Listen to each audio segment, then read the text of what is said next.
As you may know, not only earthquakes, but also typhoons, tsunami, floods, mudslides, and volcanic eruptions. It is a kind of a country that is prone to many kinds of natural disasters. Back in 2023, about 100 years ago, there was a great earthquake that hit the Kanto region, and the research is started. And in particular, in 1995 and in 2011, there were two great earthquakes hit Japan. And in 1916, we also had a similar big earthquake in Kumamoto. And last year, there was another earthquake that hit Noto Peninsula. So throughout these experiences, the researchers in Japan started different kinds of research activities, seismic and building, or vibration-free building the structure or infrastructure, including medical services, how the disaster relief activities should be provided. There was a wide range of research activities that delivered good results. On the other hand, in 2024, when the earthquake hit Noto Peninsula, because of the restrictions of geography, such as the mountainous and coastal area, and there were a lot of issues that were raised throughout the experiences at Noto Peninsula. Today, on the other hand, looking around the world, in the past 30 years, Taiwan, China, Haiti, Nepal, and Turkey, in many places, a lot of earthquakes took place.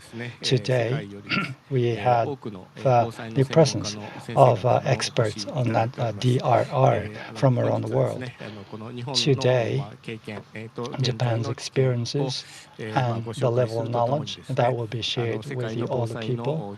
At the same time, we are going to be exposed to the current situation surrounding the world, in particular from the perspectives of megacities and how megacities will be able to deal with natural disasters. We are hoping that we'll be engaged in a fruitful discussion today. Next page. Today's session, there are going to be three sessions. In the morning, session 1, recent insights from disaster cases, lessons from the 2024 Noto Peninsula earthquake and expectations for science and technologies. On 27th last month, there was an advisory opinion that was released, and I'm going to share that information with you in connection with the Noto Peninsula incident, as well as the countermeasures that we took that were adopted. They will be explained. In section 2, that will take place in the afternoon. We have the IRDR subcommittee, which has prepared a recommendation entitled Science and Technology Innovation to Strengthen Disaster Resilience in Megacities Facing Catastrophic Disaster Risks. Detailed explanation will be given, as well as a special lecture to be presented.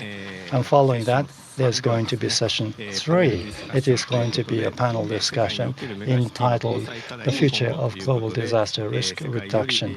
We have invited experts on DRR from around the world, and they are going to share with us the countermeasures the rest of the world are taking. The morning sessions will be presented in Japanese. That will be translated simultaneously into English. Session 2 and Session 3, the presentations will be made in English, and translation will be simultaneously given in Japanese. It is going to be a long day. I hope that you will be able to have a fruitful day today, and I'm looking forward to good discussion. With this, I would like to conclude my opening remarks. Thank you very much, Professor Takeuchi. Now, without further ado, we would like to move on to Session 1, Recent Insights from Disaster Cases. First of all, we are going to talk about, as Professor Takeuchi mentioned, there was the Noto Peninsula earthquake in 2024. We would like to talk about, we will have a lecture, lessons from the 2024 Noto Peninsula earthquake and expectations for science and technologies. A keynote lecture will be provided by Mayor Yoshimura Koki, Mayor of Anamizu Town. Since the mayor is very busy with the reconstruction work, so he prepared the lecture in a video format. So let us play the video.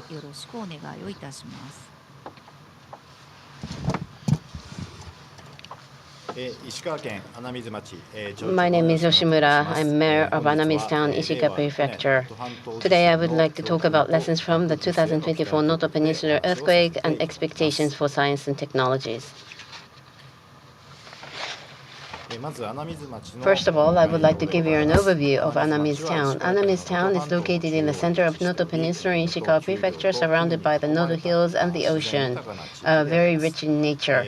The primary industries are the main industry of the town. Noto wine and Noto oysters are famous. It is also famous for Maimon Festival, which is held throughout the year, and the Noto Long Life Great Buddha. The 2024 Noto Peninsula earthquake, it hit the area at around 4:10 p.m. on January 1st, 2024. Anamizu Town recorded a seismic intensity of 6+ and magnitude of 7.6. Anamizu Town has also experienced the same magnitude 6+ earthquake in 2007, which occurred approximately 18 years ago. However, the difference between 2007 and 2024 was that the magnitude, which indicates the energy of the earthquake, increased from 6.9 to 7.6. In other words, in terms of energy, the magnitude of the earthquake increased by about 11.2 times. This earthquake in 2024 caused great damages to the whole town. The photos on the slide shows the damages to prefectural and municipal roads immediately after the earthquake, and we also have photos of houses in the city center and shopping district. And on the lower right, there is a photo of the town hall. As you can see, there was a landslide in front of the town hall. The impact of 2024 Noto Peninsula earthquake. In terms of population, the number of people who moved out of the town after the earthquake was about 3 times that of the average year. As of the end of June 2024, 6 months after the disaster, the number of population had fallen below 7,000. As of the end of September 2025, 9 months after the earthquake, the population decreased by 8.9%. For a depopulated town like ours, population decline is always a major challenge, and the earthquake has made situations worse.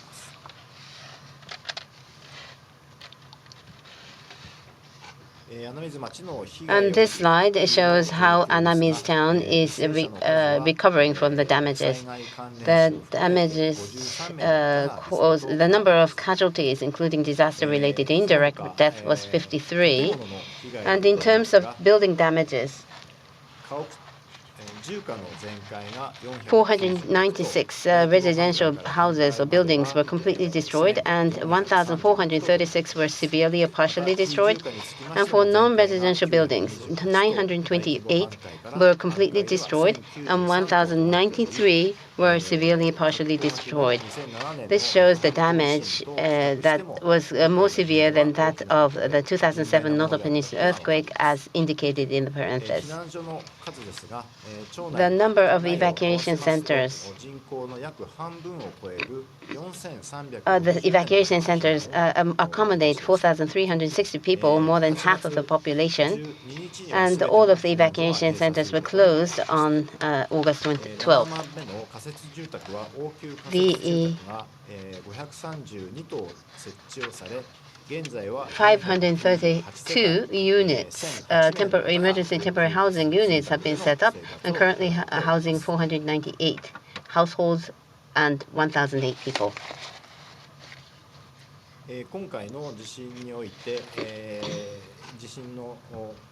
Now, I would like to talk about two responses or actions by the town which proved to be effective. First is the central kitchen system, a new system of food distribution. Living in an evacuation center raises concerns about nutritional imbalances, and inventory management was also an issue as food and other relief supplies had expiration dates. Many restaurant operators were affected by the earthquake and had to stop their operations. And people were worried about their livelihoods after the earthquake. So Anamizu town utilized the town's registered dietitian to develop menus using relief supplies, and the restaurant association cooked the meals and began delivering them to each evacuation center. University volunteers also assisted in coordinating the amount of food needed by each evacuation center. This Anamizu town model was the first of its kind in the country and has been introduced as a model project by the Cabinet Office's Disaster Prevention Department.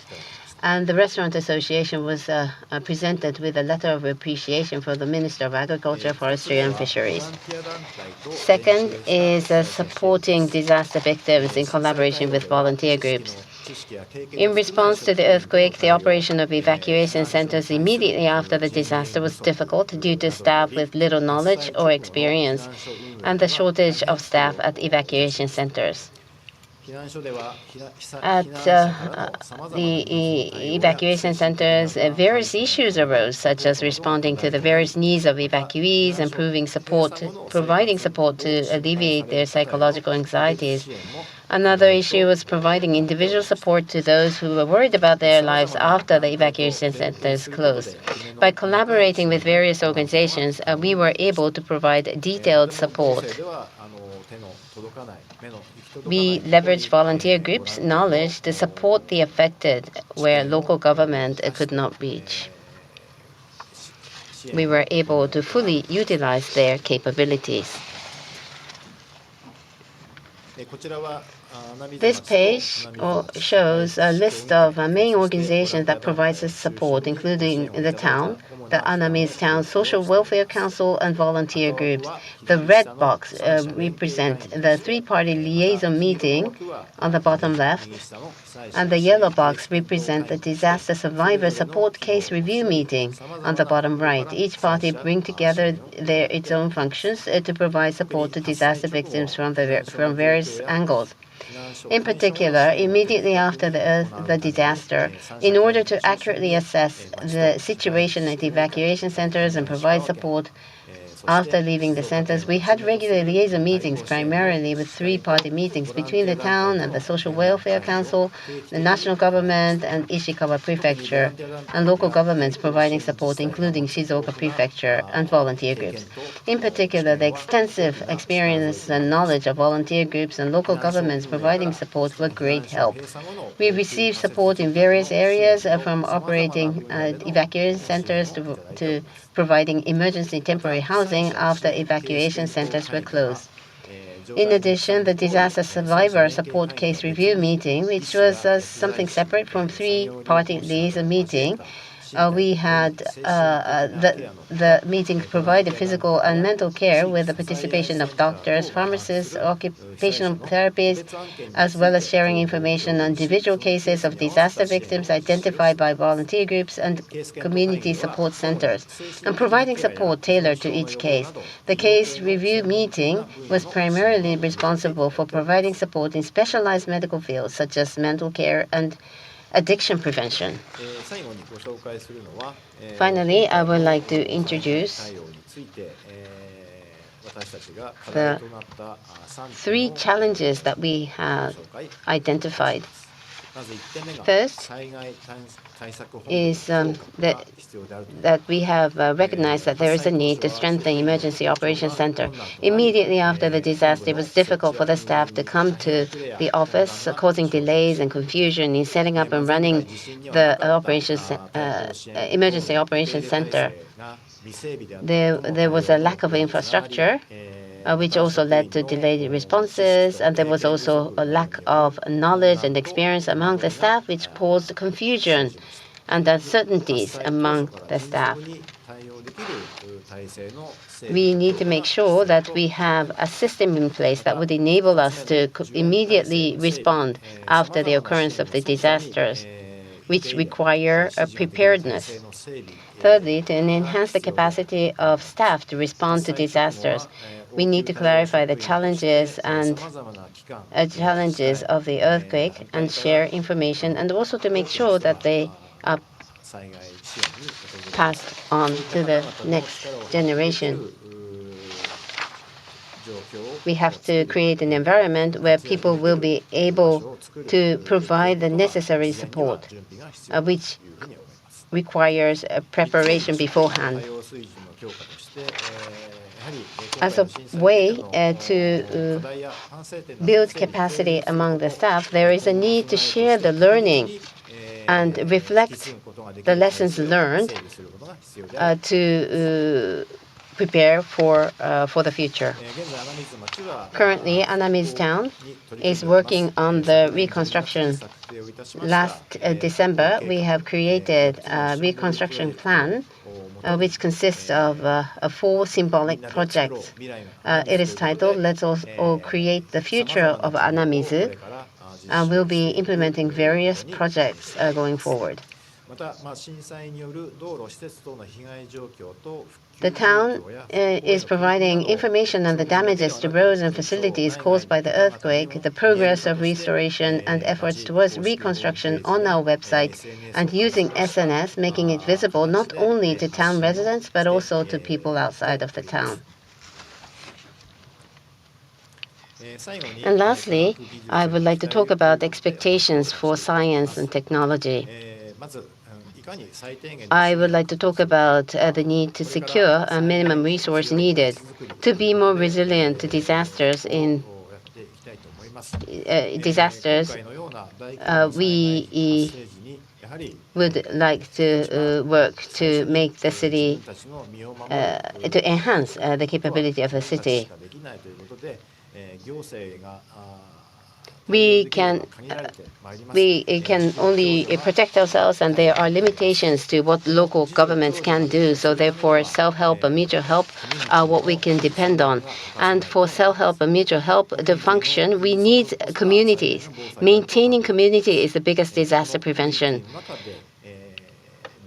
Securing power source within the community, securing water, securing toilets, securing food.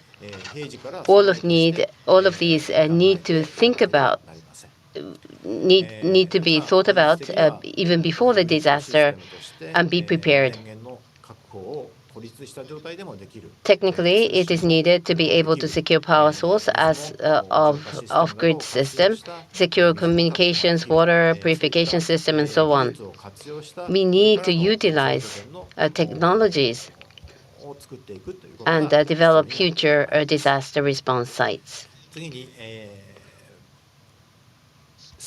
Next, we need to make sure that houses are earthquake-proofed, which I believe is an important perspective. Most of the buildings destroyed in the earthquake were old buildings. Relatively new buildings survived the earthquake in many cases. So therefore, making houses earthquake resistant will be a requirement to secure housing in the future. There is also a need to recognize the importance of hazard maps to identify the areas where you can live. We need to understand the risks related to landslides, tsunamis, and floods. There is a need to develop the hazard maps and review the maps. And to be prepared for disasters, we need a disaster response plan. We tend to bring in the perspective of healthy adults, but it is actually the older persons, children, people with disabilities, and those who are socially vulnerable who suffer the most. So therefore, we need to bring in the perspective of the vulnerable persons when responding to disasters. Thank you very much for your kind attention.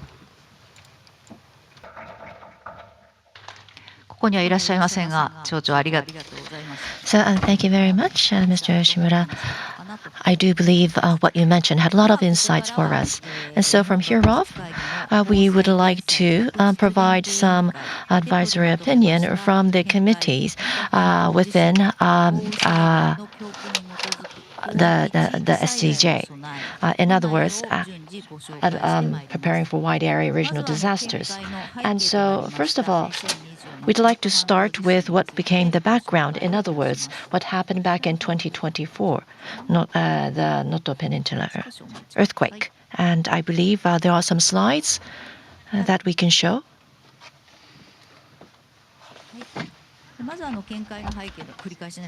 So again, the background of this advisory opinion comes from the lessons learned from the 2024 Noto Peninsula earthquake. And so from here off, we're going to be asking Mr. Naoshi Hirata, and he is now going to be attending via the video recording, and he's a professor emeritus of the University of Tokyo, associate member of SCJ. Yes, hello, this is Hirata. So today, I'd like to explain the background of preparing for wide area regional disasters based on lessons from 2024 Noto Peninsula earthquake. So, the most recent experience that we've had, again, would be what we experienced back in 2024, the Noto Peninsula earthquake. So first of all, I'd like to explain some of the characteristics that triggered the disaster in regards to this earthquake hazard. Now, first of all, it should be noted that even though this earthquake happened in January 1st, 2024, that was not the only activity that was observed. It was a very large earthquake that occurred during a series of tremor that had been going ever since December 2020. And we know that this earthquake was a very large one with a magnitude of 7.6. But in regards to inland earthquake with a magnitude 7.6 can be classified as one of the largest ever. For example, there was the 2016 Kumamoto earthquake, and there was also the 1995 Hyogo Nambu earthquake, which caused Great Hanshin-Awaji Earthquake. And even if we compare to these earthquakes, a magnitude of 7.6 would be about 2 or 3 times the energy of what we observed in Kobe and Kumamoto earthquakes. And so therefore, the surface of land that was exposed to this very strong shake was 2 to 3 times larger than that of Kumamoto and Kobe. And I think this is one of the most important factors in speaking of the hazard of this earthquake. And also, even though this earthquake was an inland earthquake, part of the epicenter was under the sea, and that also what was the trigger of tsunami and the very strong damage caused by this. Now, the hazard for this earthquake was actually pointed out before the earthquake would happen. There's the National Seismic Hazard Map by the Headquarters of Earthquake Research Promotion, and Of course, this is just a map based on probability of the hazard. And even in this map, there was also already an indication that there was a high probability of strong tremor in the city areas of Noto Peninsula, namely Wajima and Suzu. And in regards to active faults, it was already estimated and it was disclosed. The information was made public. What kind of tsunami could be generated by earthquake faults were also assessed and simulated. And so the tsunami damage was predicted. However, what was not possible to predict was predicting how much tremor or shaking would be caused on active faults in this area. And as a result, the information was not fully utilized in the local disaster prevention by the local governments. Now, I'd like to summarize the characteristics of the disaster by the earthquake. And so again, this 2024 Noto Peninsula earthquake is something that happened in 2024, January 1st. It was an earthquake with a magnitude of 7.6, and it caused damage to wide area, multiple city, towns, and villages.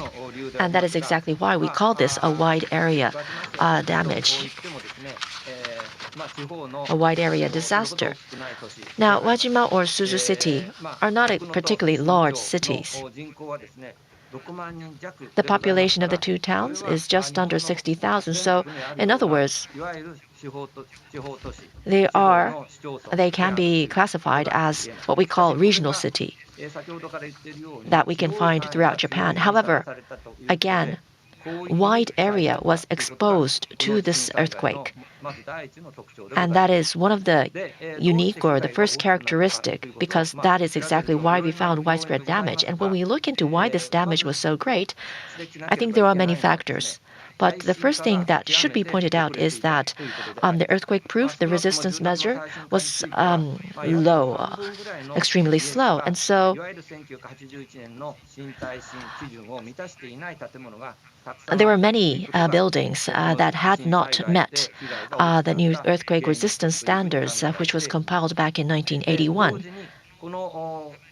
And that is why, as is pointed, it was not just the houses, but also roads and railways were damaged. And that caused many urban centers in mountainous areas be isolated. Had this happened elsewhere, if the similar type of damage could happen elsewhere in Japan, we believe there are probably a lot of things that we'd be able to apply from the lessons that we learned.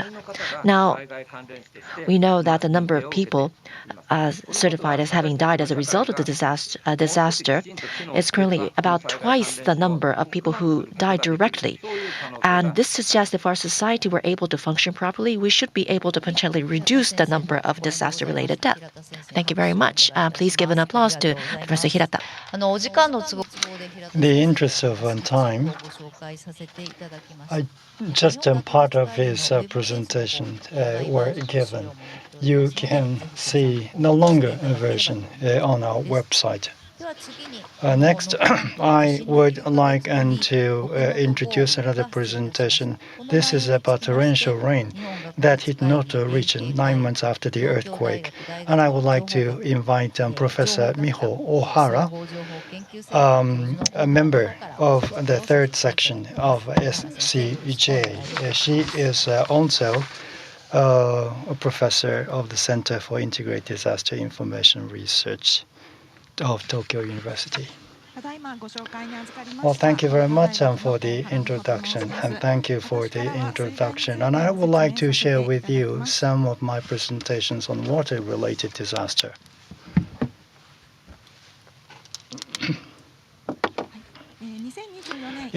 On January 1st, 2024, the huge earthquake hit Noto Peninsula, and 9 months later, from 21st through 23rd of September, torrential rains hit the same region. And at 10:50 on that day, Suzushi, Noto town, that the warning was issued. As you can see on this slide, from 21st to 23rd, accumulated rainfall about 500 millimeters at the tip of the north. So it was such a huge catastrophic rainfall. As a result of this rainfall, the damage level, as you can see, 15 casualties, 1,500 households, and 400 evacuees. And as you can see in this slide, as for the mudslide on the left-hand side, the houses were removed because of the rain. On the right-hand side, this is bridge damage. And you can see on your side, the bridge portion was lost. In addition to that, some of the temporary houses that were built on the riverbanks were also lost. Those evacuees from the earthquake were housed in those temporary houses, but about 1 meter high torrential rain hit this shelter, and they lost their houses. It was such a tragic event. In Ishikawa Prefecture, there were 6 shelter locations that were hit. There weren't so many low lands, therefore it was forced to build those temporary houses on the riverbanks. And I think this seems to be a common thing that we have to consider going forward in terms of countermeasures against earthquakes as well as torrential rains. This is a kind of a lesson learned. Next page. This slide shows the disaster responses due to 2 disasters. First, in Noto region, there was the first disaster that was earthquake. Would you please click? Oh, sorry. And then in September, there was a flood disaster. Usually, all those 2 disasters, A plus B, should be the workload and to address those disasters. However, as you can see, the inundation of the shelters, because of a subsequent disaster, that doubled or that increased the requirement of disaster response to those 2 disasters. That's what it actually happened. In this event, there was the first earthquake and then followed by a flood, and this kind of a complex disasters combination will be infinite. Therefore, we have to take into consideration the risks following in those complex disasters. And Meteorological Agency and the Ministry of Education provided this kind of a projection about the precipitations in Japan going forward into the future. The frequency of torrential rains is feared and to increase. As you can see, 2-degree scenario and 4-degree scenario. And depending on them, this is the outlook of the precipitations. 50 millimeters per day, 1.8 times in the case of 2 degrees, and 4 degrees, 4.3 times. So this suggests there's going to be the likelihood of more of the precipitation, heavy rainfalls. So we have to take them into consideration. Thank you.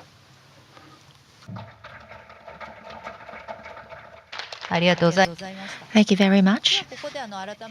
Now we'd like to invite once again Professor Takeuchi to speak about some of the main intention behind this advisory opinion. Thank you for the introduction. So again, I would like to offer my advisory opinion in regards to prepare for wide area regional disasters based on lessons from 2024 Noto Peninsula earthquake and the following heavy rain disaster. So that is what I would like to offer.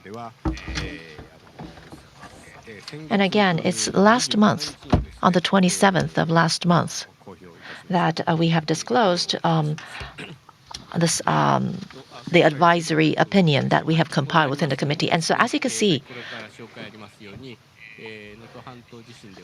during the Noto Peninsula earthquake, many old buildings toppled, and many people who resided there lost their lives. And it was during the New Year's, and it was not just the senior elderly people. The casualty would vary to various age group. A lot of people, children, and their parents. And so I hear many people who had returned to their hometown during the New Year's had to see this damage. And when these old buildings fell down, a lot of people were lost their lives under these buildings. So this is the purpose of the opinion. So again, the Noto Peninsula earthquake in New Year's Day occurred in a region characterized by mountainous areas with declining birth rates and aging population. And so therefore, this could create a lot of challenges, including delays in rescue operation, prolonged recovery efforts. Furthermore, torrential rain struck the same region in September, compounding the damage to areas still in the midst of recovery. And so we know that there could be Nankai Trough earthquake, a major earthquake that may happen. And also we know that there is a high probability that there will be a large earthquake that will hit the entire metropolitan area of Tokyo. And whenever we have these major earthquakes, there is a significant risk that similar or worse phenomena will occur over a wider area in a more severe manner. Furthermore, the progression of global warming increases the risk of severe flooding and landslides associated with typhoons and torrential rains, occurring even in areas where such events were not previously anticipated. Next page, please. On the other hand, in our country, we find aging infrastructure, not just in metropolitan areas, but in regional cities as well, atop with declining birth rate, aging population, and depopulation. And we find that many places only have insufficient personnel to be able to handle disaster prevention and response, making adequate measures difficult to implement. And I think that's exactly what we heard from the mayor of Anami's town. And so this opinion defines disasters affecting wide area regions, including depopulated areas, that could occur in the near future due to massive earthquakes, strong typhoons, and torrential rains. These wide area regional disasters. And so it's not just about metropolitan areas. We're trying to also address some of the damages that could happen in the very local regional cities.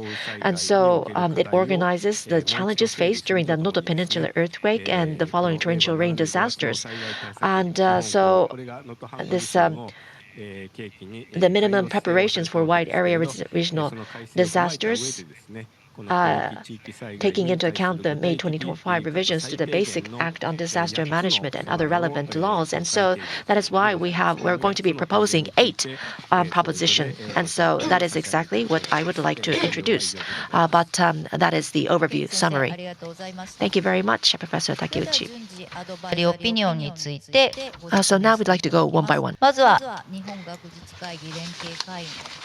Now, first of all, I would like to invite the Associate Member of SCJ, the Dean of Graduate School of Interdisciplinary Information Studies and Faculty of Interdisciplinary Information Studies of the University of Tokyo, Professor Meguro Kimuro. Over to you, please.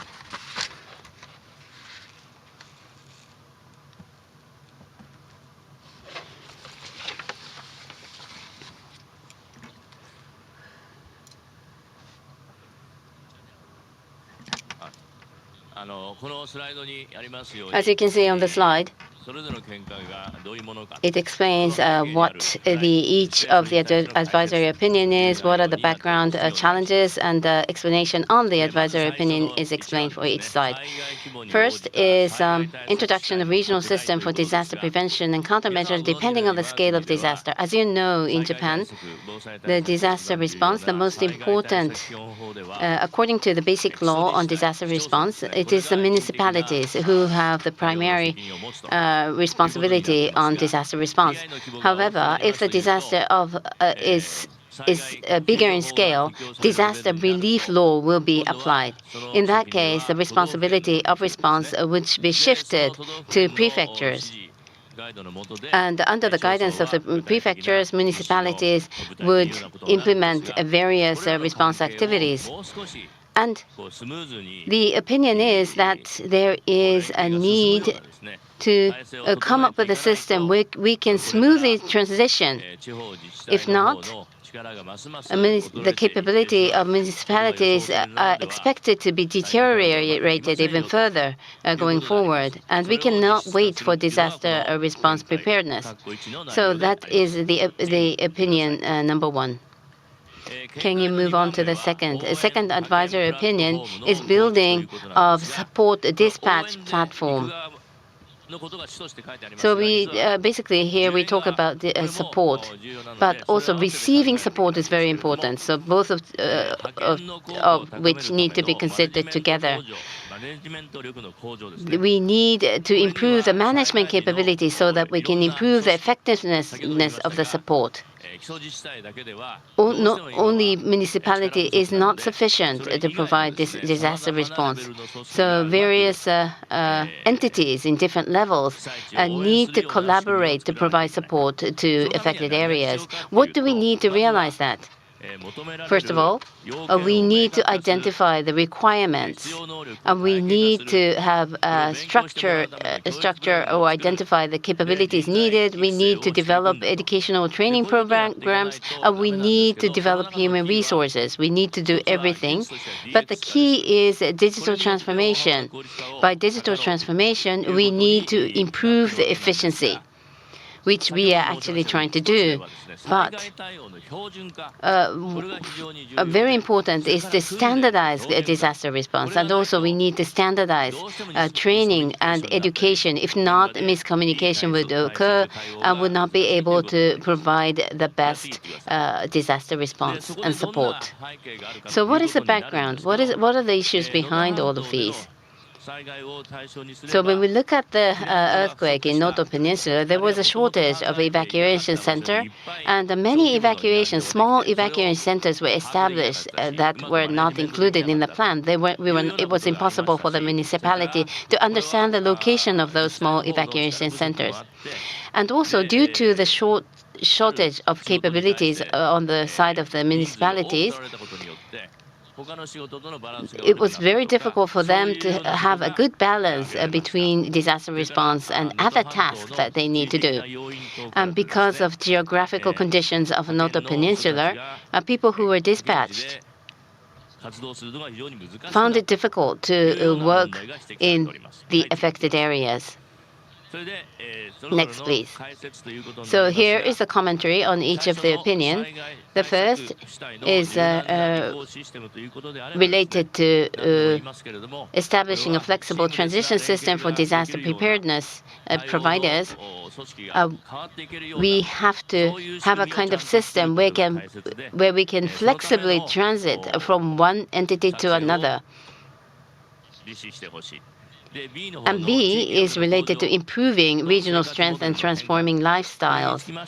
On this point, everything is written here, so please just read the slide. And next is building of support dispatch platform. So this is just a repetition of what I just explained. So support provider and those receiving provider can work together, and to realize that we need a social system which is not in place today.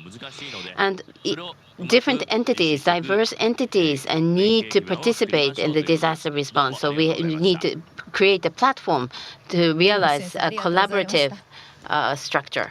Thank you very much, Professor Meguro. Next, from the SCJ.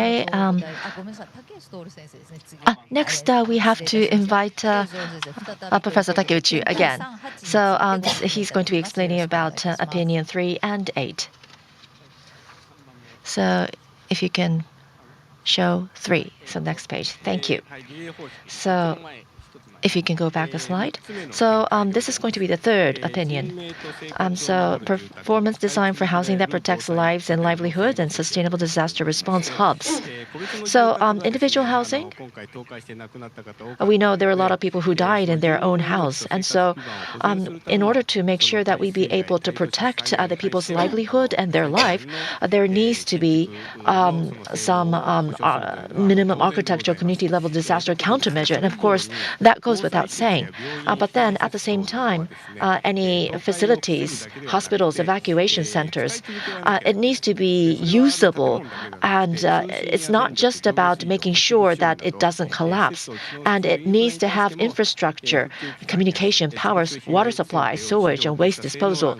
So we have to make sure that the ranks need to be made, and it must be based on recovery periods and direct damage estimates, enabling continued use.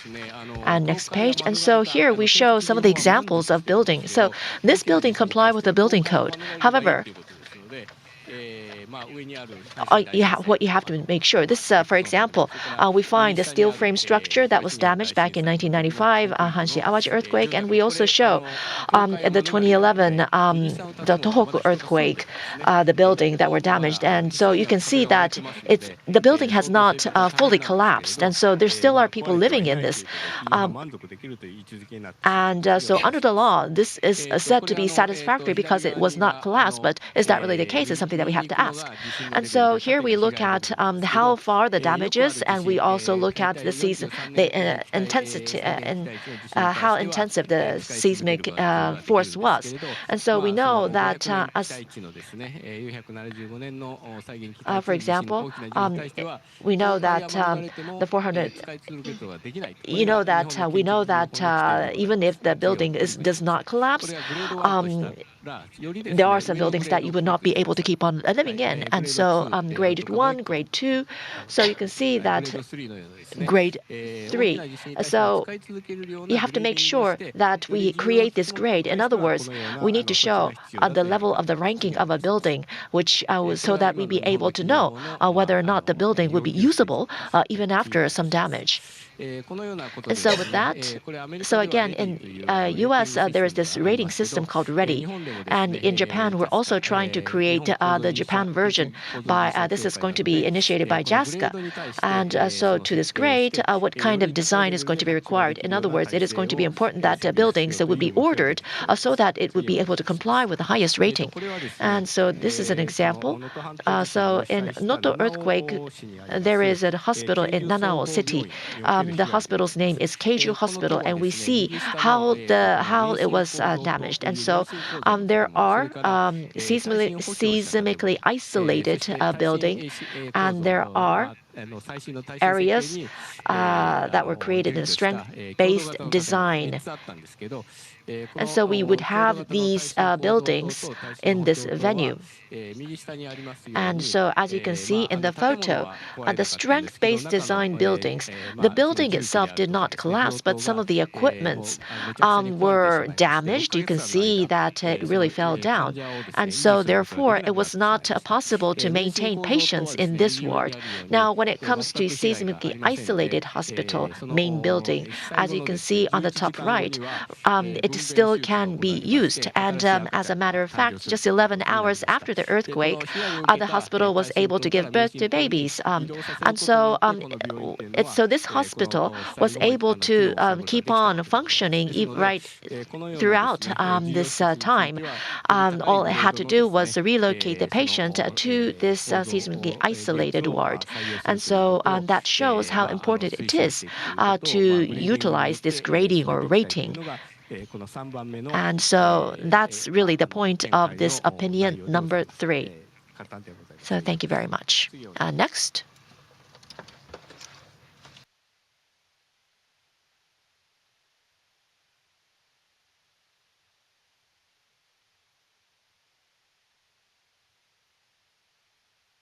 Thank you very much. Thank you very much, Professor Takeuchi, for the explanation. And let us move on to the next advisory opinion. I would like to invite designated associate member of SGJ, Professor of International Research Institute of Disaster Science of Tohoku University. I would like to ask Egawa Shinichi to explain. My name is Egawa from Tohoku University. My slides is only in English, and basically the advisory opinion. This is not part of the list of advisory opinions. Recommendation number 4 is to come up with evacuation plans to reduce the indirect disaster-related death. And the 5th is related to accumulation of scientific evidence of indirect disaster-related death. Let me talk about that. Here is the definition of indirect DRDs. In Japanese, it is Saigai Kandenshi, and in English, it's indirect disaster-related death. And so there are two types of death: indirect and direct. And after surviving direct effects of tsunami, of earthquakes, people die of worsening of health conditions. Those are indirect DRDs. If you can take a look at the pie chart on the right, evacuation center. So this is the percentage of people who died at the evacuation center. About 34%, 33% were killed in welfare facilities, and 20% of the death were caused at home. And which means that 90, and also in terms of age, 94% is above the age of 70. And next slide is. There is a need to come up with individual evacuation plan involving diverse stakeholders and entities. And also there is a need to strengthen and coordinating alternative capabilities, such as insurance of food, lifelines, and also in terms of transportation logistics. How can we allow them to stay at home or allow them to stay at the welfare facilities and still survive the disasters? And also the caregivers and local healthcare professionals and relief aides. How can we support these people need also to be considered? Next slide, please. So the biggest characteristics of healthcare during disasters is that there is a huge need against the amount of resources available. So there is a need for quick actions to be taken. So if you survive the disaster, if the life after the disaster worsens or poor, you may end up losing your life. So here is the scientific evidence of indirect DRDs. There is a need to accumulate the evidence. As I mentioned in the very beginning, with regards to direct DRD, money is provided, condolence money is provided to the family. And if it's an indirect DRD, also condolence money is provided to the family. And this is the cabinet information. It says missing DRD, which is shown in orange box on the lower right of the slide. So these people are not certified as indirect DRDs, but they died after the disaster. This is because they did not apply for the DRD. Maybe there was no family who could do the application. Because of different restrictions, it is impossible to understand or capture the accurate statistics on indirect DRD. So there is a need for us to accumulate scientific evidence. So after surviving the direct effect of hazards, including tsunami or earthquakes, because of worsening of health conditions or because of different reasons, such as a community loss, a family loss, people die. And we need to capture the number of such deaths. And we also need to think about how we can prevent indirect DRDs. So data-driven, comprehensive countermeasures need to be established by accumulating scientific evidence of indirect ERDs and also prevent indirect ERDs. Thank you very much, Professor Egawa. Next, we'd like to have opinion number 6 and 7 be introduced by Section 3 of SCJ. We are going to be hearing from Professor Tatano from Disaster Prevention Research Institute of Kyoto University. Thank you very much. Thank you very much. My name is Hirokazu Tatano. So I'd like to introduce number 6, opinion number 6. So, as you are aware, we've already heard many times that in this Noto Peninsula earthquake, I mean, this is an earthquake that happened in a peninsula.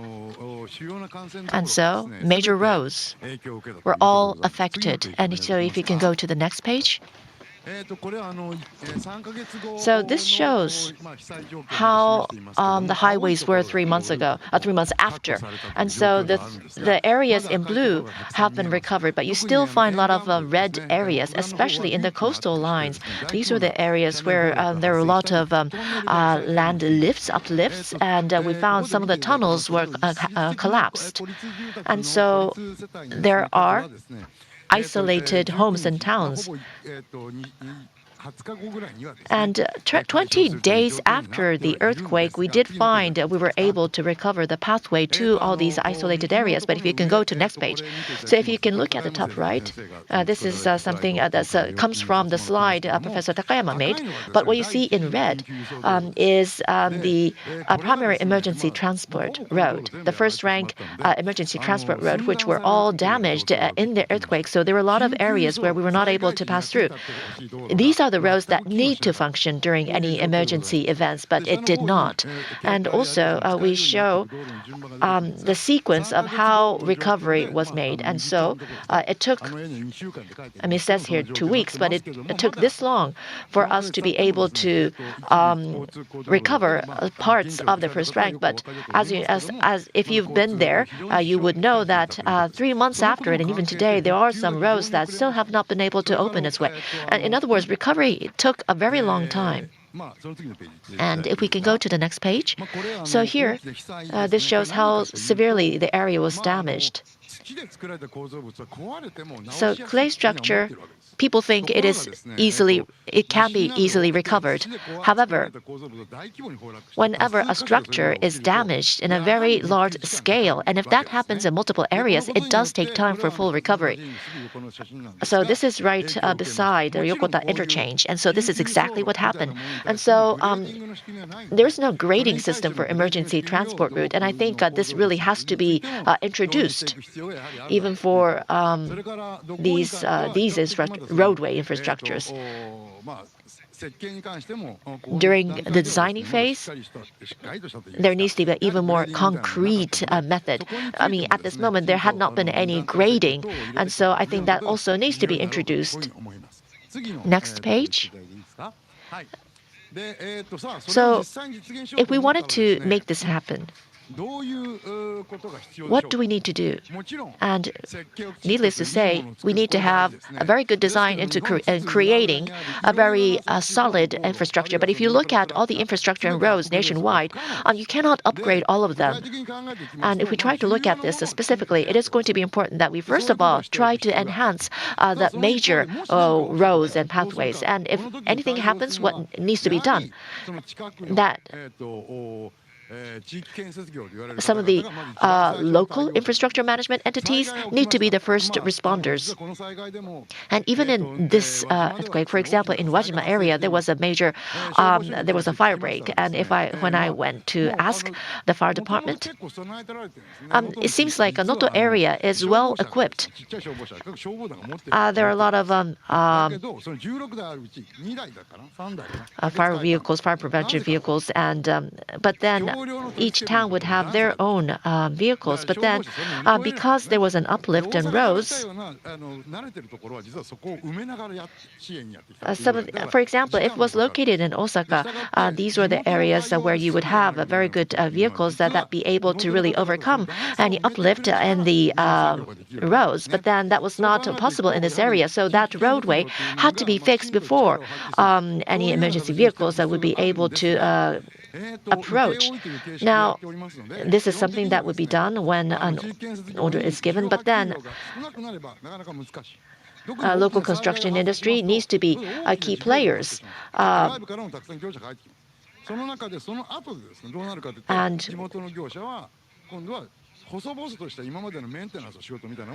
so local construction industry, even though they are key players, after the major recovery efforts are made, all they'll be able to sustain itself, its business would be on very small maintenance works. And so this also is an area that we have to be thought of. And this is the reason why we have to think about it is because we know that labor supply is going to be very crucial from here off.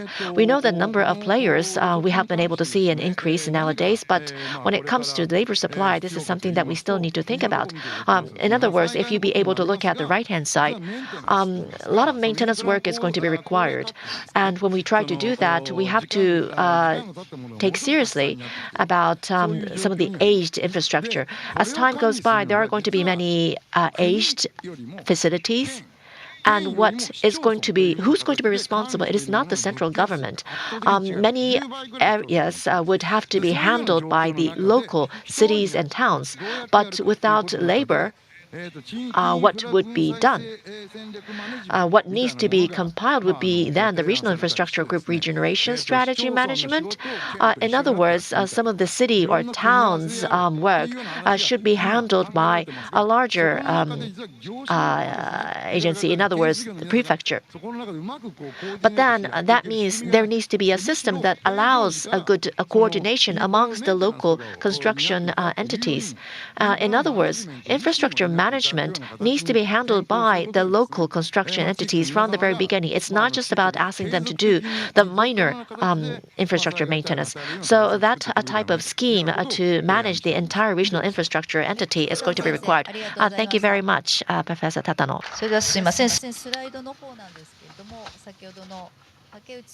Professor Takeuchi's presentation slides on page 3. This is going to be the last comment. Please wait a little moment. A moment.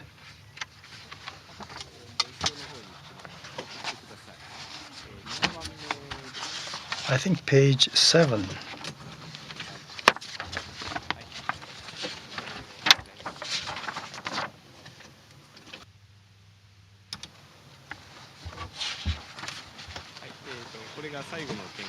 This is the last comment, number 8. And this is supposed to be the fostering and supporting a consensus on future regional and community development. In the mudslides, in those prone areas, the higher risks, therefore, in order to promote disaster resilient community, there should be the private properties to be removed from the disaster-prone areas, and that kind of a system should be introduced. And there should be consensus building for that to be achieved, and there should be the budget allocation, and that needs to be done immediately. And the precondition is that the updated the damage assessment. I think there should be this should be the last item, and you can see this shows the trend of the Japan's population, and peaking at the 2000. It is going to decline into 70 million as in 2100. And there are 3 items. The first one is the relocation based on multi-hazard map. Where should reside and where should not? There should be the common information to be shared. In particular, in the economic growth period, some of the housing locations are built on the the reclaimed land, So those lands are supposed to be not safe enough against disasters. And in particular, with the regard in connection with the aging, the lifeline infrastructure is declining and deteriorating. It is difficult to maintain the quality. And currently, the basic act on the disaster management, there should be the returning into the situation before the disaster, but that is not sustainable. Therefore, I think there should be a process of relocating them to safer places, and that should be part of the long-term strategy by municipalities. And multi-hazard map can be used not only for earthquakes, but also any other natural disasters, including floods. And that kind of knowledge should be further accumulated. And then there should also be the consensus building on the future town building and community building. They all have a sense of attachment to their own localities. Therefore, it is difficult to make a change to that. That would require a long-term process of dialogue, and there should be a consensus building on how the future town or city should be. This may not be able to be complete within the present generation, but where their grandchildren are going to be better would be the better place to live. And I think that kind of a consensus building should be promoted. And there should be dialogue with the city planners for that purpose. What is most important is to keep their attachment and the sense of affection and to the place they are living. And throughout this process, there should be the consideration and to the culture and landscape. Therefore, this cannot be done immediately after disasters. This should be done on a daily basis. Next page, please. The last one is to the promotion of the system and to relocation of private properties. I think this we have the act on the utilization of land with the unknown owners. There is some legislative process underway, but there are still some reality in which the unknown the land is not fully utilized. There should be the budgetary support to be given this process. And as you can see, vacant houses can be purchased by local governments, and then they can be converted into commercial facilities. This kind of a project was accomplished in the disaster-stricken area after the earthquake, not only returning the property to the owner, but also there should be an opportunity to utilize all those properties. So this is the short summarization of the 8 advisory opinions. Thank you very much. Professor Takeuchi, there are a couple of questions we have already received, so maybe we are going to entertain them.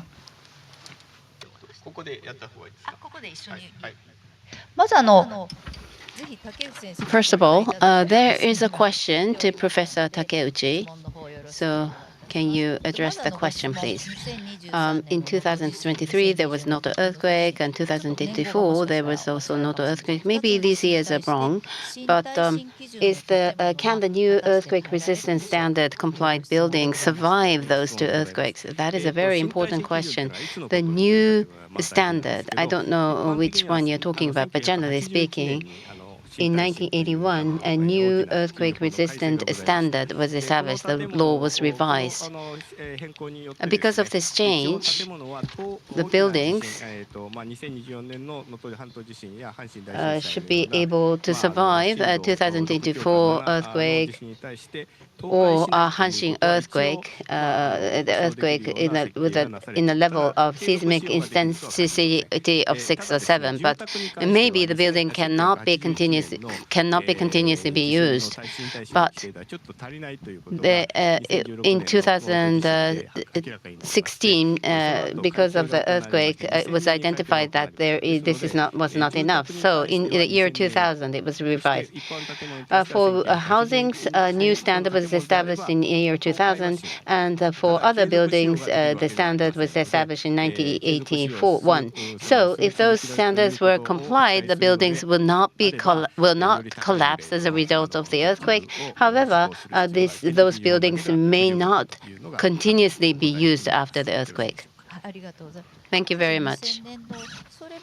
In 2000, that kind of refurbishment, enhancement of the building in terms of earthquake resistance with wooden buildings.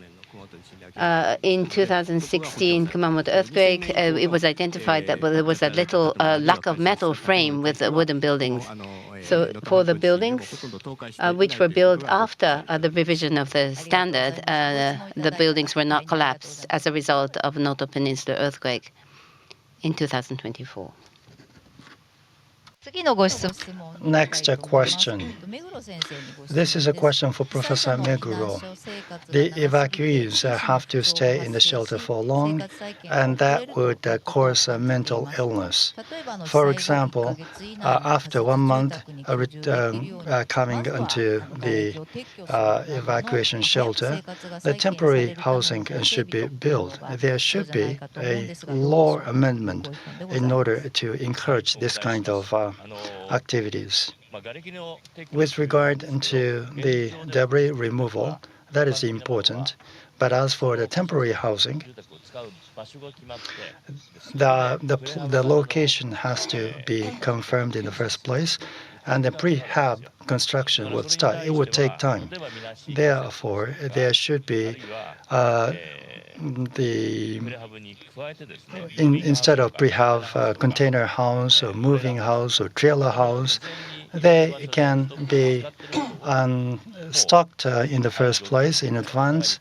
And then if the situation arises, these facilities are going to be sent into the stricken areas. And 2 years later, temporary housing should be removed. And then the emergency the trailer system can be returned into the original place. Thank you very much.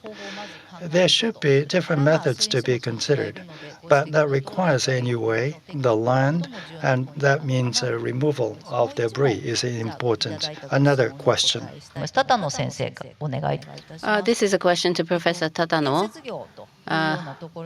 With regards to construction industry, there are various discussions, but how can construction industry continue to work? And it says on the list whether we can make bid rigging. This is a kind of question that is often raised, but considering the current laws and regulations, it is possible for construction companies to work together, and the industry as a whole could also take orders.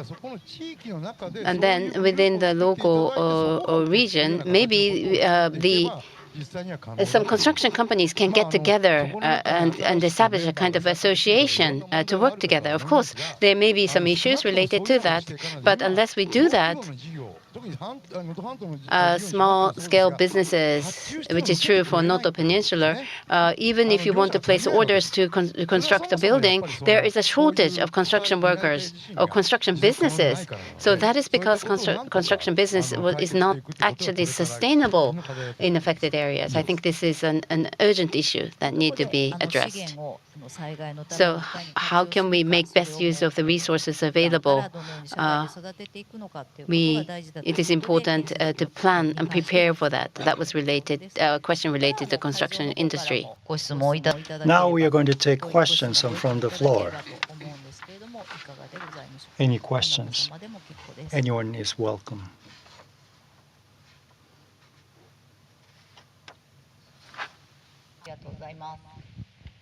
Thank you.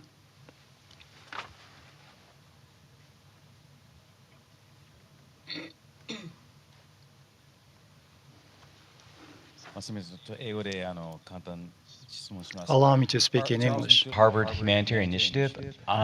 You pointed out, Meguro Sensei, the lack of volunteers and personnel.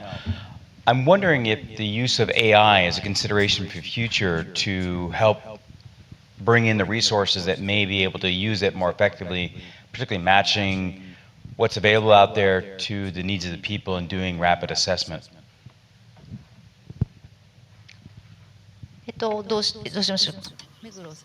Professor Meguro or Kuribashi Sensei, who's going to respond? First, Professor Meguro. Question. Yes, I think the AI is very, very powerful tool to increase our capacity, disaster response capacity. But before we use AI, we should establish a system by which we first create the total picture, total systems. Otherwise, even when we apply the AI, it is quite difficult to use AI efficiently. That is my comment. Thank you very much.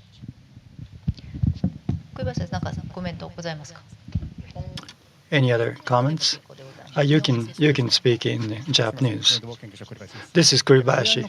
With regard to the utilization of AI, I think it is making progress. However, reliability and accuracy, there are some remaining issues. Going forward, therefore, from the viewpoint of the disaster management, the AI could be used for the purpose of accumulating disaster-related data. Thank you very much. Any other questions? Now that we had a question on the advanced technology of AI, does anyone have any other questions? No? Okay, thank you very much. So I would like to move on to the summary of this session. Can I hand over to you, Professor Takeuchi? So we did receive many questions, and I apologize we were not able to address all of the questions that we had received. Can you show the final slide, which shows the summary of this session?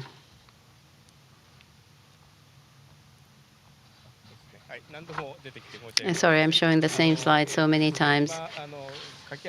So we did explain the 6 recommendations, though it was a bit of a rush, and we did receive a couple of questions.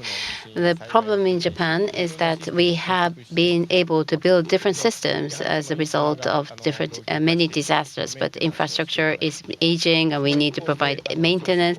And on the other hand, there is the aging of the society, falling birth rate, and there's decreasing population. So there is a decrease in workers. How are we going to manage that? And also, how are we going to do the reconstruction while the population is decreasing, which is a major challenge for Japan. So population decrease, I think same problem, challenge may be faced by different cities around the world. So all of the experiences and the information will be shared. In the afternoon, we didn't really talk about the challenges of megacities, which will be covered this afternoon. So that was a very brief summary of session 1. Thank you very much, Professor Takeuchi. Thank you. Thanks to your contribution, we have completed the morning session ahead of the scheduled closing time. With regard to Noto Peninsula earthquake, it is a big issue for us because this is an isolated place that hit the earthquake. Therefore, it is very contained, isolated place. So we thought in the first place something could be done easily. However, when it comes into the megacities, how we are going to define the scope of megacities, But those in terms of the definition of the megacities, this kind of location like Noto Peninsula might be part of the megacity. So from that perspective, we are going to be engaged in the discussion in the afternoon session. If you have any comments about the recommendations and advisory opinions, please feel free to give us your suggestions and comments. We are going to have a lunch break, resuming the session at 1 o'clock in the afternoon. Please come back to the venue for the online participants. Come back and to to your PC. And there's going to be the chairman's summary for this session too. And please use the cafeteria space on the first floor. You cannot bring any food into this hall. With that, I would like to thank all the participants in the venue and online participants. Thank you very much, and we are going into complete session 1. Good afternoon. So we will now begin the afternoon session. Again, my name is Keiko Tamura, a member of Section 3 of the Science Council of Japan. And I will continue to serve as the moderator of this forum. So the afternoon program will be conducted in English with simultaneous interpretation available. The second session will discuss on the recommendation proposed by the Subcommittee of IRDR, SCJ, named Science, Technology, and Innovation to Strengthen Disaster Resilience in Megacities Facing Catastrophic Disaster Risks. So shall we begin? So at the beginning of this session, I am honored to introduce Ms. Kazuko Ishigaki, a regional representative of the UN Habitat Regional Office for Asia and the Pacific, to deliver a special lecture entitled New Urban Agenda and Disaster Risk Challenges in Asian Megacities. So Ms. Ishigaki, so please come to the podium. Thank you very much.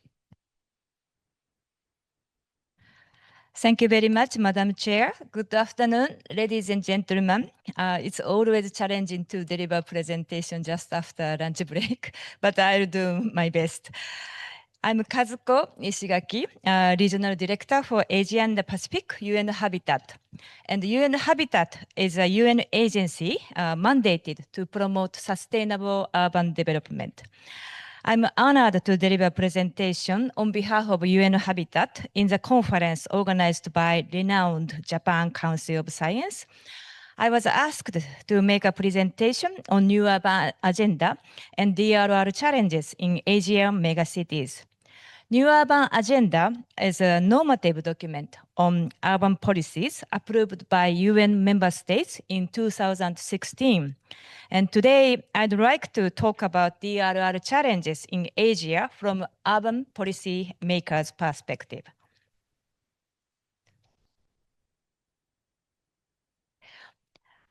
As time is limited in my presentation, I'd like to briefly introduce regional trends at first, and then address DRR concept in cities, and lastly, introduce UN Habitat Build Back Better projects in Asia-Pacific region. So let me start. As all of you might know, a higher share of disasters worldwide, for example, flood, landslides, tropical cyclones, and wildfire, happens in the Asia-Pacific. I just cite several numbers from many publications. In Asia-Pacific regions, economic damage due to disaster is amounting to $3.8 million monthly from 1970 to 2022. Over 7,000 deaths were caused by disasters in 2022, and 24 million people were displaced by climate disasters.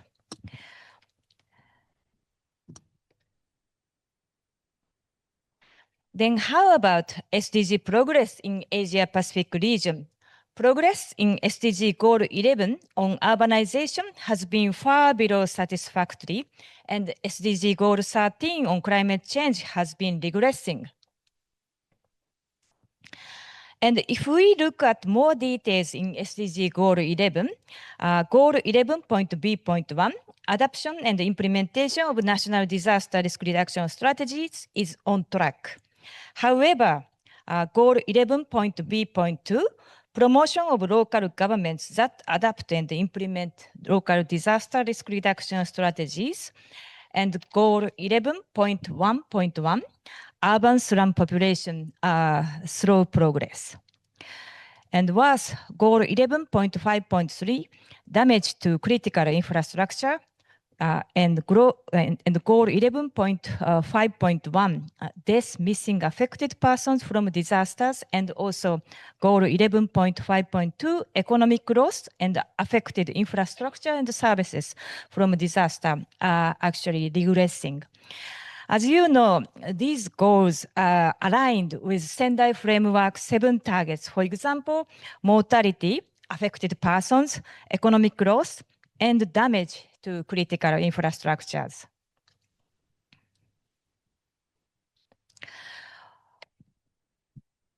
Obviously, as these numbers show, we face severe challenges in disaster risk reduction. So what hinders the progress of disaster risk reduction? We need to see the underlying factors. Based on our experience, we know how we organize living environment greatly influences the scale and the scope of disaster. The same size of hazard causes more impact in high-density cities than rural villages. It's not only because there are more people in cities, but also because people in cities are more dependent on complicated network of infrastructures and also less embedded in the communities. Then how about urbanization in Asia Pacific? The level of urbanization is very high in Asia. Almost half of the world urban population live in this region. When looking at the future prospect, the urban population is expected to increase from 2.5 billion in 2023 to 3.5 billion by 2050 in Asia Pacific region.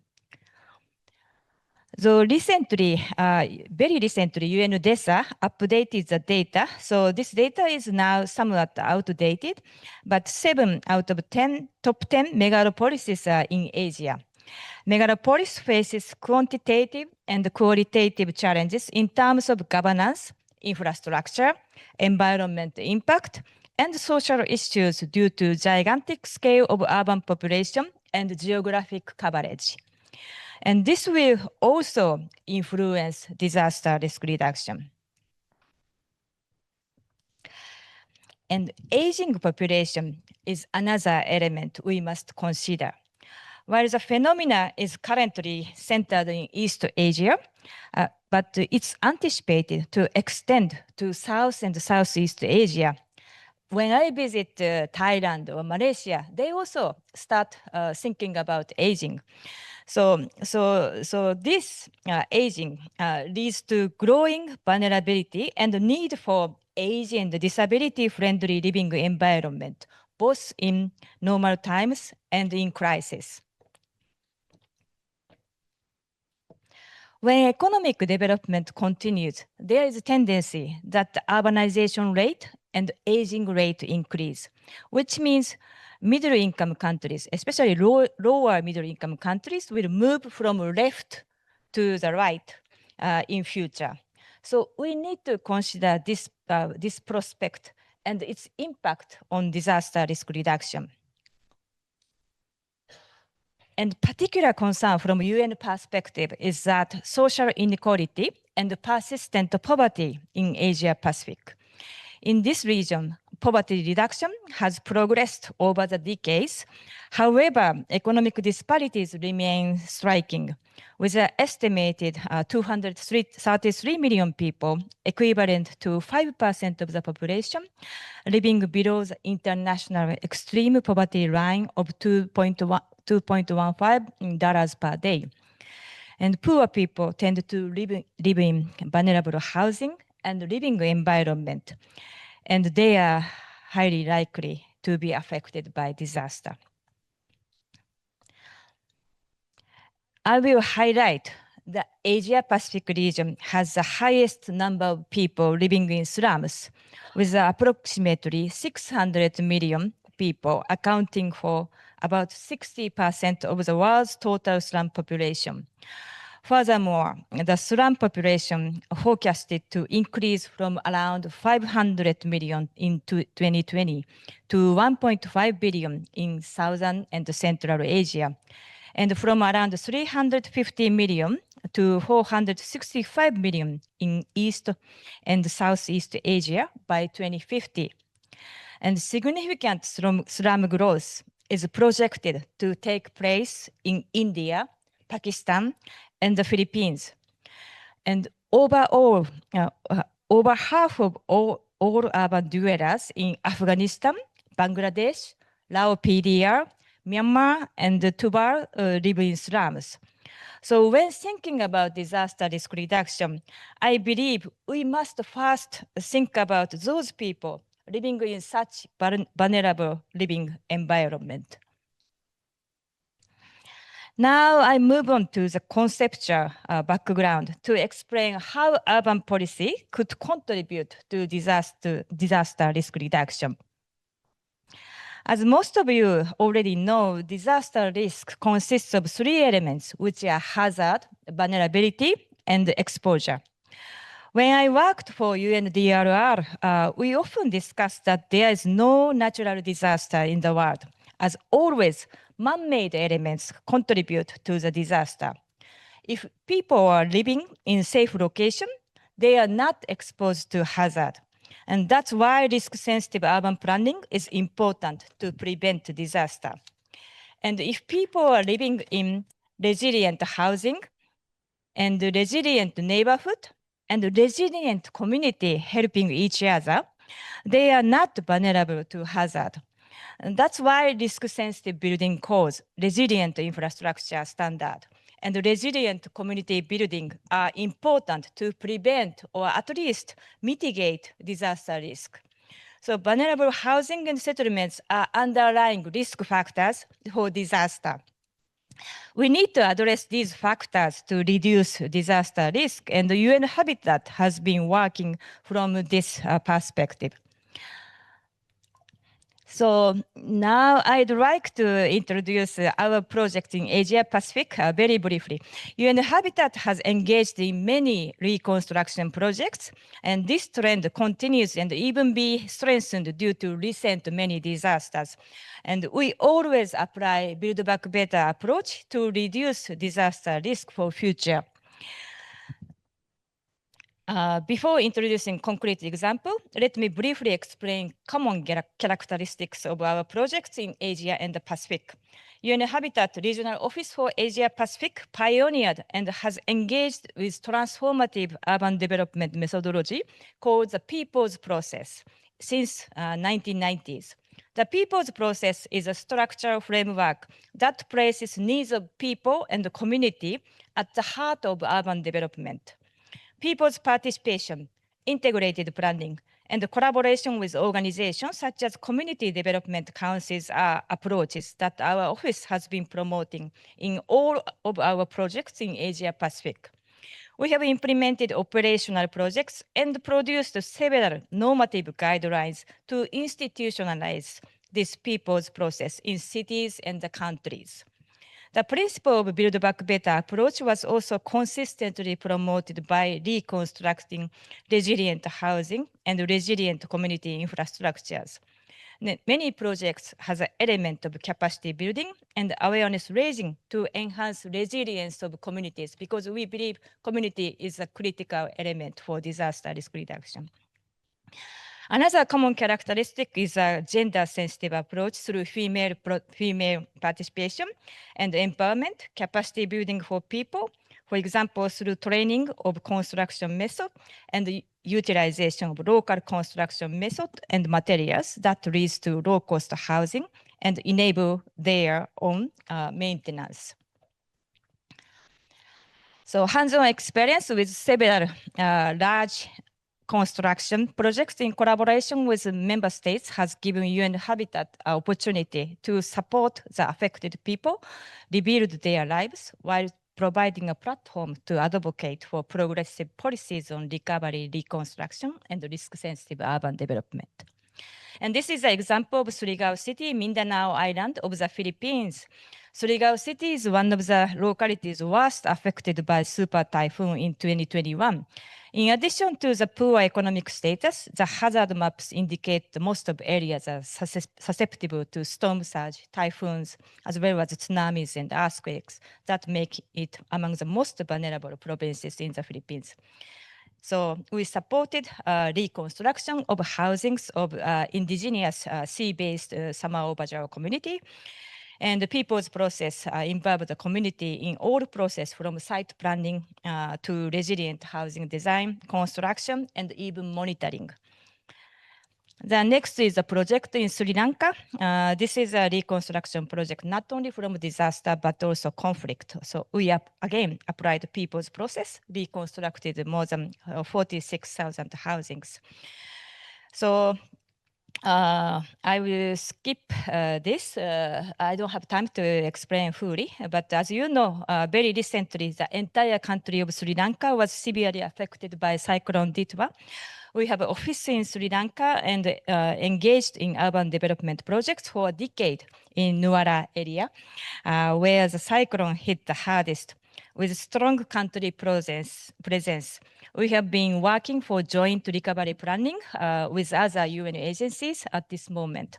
Our affiliate NGO started donation campaign, and I put donation box in the reception. So I appreciate your contribution and the strong support. So time is very, very limited. We are also engaged in climate change adaptation projects before this reconstruction. Always prevention is much cost effective. And lastly, I will reflect on my experiences and raise 4 points as challenges for disaster risk reduction in cities. And the first is insufficient data. We need to strengthen data collection, especially disaggregated data collection, to design evidence-based disaster risk reduction strategies and sustainable urban development strategies. Especially most vulnerable areas, such as slums and informal settlements, lack data. So interoperability of data is also an issue. So we appreciate support from a scientific community for data gathering and data analysis. And the second is a cross-sectoral partnership. DRR is, of course, cross-sectoral issue, and the DRR experts and urban experts should strengthen collaboration to learn from each other. So this is my second point. And the third point is community, the importance of community. DRR starts at community level, and the government capacity is limited, facing catastrophic disaster, often in megacities. So people need to help each other in their community. And I will add the capacity building of local government is also indispensable for supporting community. So this is my third point. And the fourth point is a private sector collaboration. Their technical expertise in urban development and also DRR should be more utilized for social benefits. And this is the fourth point. And lastly, I strongly believe from an urban planner's perspective that disaster risk reduction, climate change, and gender must be mainstreamed in urban policies to further promote SDGs. Thank you very much. Thank you. So Ms. Ishikawa provided a good insight, good insight of how we should approach the challenge of megacities disasters. Next, I would like to invite Professor Kaoru Takara, President of the National Research Institute for Earth Science and Disaster Resilience, to present the background and overview of the recommendation. So, Professor Takara, you have the floor. Thank you, Professor Tamura. My name is Kaoru Takara. I'm the chair of Subcommittee on IRDR in the Committee on Civil Engineering and Architecture Science Council of Japan. Today, I'd like to mention something about background and the overview of the recommendations, science, technology, and innovation to strengthen disaster resilience in megacities facing catastrophic disaster risks. So this recommendation is has been already submitted to Science Council of Japan, now under review of high-level committee of Science Council of Japan currently. Next, please.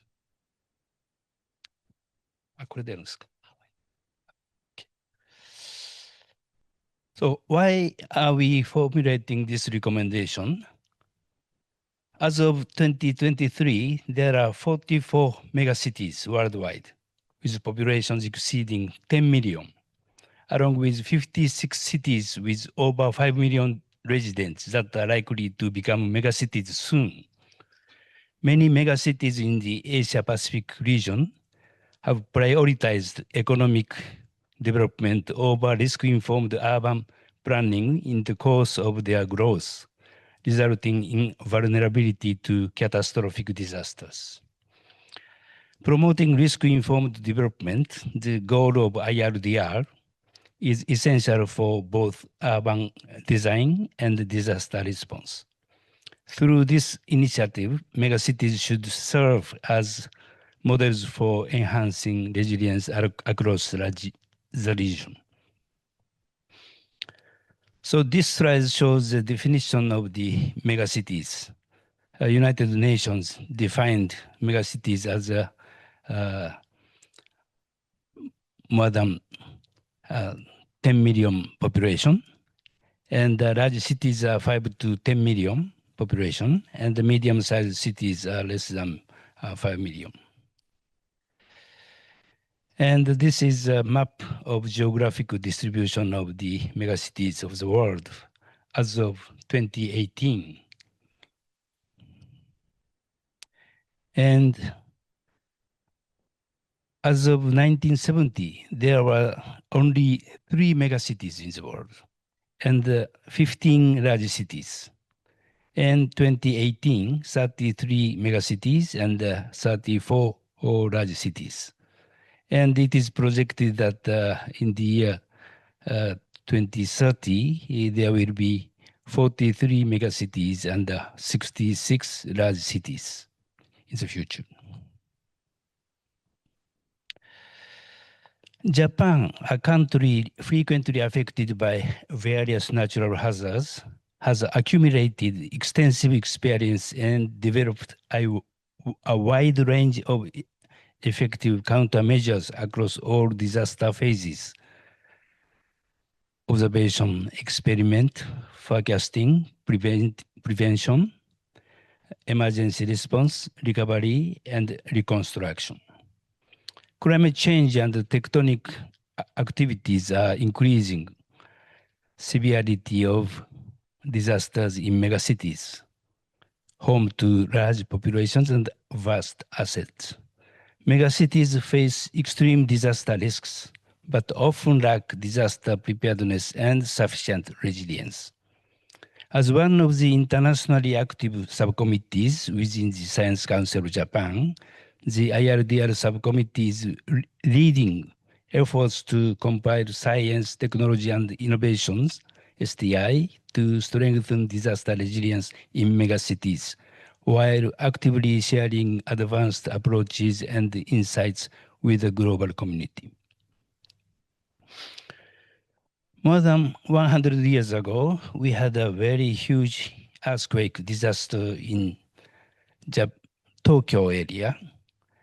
At that time, it was 1923. At that time, about 105,000 people were killed.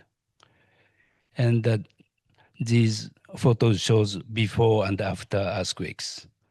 And the situation was drawn by Mr. Yoshida as in the picture.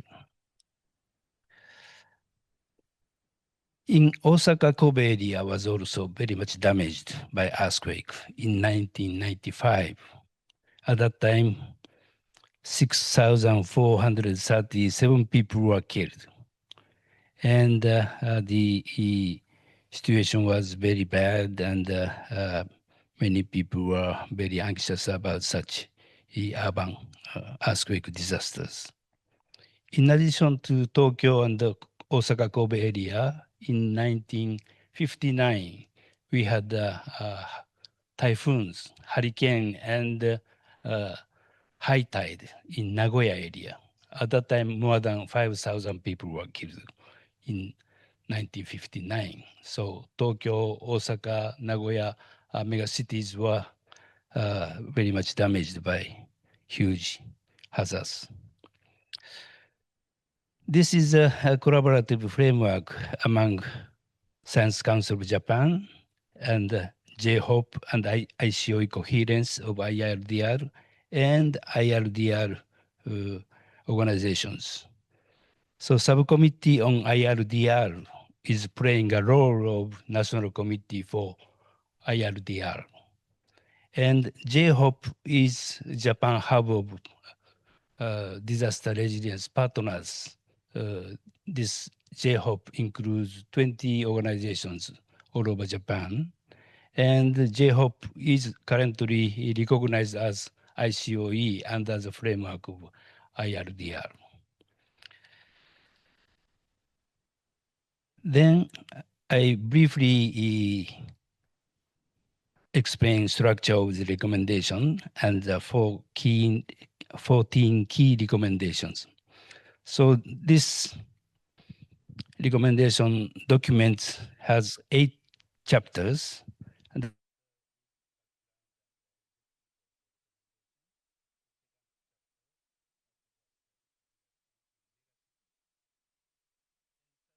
Chapter include 2 recommendations.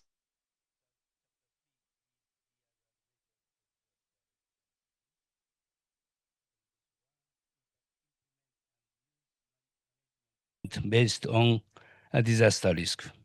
Recommendation 2, account for uncertainties of future changes and disaster risks. Chapter 4 deals with public health in megacities during disasters.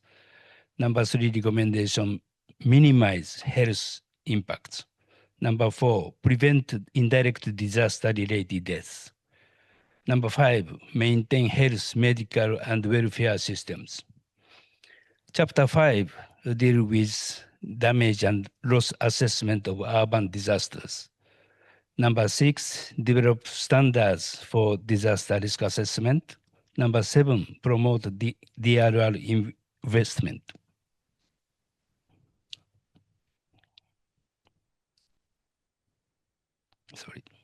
Chapter 6, dissemination and distribution of disaster information.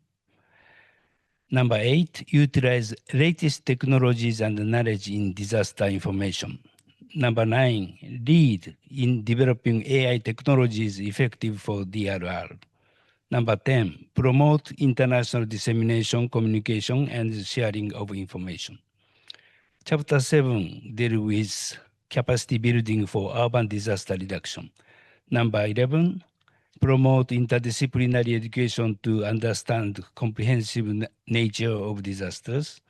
Number 12, build societal systems that incentivize disaster education. Chapter 8, science and technology and innovation for DRR in megacities. Number 13, establish a STI platform for DRR.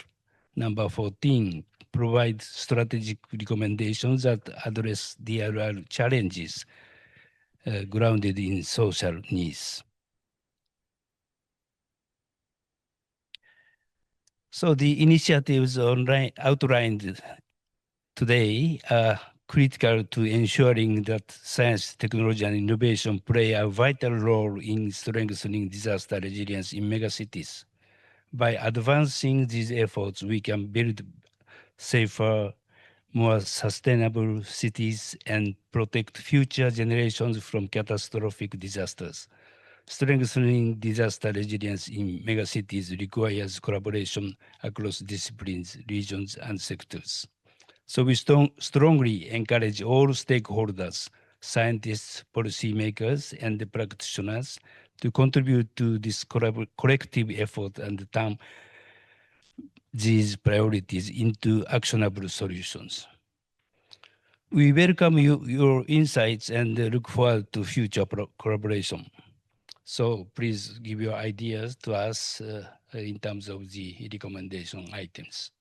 So after me, my colleagues, five of my colleagues will explain some more details of our recommendation documents.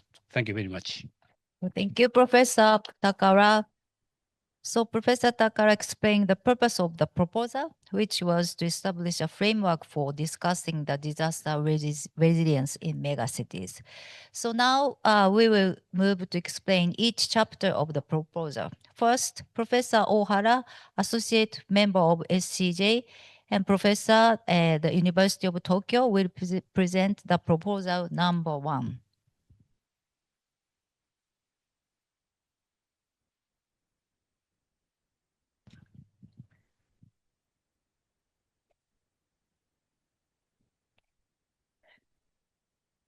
My name is Miho Hara. Thank you very much for introduction. On behalf of the team who were in charge of the discussion of DRR measures, I would like to talk on DRR measures for disaster resilient cities. UN published the report of World Urbanization Prospect in 2025. According to this recent report, we will anticipate that future population will increase in the world. This is a figure of the population projection until 2050. Red line is cities, and yellow is towns, and green line is rural areas. The populations in the future in cities will be drastically increased compared with rural areas, as you see from this figure.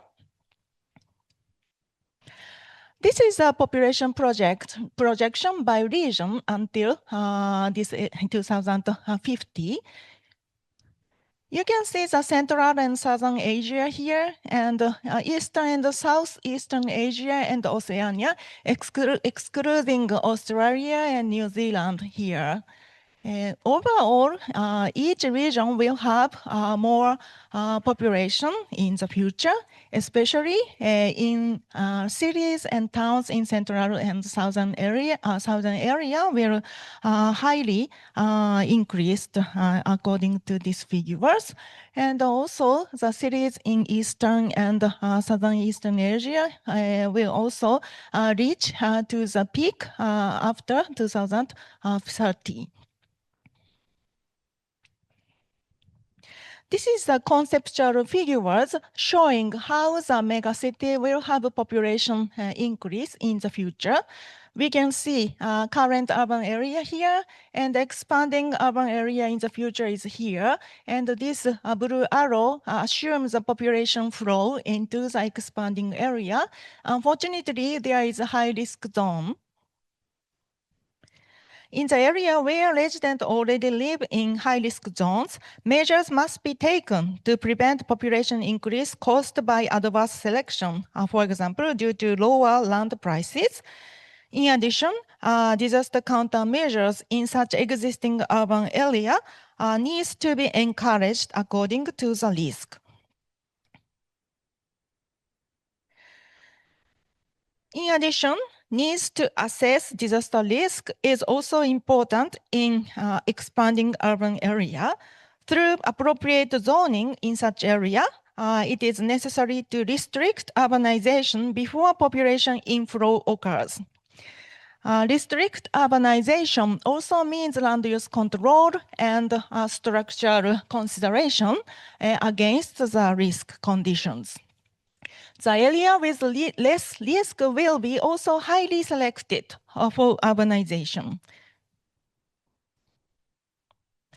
Based on these basic understandings, our team would like to recommend 2 points.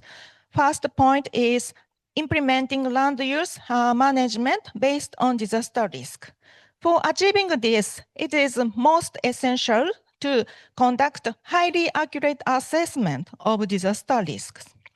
When implementing zoning, regulations, and guidance, it is necessary to evaluate disaster risk with high accuracy, including future risk. First, we need to improve the methodology of risk assessment. And second, we need to accumulate fundamental technical capacity, such as developing baseline data, compiling records of past disasters to understand the disaster impact, which is tailored to the regional characteristics. Second, it is very important to enhance building consensus on the use of the disaster risk information. When I visit a high-risk area in the world, we sometimes see these sceneries. This is informal settlements. And however, when I see these informal settlements, sometimes very near to this area, we see this kind of high-rise buildings or a very nice residential area. These are not so close. However, it is existing at the same times. In the megacities, we also have these informal settlements, and we need to deeply understand that megacity is a very diverse environment, and especially in high-risk area, we need to consider the existence of such informal settlement to enhance disaster resilience in the future. Let's go back to the slide. So enhancing building consensus needs the communication of disaster risk information in an accessible manner to diverse groups, including socially vulnerable people who are living in such informal settlements area. And it is also important to stimulate discussions or regional measures by considering the regional conditions and to build the district designations and local ordinances. Through this process, consensus should be built regarding standards and policies for urban development that make effective use of disaster risk information. Second, I would like to emphasize the importance of accounting for uncertainties for future changes and disaster risks. When we are assessing disaster risks, it is necessary to take into account not only the uncertainties arising from the assessment method, but also the uncertainties associated with future population trends and climate change. At the beginning of the presentation, I showed you the UN population projection. However, this is based on some calculations and assumptions. However, our future have a variety of the uncertainty. So we need to consider such uncertainty for discussing the DRR measures. Finally, I would like to show the Japanese example of climate change adaptations. In 2021, the Council for Infrastructure of Japan proposed the design rainfall change factor for facilities planning, considering the future climate change modeling. In case of Hokkaido area, northern part of Japan, they will propose the rainfall should be considered as 1.15 times. And in other area, we need to consider 1.1 times rainfall. And according to such rainfall increasing assumptions, we need to enhance the capacity of river channel or storage. in addition to these facility management, we also need to consider the uncertainty by conducting land use management or evacuations or business continuity planning, etc. It is essential to implement multi-level layers to measures to prevent catastrophic damage. Thank you very much. Thank you very much, Ohara Sensei. So let's move to the next. Second, Dr. Egawa Shinichi, designated associate member of SCJ, a professor, Tohoku University, will present the proposal too. Egawa Sensei, please.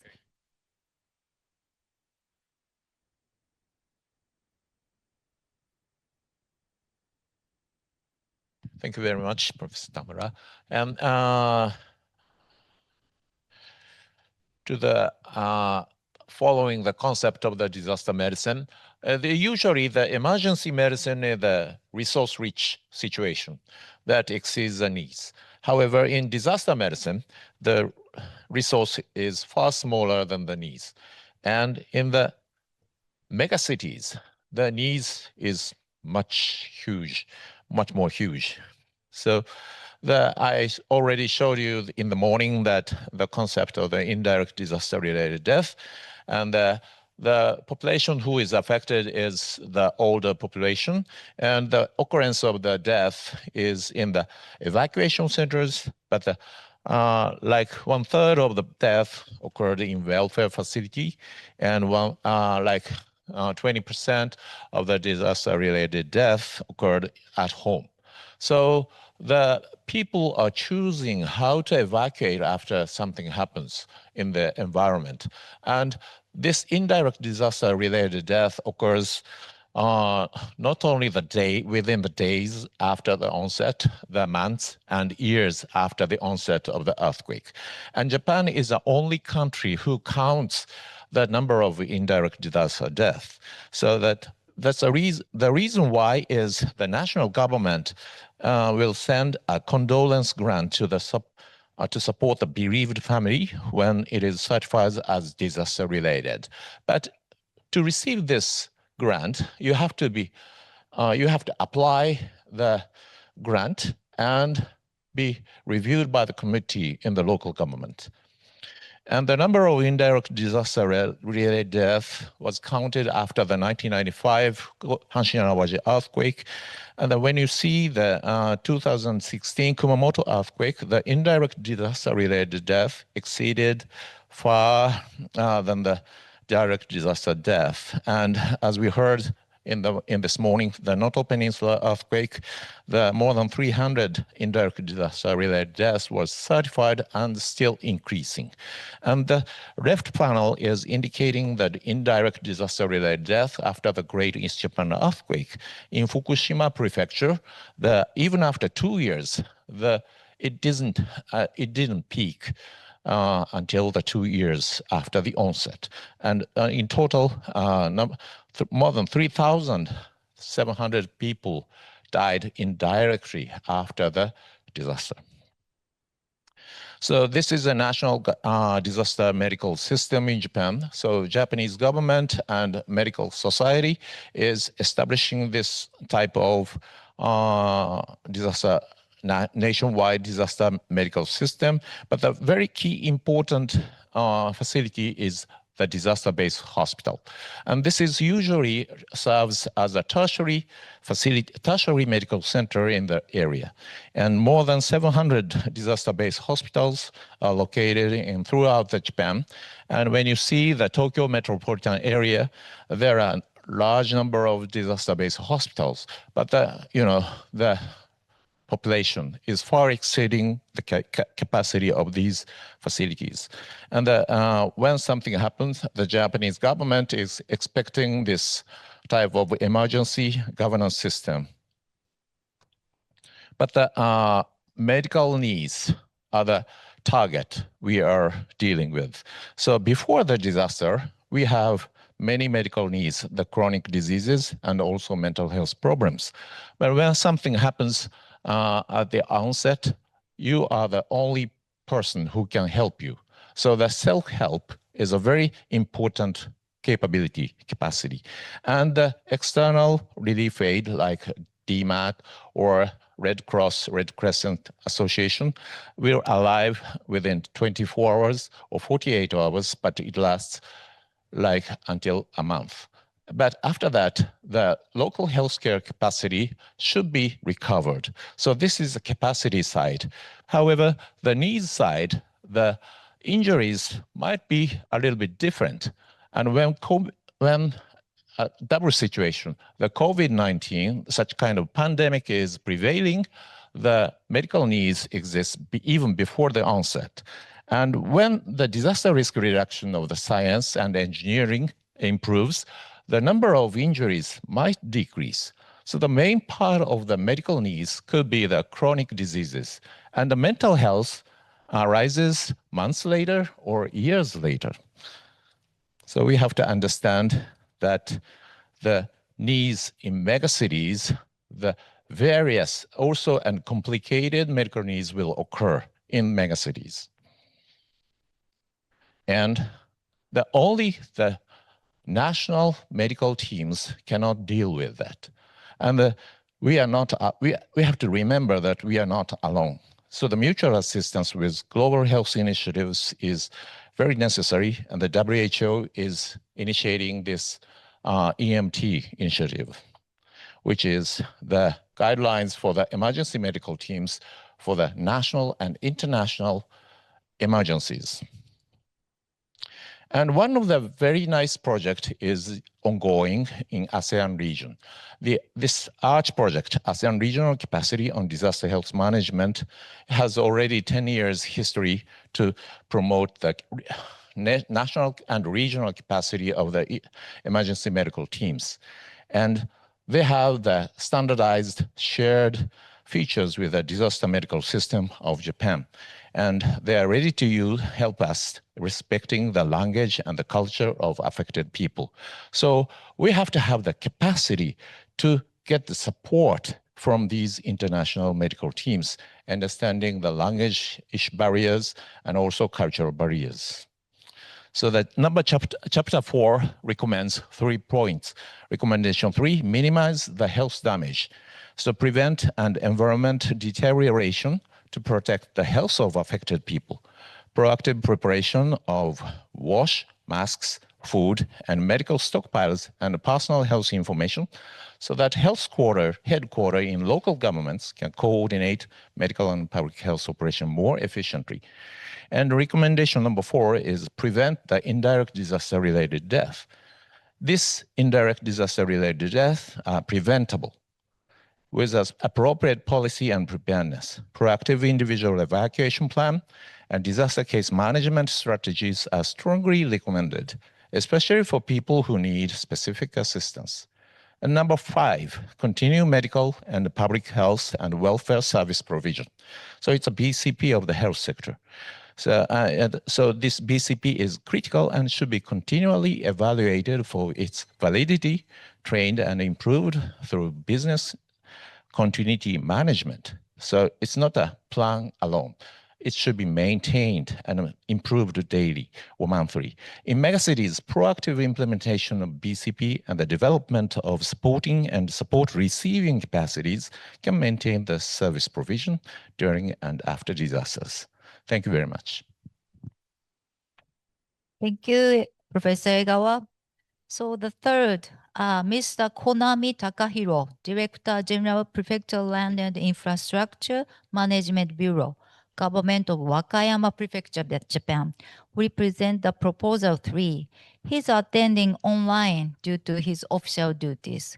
So Konami-san, are you hearing me? Hello, good afternoon. Can you hear me?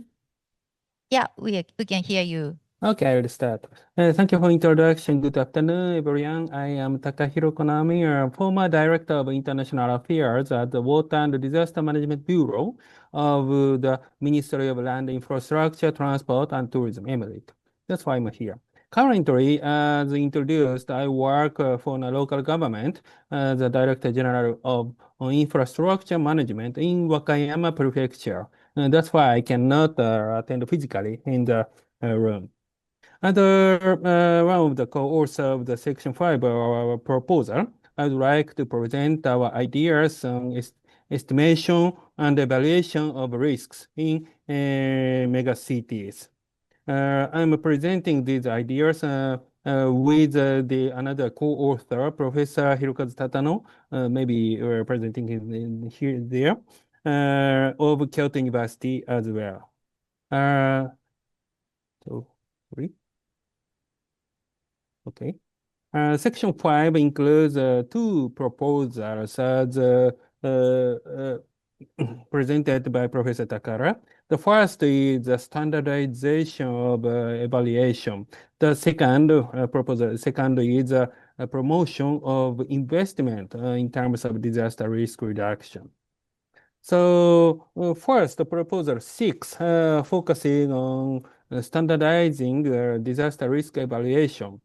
We identified 4 keywords in this proposal for this presentation. The first is a risk-informed sustainable development. This is originally proposed in 2021 publication by UNDRR, ISC, and IRDR. This concept places risk assessment at the center of the development process. This approach forms the basis of risk estimation and evaluation also in megacities. The second keyword is standardization. Without appropriate standards, it is impossible to compare actual disaster risks in different megacities. Japan has made several contributions to standardization in this area. ISO 37279 provides a basic framework for implementing disaster risk reduction. In terms of water-related risk, the Japanese government began discussions based on International Workshop Agreement number 50 in ISO. While these standards do not include at this moment an appropriate disaster risk evaluation focusing on megacities. But these activities can form the basis for future discussions on disaster risks in megacities as well. The third keyword is the crucial functions of megacities. Regarding disaster risks in megacities, Japan formulated the Act on Special Measures Against the Tokyo Inland Earthquake in 2013. This act stipulates measures to reduce damage to Japan's crucial functions in Tokyo by promoting the development of business continuity plans, BCPs, for central and local governments and private firms. While this is important for measuring disaster risk in megacities, so current damage estimation based on this act does not include at this moment the cascading effects of damages on crucial functions, which many megacities have, like in Tokyo. In this proposal, we aim to promote the quantitative, if possible, evaluation of cascading disaster risks, considering crucial functions in both the public and private sectors. The last keyword is data sharing. For example, currently, not all countries, not all megacities have developed detailed disaster risk maps like this. For example, consider different areas with different risk maps. Some maps consider only in a few kinds of natural disasters, such as earthquakes and floods, while others include various kinds of disasters, such as tornadoes, hurricanes, and landslides, and so on. It appears that the former one has fewer disaster risks than the latter. However, this is not true in general. It is impossible to compare disaster risk evaluations without the same number of evaluated aspects and the same level of accuracy in disaster risk evaluations in different megacities or areas. This means we need qualified and standardized data sharing on disaster risk estimation and evaluation as well.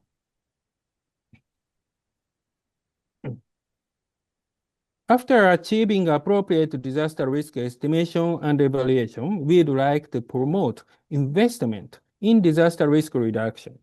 This proposal promotes investment in disaster risk reduction, including pre-disaster investment, mainstreaming disaster risk reduction, and the quantitative analysis and visualization of disaster DRR project outcomes. Regarding pre-disaster investments, international organizations like the World Bank and UNDRR have led many discussions. The World Bank frequently quotes the phrase, every $1 invested in making infrastructure disaster resilient in developing countries saves $4 in economic losses.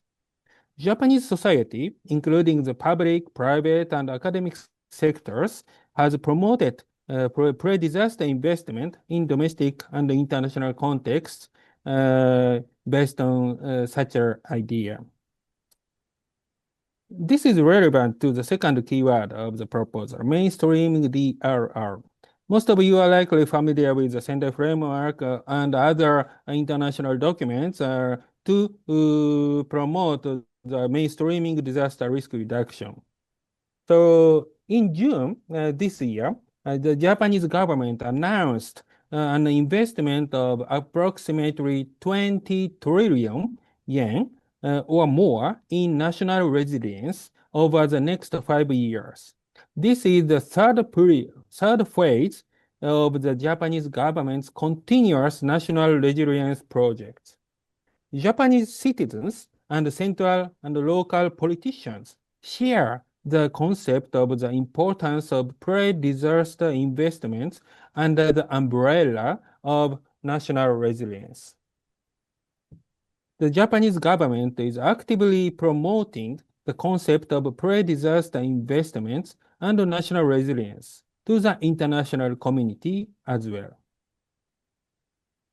In addition to emphasizing the importance of disaster risk reduction investments, it is also important to quantitatively analyze and visualize DRR project outcomes. Investors, including taxpayers, private firms, and international donors, should justify the investment.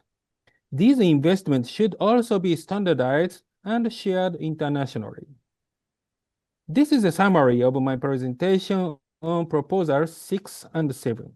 We hope our proposals will be implemented in various countries and international societies to estimate and evaluate risks from natural disasters in megacities.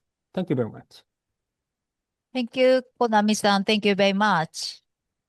So let's move to fourth, Kuribayashi Daisuke, Chief Researcher of Water Hazard and Risk Management ICHAM, and also a Public Works Research Institute PWRI, will present the proposal 4.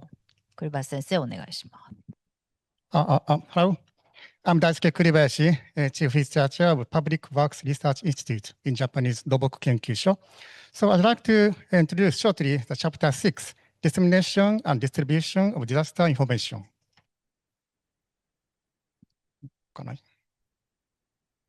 Okay. So this is the outline of my presentation. So these contents are the same as the recommendations contents. First, recent information tools. Second, challenges and response directions for disaster information dissemination during catastrophic disasters. And third, utilization of AI. And fourth, solidarity with the international community and domestic communities of different languages and cultures. Okay. So as for recent information tools, so as the figure 1, the smartphone ownership rate from 2010 shows the revolutionary and explosive changes in information gathering and communication method are forcing a fundamental transformation in disaster prevention information. And as you can understand from the figure second, social media platforms have become essential communication tools, not only for younger generations, but for all age groups. So that means for the public sector, it is now time to consider a paradigm shift in its role, both domestically and internationally. Okay. Next, I'd like to refer challenges and response directions for disaster information dissemination during catastrophic disasters. So as for the disaster preparedness phase, it is necessary to enhance society's overall disaster preparedness by utilizing virtual reality technology in digital twins and by regularly conducting risk communication. So these two photos show our activities in junior high school in which the students try to replicate the flat condition in Minecraft world by their own. And furthermore, the information and messages shared by content creators such as YouTubers can significantly influence people's actions during disasters. So therefore, maintaining contact with these sources and providing necessary reliable information in advance is essential. And as for the disaster response phases, so we need to examine and strengthen information dissemination method. For example, we have to consider to conduct prior examinations and simulations, anticipating the reactions of hundreds of thousands of recipients, and prepare for post-disaster cyber attacks and malicious rumors spread by third parties. And it is crucial to ensure individuals and businesses have access to information and communication tools.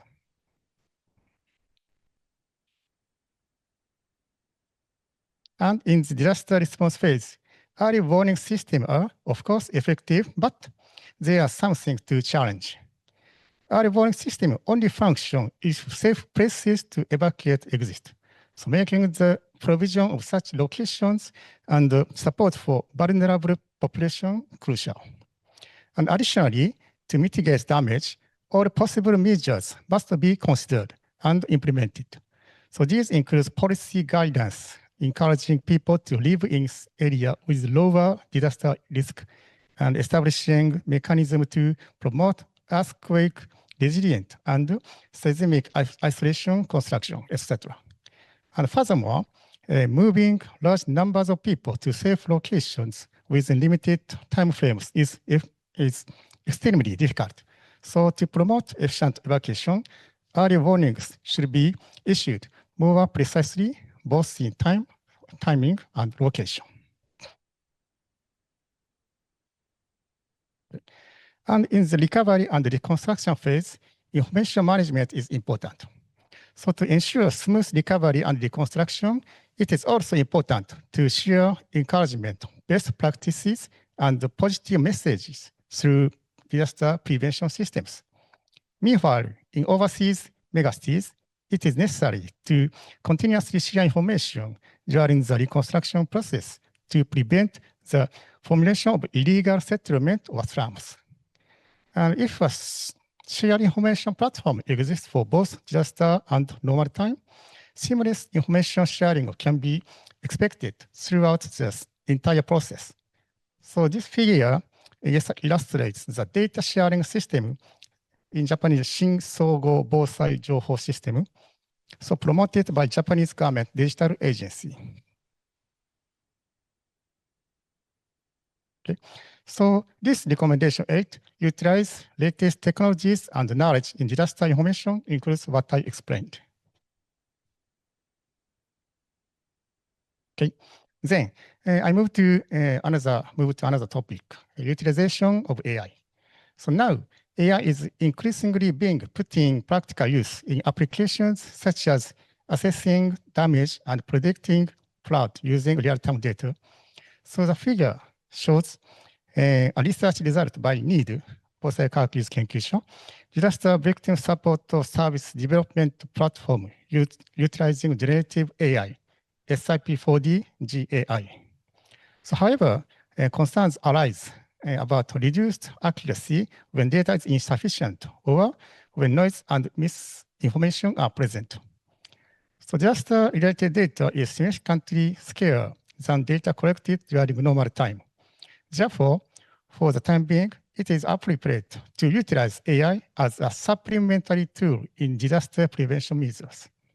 So it is crucial for academia to lead a development of AI effective for disaster prevention. And it is expected that AI cultivated in Japan will gain trust both domestically and internationally, I believe. And this recommendation 9, lead in developing AI technologies effective for DRR, includes what I explained. So lastly, I'd like to emphasize the solidarity with the international community and domestic communities of different languages for cultures. Concerning to the international community's attitude during catastrophic disasters, response to foreigners within the country during disasters.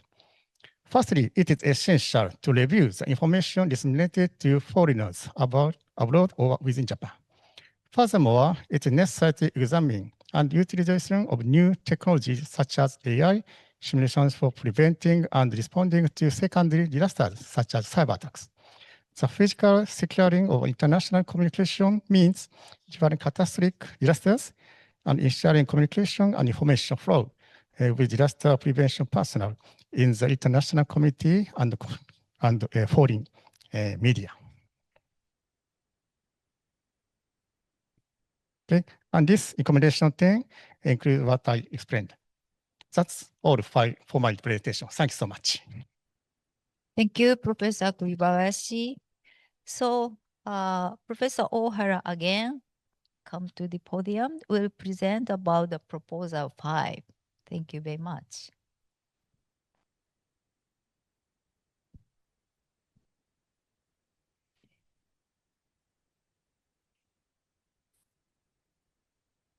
I'm Miho Ohara again, and I would like to introduce Chapter 7, Capacity Building for Urban Disaster Resilience. First of all, our team discussed what is the expected goal of capacity building for urban disaster resilience, and we agreed to these 3 points.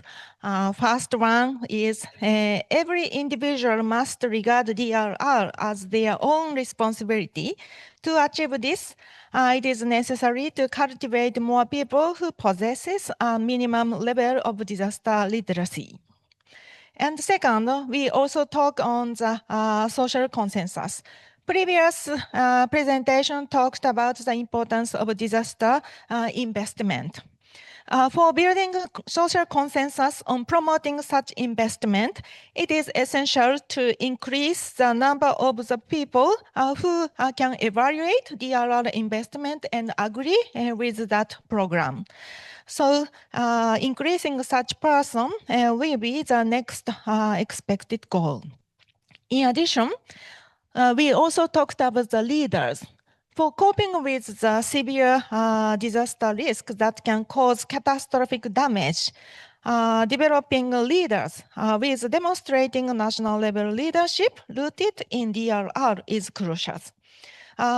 We would like to point out the necessary goal as capacity buildings. In addition, we would like to remind you our previous recommendation published from the Science Council of Japan in 2020. I'm sorry, English title is very small. And the title is Building the Sustainable Global Society by Strengthening Disaster Resilience. Subtitle is Developing an Online Synthesis System, OSS, and Fostering Facilitators to Realize Consilience.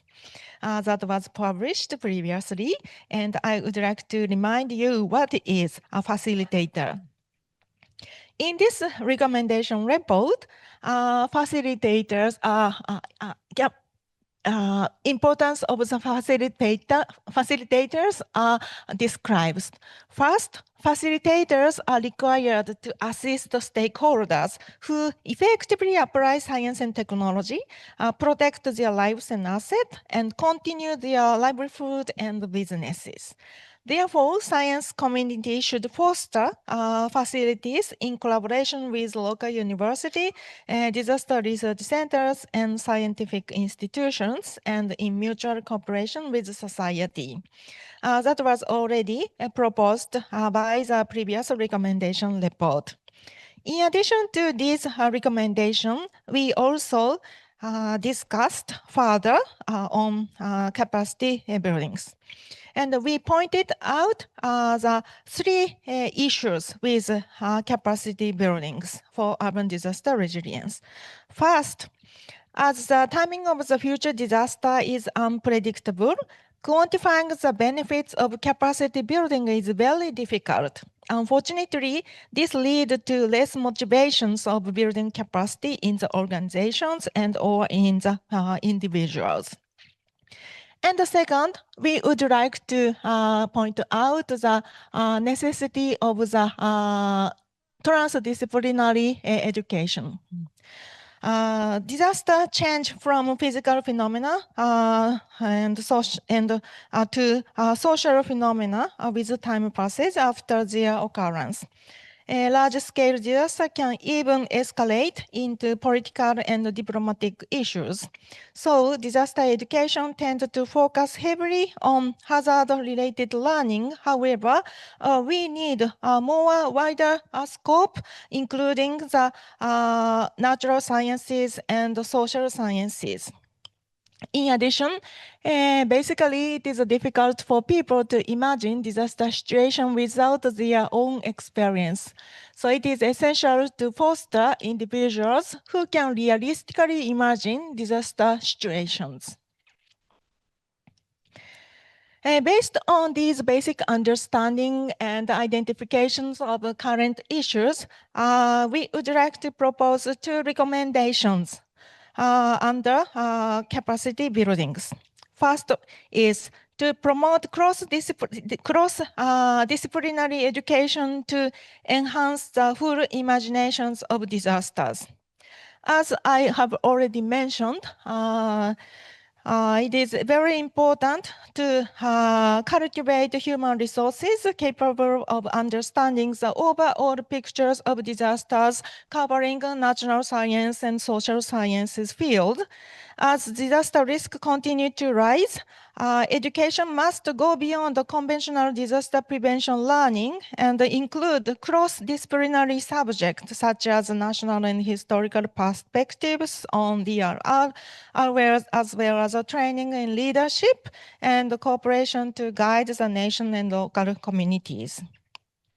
In addition, education should develop the ability to design countermeasures using the backcasting approaches.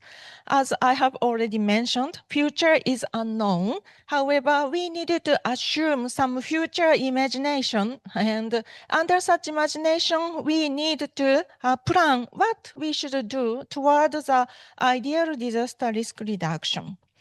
For such scope, it is essential to build an educational framework that enables learners to understand the disaster from both short and long-term perspectives.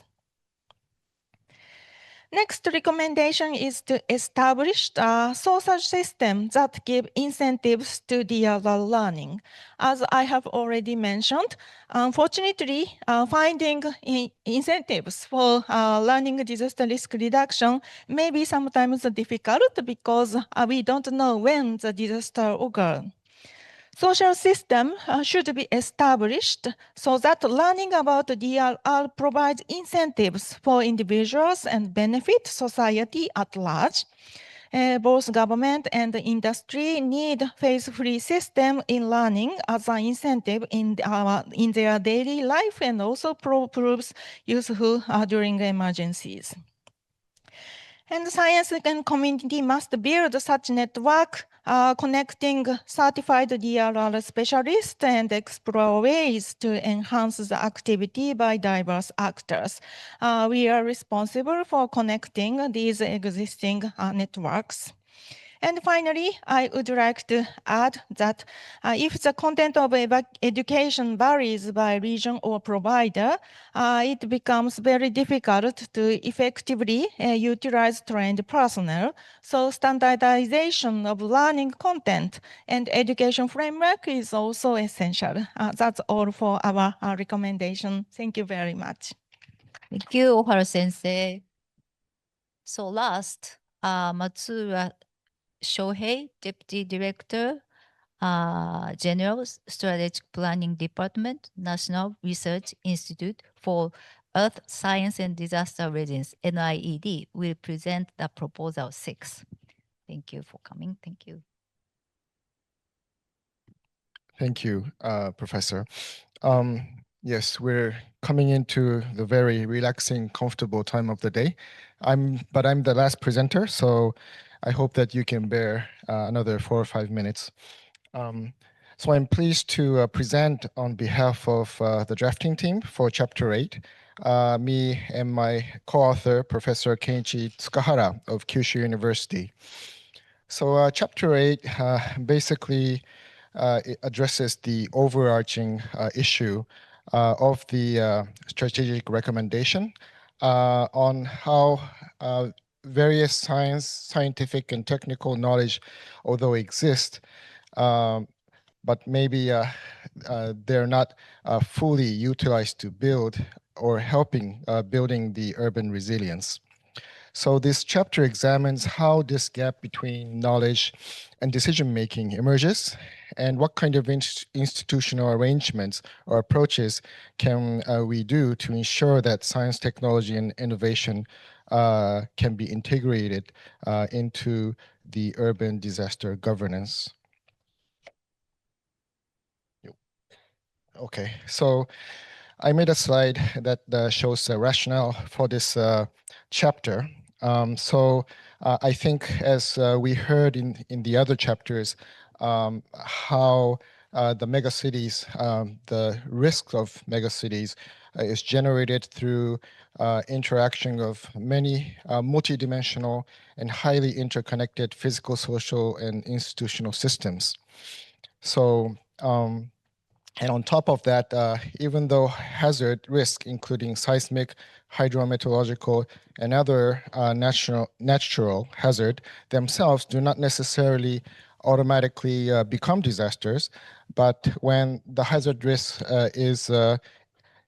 it gets intensified where exposure is very high, and where socioeconomic vulnerability is significant, and where rapid urbanization can create concentrated population and assets that could be aging or degrading. So these situations produce a complex risk environment that can't be addressed through isolated or single sector approaches. So possibly this may be the reason why even though our scientific knowledge has significantly advanced over the years, but maybe the disaster impacts in megacities continue to increase. So yeah, this persistent gap do not necessarily arise from lack of science, not necessarily, but perhaps from institutional bottlenecks that limits the integration of scientific evidence into how risk is understood and governed and managed. Okay, so we've introduced in the chapter on this transdisciplinary approach for disaster risk reduction for megacities. As I just mentioned in the rationale of this chapter, many factors that's intertwined and interdependent physical, social, and institutional systems. Due to this complex situation, we need more than just single hazard or single sector approaches. So we suggested this transdisciplinary approach, or TDA, to bring together scientists, policymakers, practitioners, private sector actors, and communities to jointly define a common social goal, problems, and then we would together generate knowledge and implement the solutions, not only during disaster times, but from peacetime. The collaboration is organized through co-design, co-production, co-delivery, and co-implementation, as outlined in this chapter's framework. So TDA is not merely a concept, but an implementation strategy that creates new knowledge from mixing different knowledge and stakeholders' experiences. So when we talk about the outputs from TDA, the scientific evidence and data must be translated into, and embedded into the DR policies and planning, which will make DR decision-making to be participatory, transparent, unbiased, and which is able to respond to the dynamic changes and the complex conditions in megacities. So I've raised one example in the chapter, Professor Tsukuhara did, on the Strategic Innovation Promotion Program, or SIP, which has been implemented in several phases. It's a cross-ministerial, mission-oriented R&D program, which actually promotes the STI to be interfaced into the field practice. And the other one is the STI platform, which will institutionalize the TDA. So it's basically an institutional mechanism that enables scientific knowledge to be sustainably and continuously used, maximized for the utilization for urban resilience. So, we've suggested 4 key activities for such STI platform. First, to generate a strategic recommendation based on scientific evidence that aligns with societal needs. So basically, this recommendation on megacities that we are discussing today is part of that. Also, we want to facilitate the advancement and development of and standardization of DR technologies and methodologies, which can be interoperable and scalable to many regions and many situations in a complex megacity environment. How am I doing on time? まだ大丈夫ですか?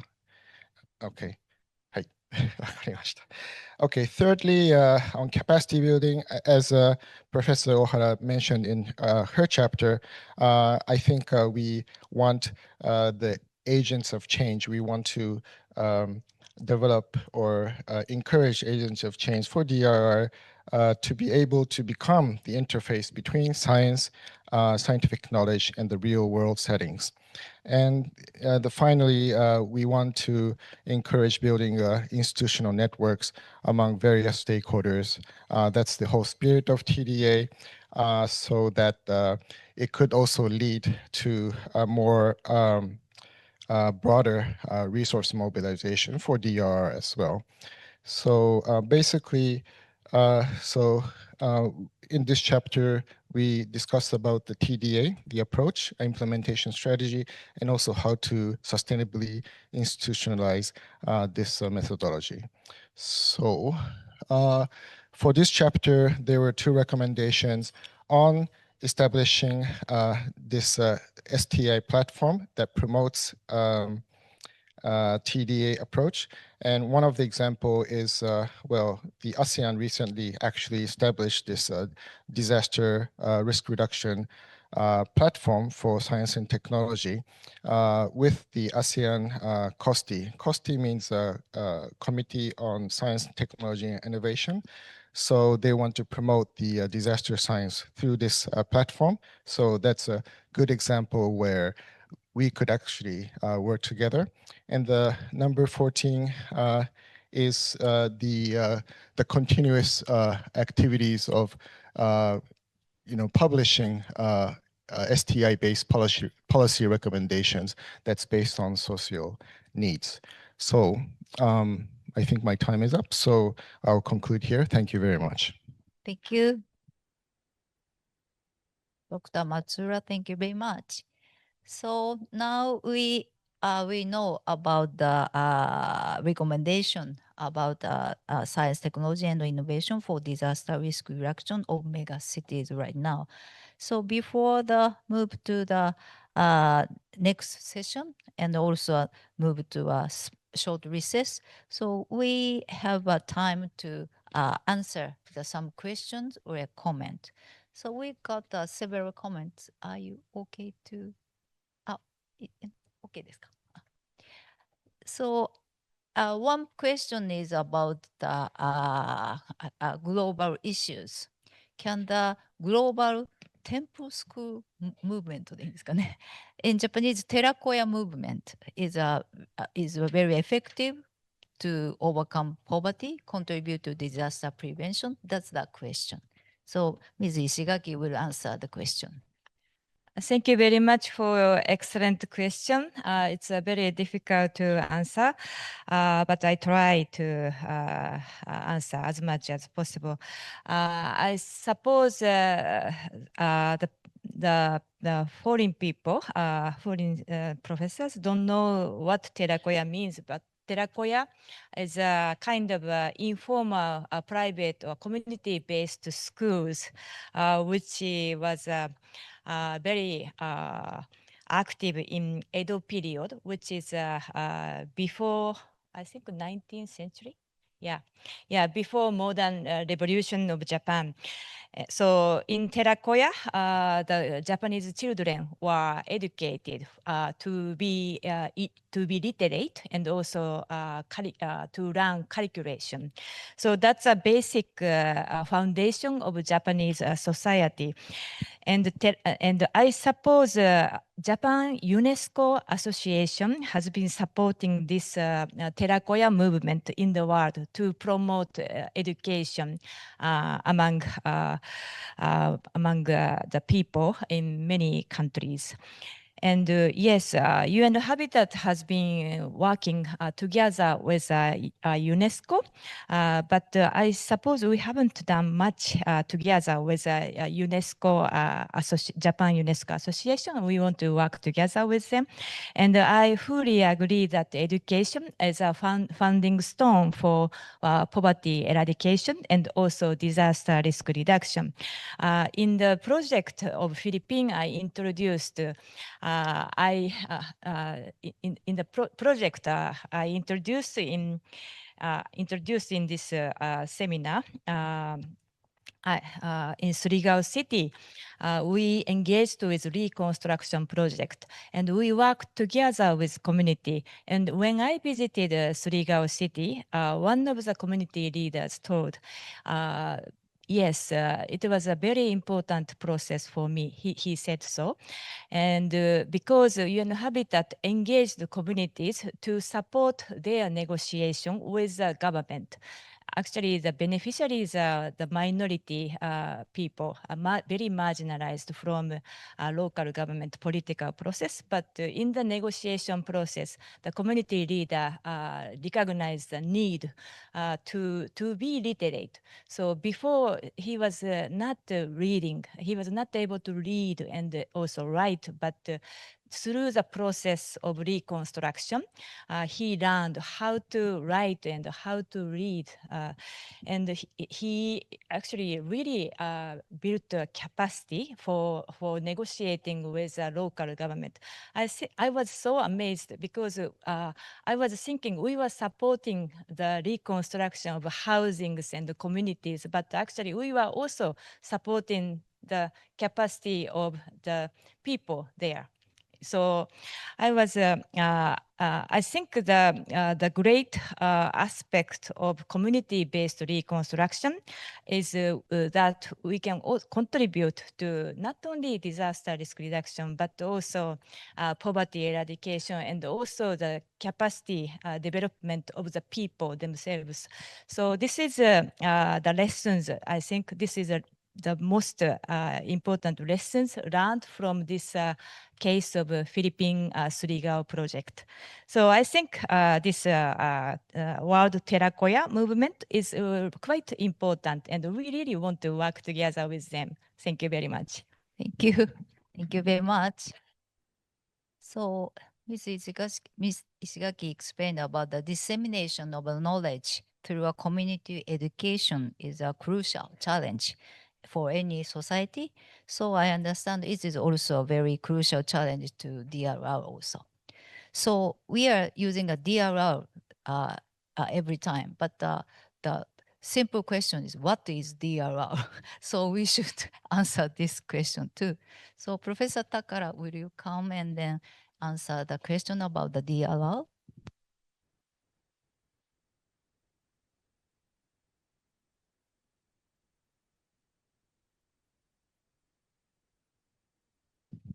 Thank you for the question. DRR is often used for disaster risk reduction. And recently, it is often translated into Japanese as bosai. And disaster risk reduction sometimes called as disaster management or something like that. And it includes all phases: prediction, prevention, and the emergency management, response, and the recovery and the restoration. So all those processes are included in disaster risk reduction. Thank you. Thank you. So thank you, Takara Sensei. We should disseminate our common knowledge is not a common knowledge, so we'd better think about that. So thank you very much for the explain about the DRR. So and also one more question is about New World, phase 3. So in Japan now, phase 3 is a very trend word for every many field. So the question is can the is the concept of the phase 3 is effective for megacity challenges? That's the question. So Takeuchi Sensei, would you please answer the question?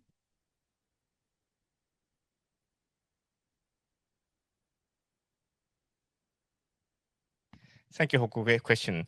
In a Great Hanshin earthquake in 1995, local community was very powerful before for the saving people before the public services is approaching. So, but recently, after 30 years, now in a big mega city like in Tokyo, people are living very individually, and there is many international communities, and the people are living together.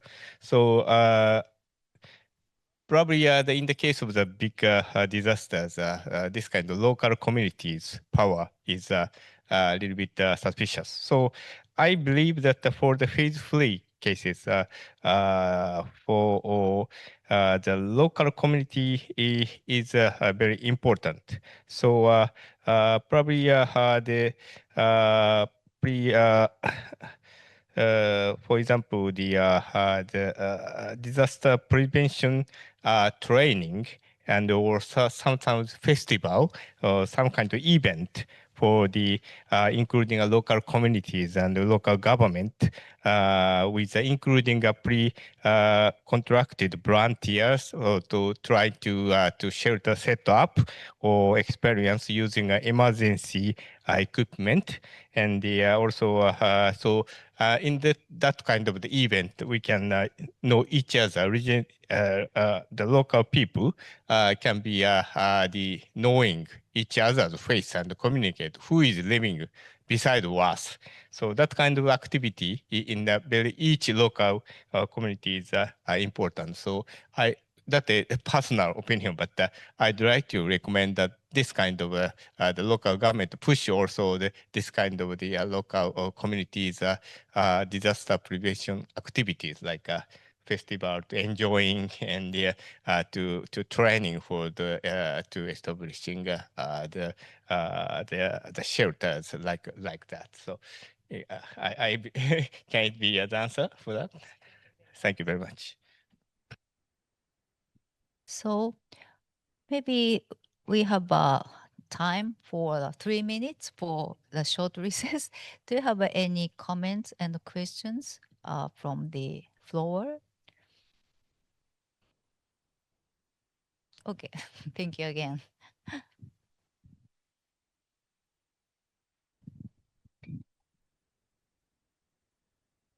Yeah, Charles McChilton from Harvard Humanitarian Initiative. To any of the speakers, I was curious about there's no real talk about having a unified disaster response unit to cover all of Japan, a cadre of professionals who could respond, but also train, but also to include not just Japanese, but also foreigners as part of that cadre to do that, rather than devolving it to the local municipality, local officials who may not have the training, the capacity to do that. As one person indicated, the interest and motivation for disaster response goes down after a disaster response, but a cadre of professionals, they'd be trained year round to respond to that and perhaps more effective. Just anybody has any comments about that? About the megacity disasters or in the morning session or all at previous recommendation. Megacities is not here, but is there any comments about our capacity for the responding disasters?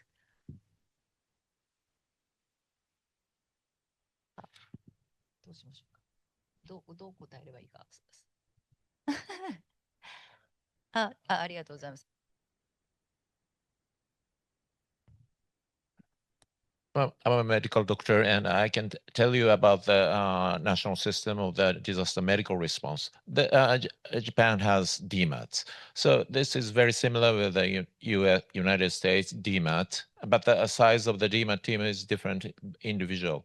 And the ASEAN, the standardization, the responding system for the health care is very similar with the Japanese system. But all over the world, each country has its own system.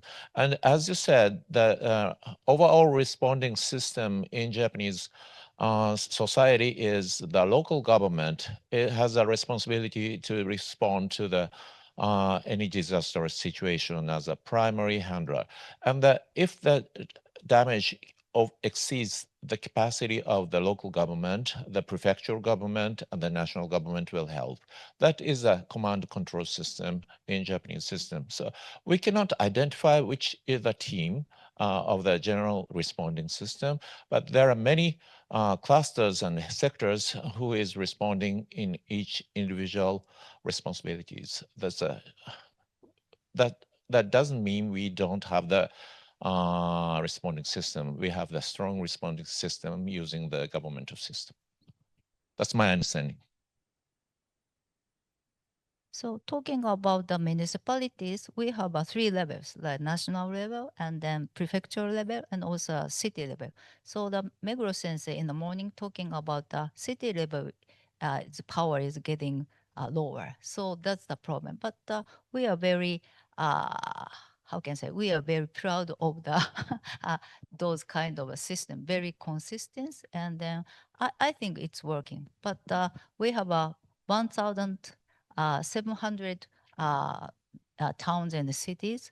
So they are, some of them are very bit of a huge, but some of them very small. So the power or capacities are very, how can I say, very high or low. It's a very like this. So something happened like Ishikawa Prefecture. It's a little small towns and cities.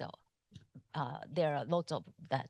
So it hit. So we need some power to help them. But helping process is not good right now. So that's our problem. So basically, we are very proud of our response scheme. Don't you think so? You agree? ありがとうございます。Yeah, when exceeding the limitation of the local capacity, and as national government, DMAT, Egal Sensei mentioned DMAT, but also national government also provide support. For example, I think Ministry of Land Infrastructure, they have a tech force the technical force team to assist the affected area. Or here we have a cabinet office person over there. So the national government cabinet office of disaster management team, they will send a team persons to prefecture level to assist the local government and so on. So we have a mechanism. It's not very much seen, but there's certain mechanism for the national help. So thank you very much for your question. Maybe between the recess, I will more answer your question. So thank you very much for the session 2. So we ended the session 2. So we will have a short recess, like 15 minutes. 15 minutes. So shall we begin at 14時50分. So 50 no 250 250でしょじゃなくて12分we have 12 minutes. She is very precise. 12 minutes recess. So shall we begin to 50 and after 12 minutes. So, and then also the YouTube listener and participants on online, please come back to the 250. Thank you very much. Thank you. So hello everyone again. So we will now proceed to the final session, the future of global disaster risk reduction. This will cover the morning discussion of the advisory opinion, preparing for wide area regional disasters based on lessons from the 2024 Noto Peninsula earthquake and heavy rain disaster. And the afternoon session, recommendations, science, technology, and innovation to strengthen disaster resilience in megacities facing catastrophic disaster risks with the global experts. So the session from here on be led by Ono Yuichi, associate member of SCJ, a professor, International Research Institute of Disaster Science, Tohoku University, as the panel discussion moderator. So, Ono sensei, floor is yours. Thank you very much for the introduction. So let us start session 3. And the first speaker, we're going to have a special lecture by the Dr. Saini Yang. She is the executive director of the IRDR, Integrated Research on Disaster Risk, and she's connecting from Beijing, China. So you have the floor, Dr. Yang. Thank you very much, Professor Ono. May I share my screen right now? Yes, it's coming. You share from your end, or I share from my end? So can you see my screen now? You can move the slide by yourself. Okay, thank you very much. Could you put it on the presentation mode? Yes. Now we see. Thank you. We see it. Thank you very much. So again, I'd like to thank again for the invitation for me to attend the scientific forum. I think this is quite a critical time for everybody to sit together and looking at our common challenge from catastrophes for future cities. So I want to talk a little bit about the IRDR's action supporting the implementation of Sendai framework. And I'm Saini Yang. I'm the new Executive Director of Integrated Research on Disaster Risk. I just want to start my talk from the changing global risk landscape. So if we look at the global risk horizon, since this is 2022, and this is published by WEF. And if we look at the short-term risk, it is extreme weather, livelihood crisis, climate change failure, of course, social coherence erosion, and as well as infectious disease, because that's 2022, right? And for the long midterm, it is climate, it's all in green. So all of them are climate or environment-related risks. And if we look at the risk in 2023, we notice that long-term risk didn't change, basically, but the short-term risk keep changing. For example, in 2023, The top short-term risk is cost of living crisis. And of course, natural disaster and extreme weather events are still there, but geoeconomic confrontation start to merge. And if we look at the 2024 global risk landscape, still quite a very stable long-term risk, but for the short term become the misinformation, disinformation.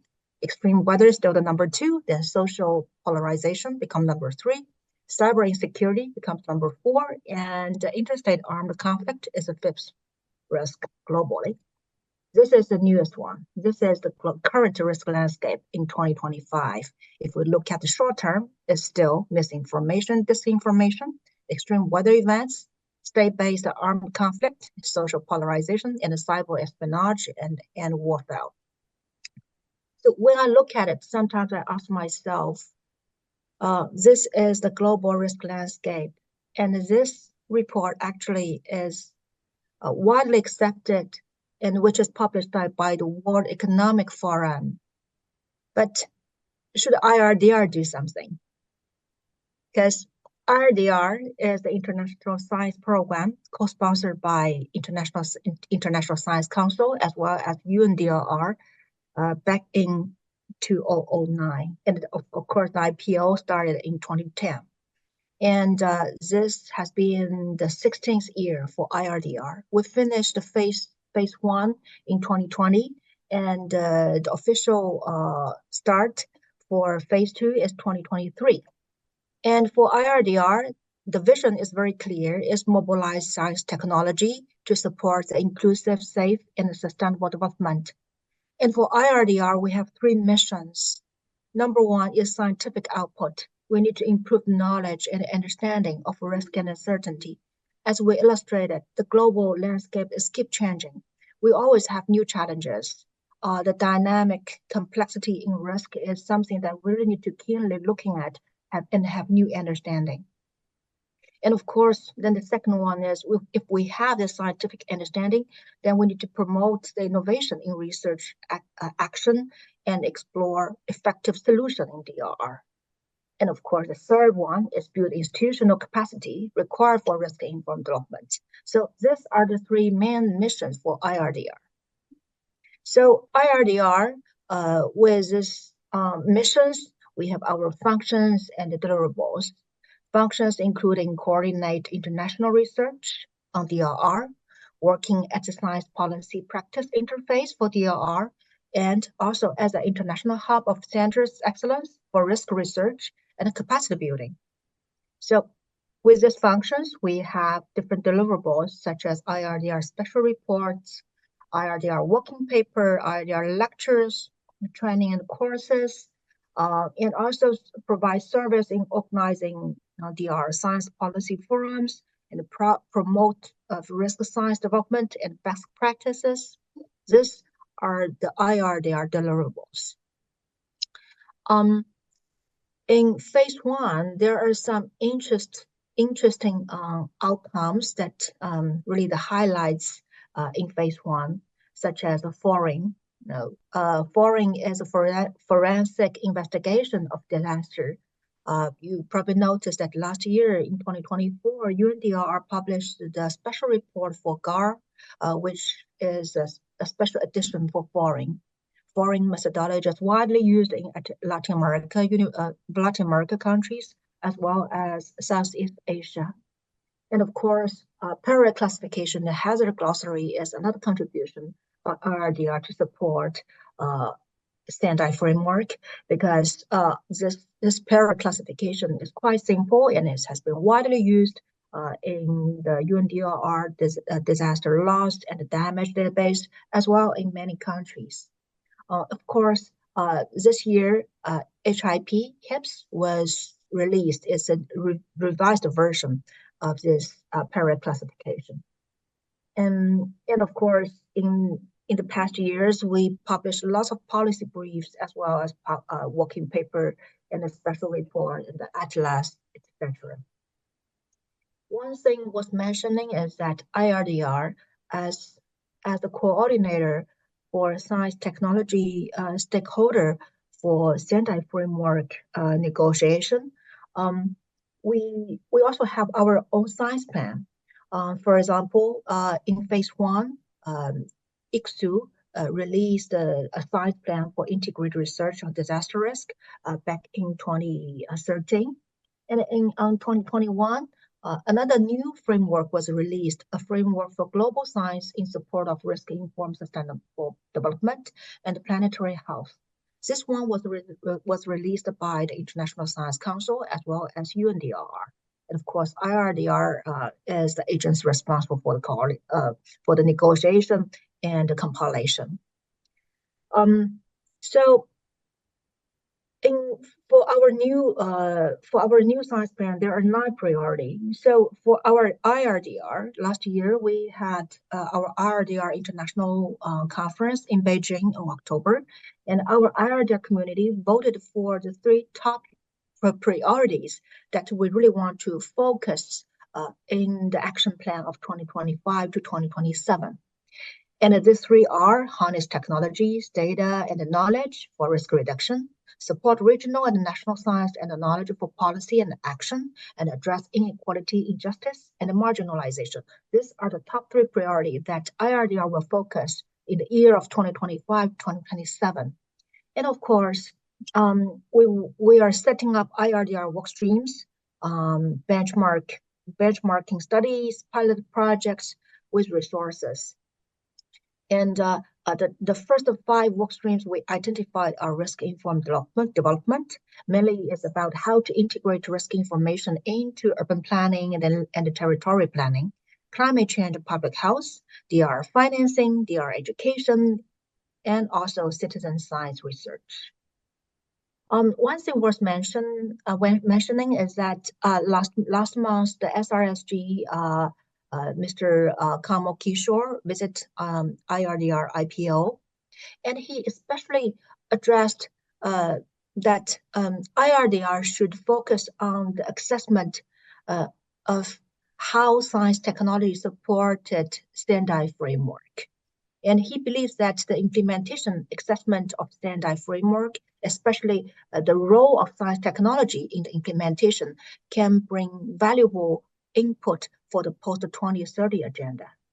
And of course, he also mentioned that there are many topics need more scientific input, such as how the different DRR, STI institutional structure influence the effectiveness of DRR in different country or region. And what is the relation between DRR indicator and other SDG indices? And can we have better tools to support resilient infrastructure and encourage the investment in resilient infrastructure? And of course, innovative financial instruments is always a key issue.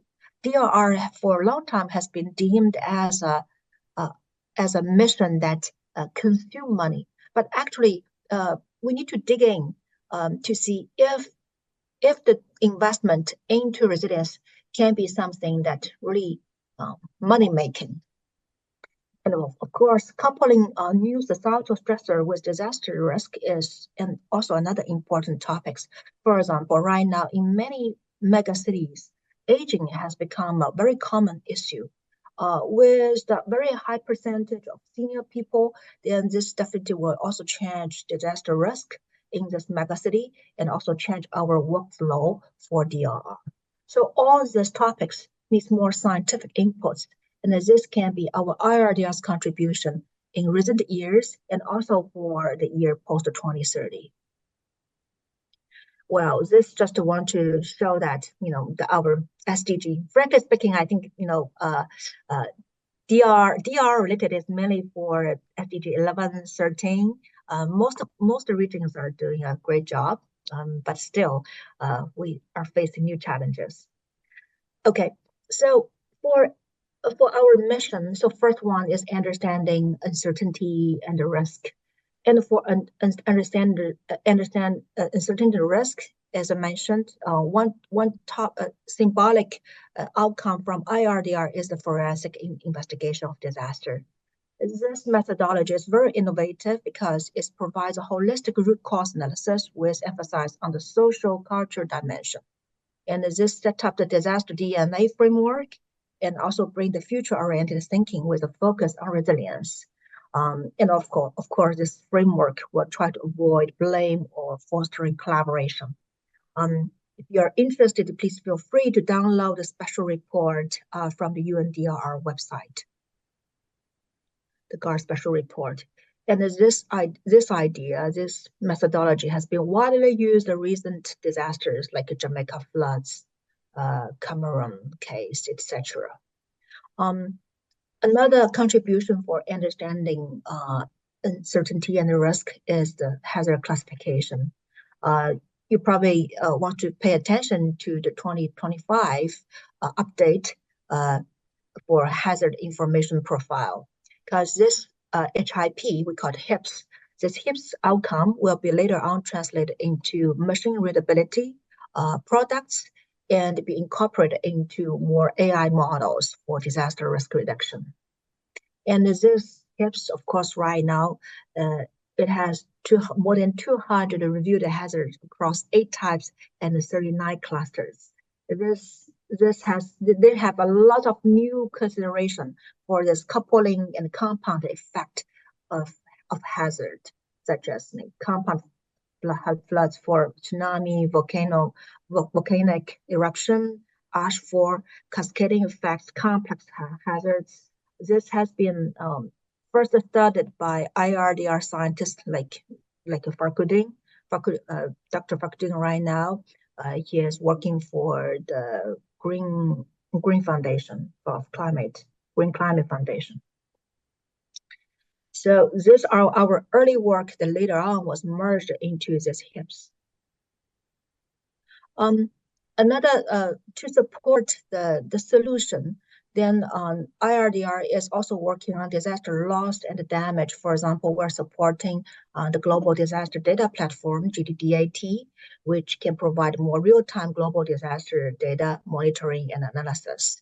And also, IRDR is collaborating with many other research institutes and working on the disaster assessment. Another contribution from the solution side is the multi-hazard impact-based early warning system. This is also IRDR contribution finished by 2019 in phase 1. And this has been utilized by countries, especially in the SIDS, due to its low cost. And also, this concept later on contribute to the early warning for all initiative, the UN initiative in 2022. And right now, there have been many countries who are applying this concept. This concept is very foreseen because number one is multi-hazard. Number two, it's not hazard-based anymore.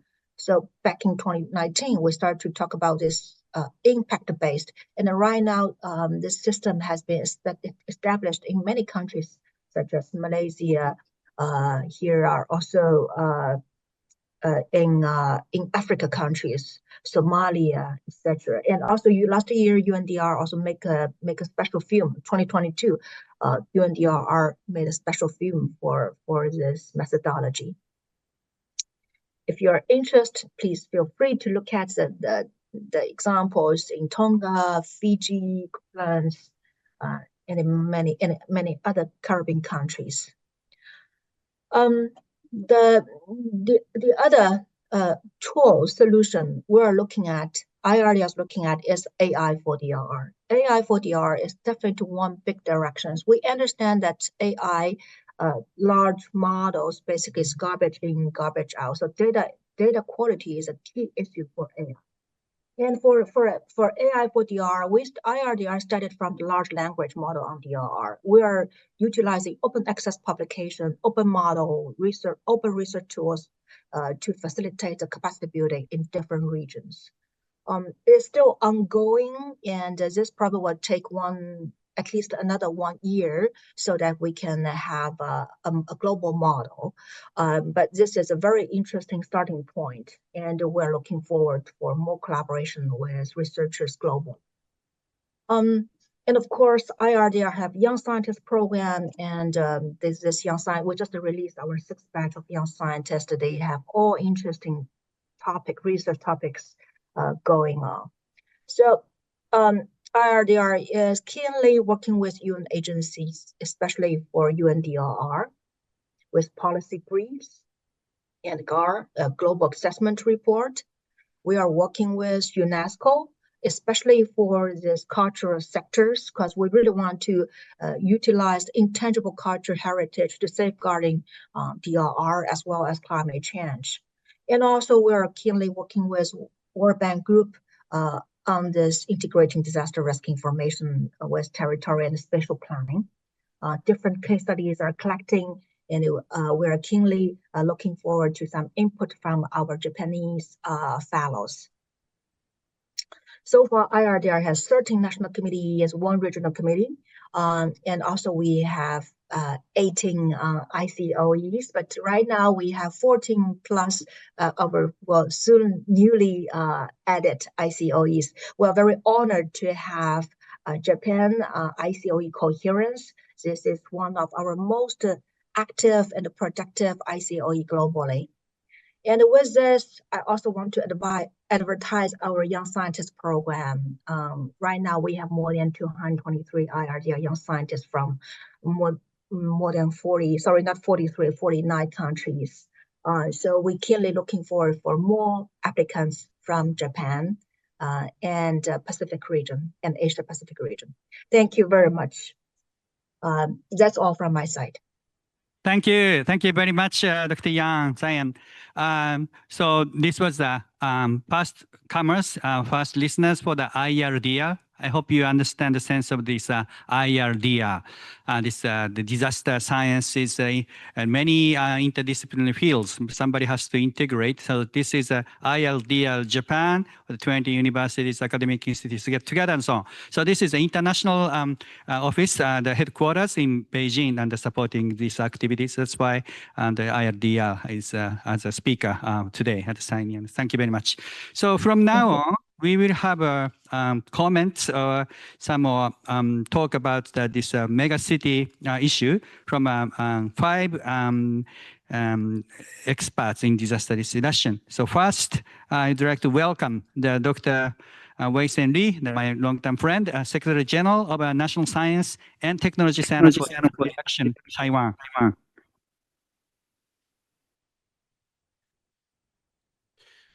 Good afternoon, Chair and all the distinguished guests today. My talk today is about the science-driven early warning system to reach end user for better urban resilience. My office a little bit different than most of your institution. My office not just focus on some applied research, but we have the mission to introduce science for disaster risk management. So in the following, I want to give 2 examples about how science can leverage resources, help not for the government decision, also help to save lives. Oh, sorry. First of all, I want to talk about the early warning system. You know, early warning system doesn't do anything unless people understand the quality information intelligence. So sometimes my office provide information with more than information, 1 to intelligence, people can take action. Usually we have 2 kinds of early warning, like earthquake or typhoon. Earthquake count by second, typhoon can count by hours, even days. So different time scale also give some different approach where we make some information intelligent to the end user. The end user, I said, not just about government, but also about the general public. So some key element to operate any early warning system include measurement like sensor. We need computing to understand what kind of impact going to have. And a very important thing, communications, traditional one or kind of ICT one. And we need the multiple channel to reach different users to enhance the coverage to everyone in our society. And last one, most important one, about action. Without action, it's just an information, not information intelligence. And purpose of function first about action for protections. No matter for the personal or the kind of government want to protect some community. Second one, decision on reducing impacts. How to allocate resources, personnel to reduce impact. Another one, response to developing situation, Like one case I'm going to mention later is typical developing case about the Barrier Lake. In the last one, our society want what? Comprehensive understanding on early warning system. Early warning system is not a fortune teller, can tell you everything. It's kind of signal to tell how you protect yourself.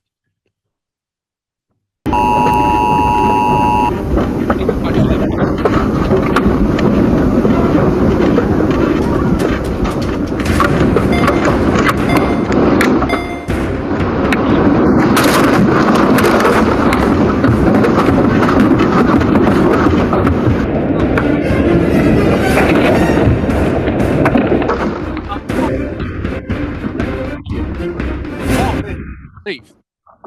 So I would say it's a typical example. From science and technology, first, we can detect earthquake. We have very dense, strong ground motion in Taiwan. We can decide intensity, magnitude of any earthquake in about 7 seconds. And send to my office, we need less than the 0.2 second. We can disseminate information to phone company, then to the end user. We estimate from the original earthquake to the last end, to the end user, it might take about 10 to 13 seconds. But the question, like people know how to escape, sorry, we cannot reach them unless they have the great sense about how to protect themselves. I will call it a great promotion and education on early warning system, so people know how to, 10 minutes or 5 minutes? Oh, so I will use this one about the Barrier Lake early this year. The Barrier Lake, you see, killed about 20%, is the largest one we ever have. But the problem is we found the facts earlier so we can make decision. This is the plan we made 48 hours ahead the Barrier Lake busted. So we evacuate in total 1,800 households, 8,500 people. Of course, we still lost about 20 lives. So the key takeaway from the is about multiple sensor works, different type of sensor tell us situation. In the worst case scenario, like the debris fall busted, help us understand who need evacuation. Another one, multiple channel to reach end user. But most important, another issue I not have time to discuss today about volunteer management. So for a modern society, we need use the different detector, different sensor to measure the dynamic, especially during disaster in our society. So thank you for my sharing today. Thank you. Thank you, Dr. Wei-san. This early warning system, two types, and the quality is important, not just to give the warning, but to save lives. And the issue is still the how to save the properties as well. So thank you. The next speaker is Dr. Patricia N. Sanchez. So she is the professor of the School of Environmental Science and Management, University of the Philippines, Los Baños, Philippines. You have the floor.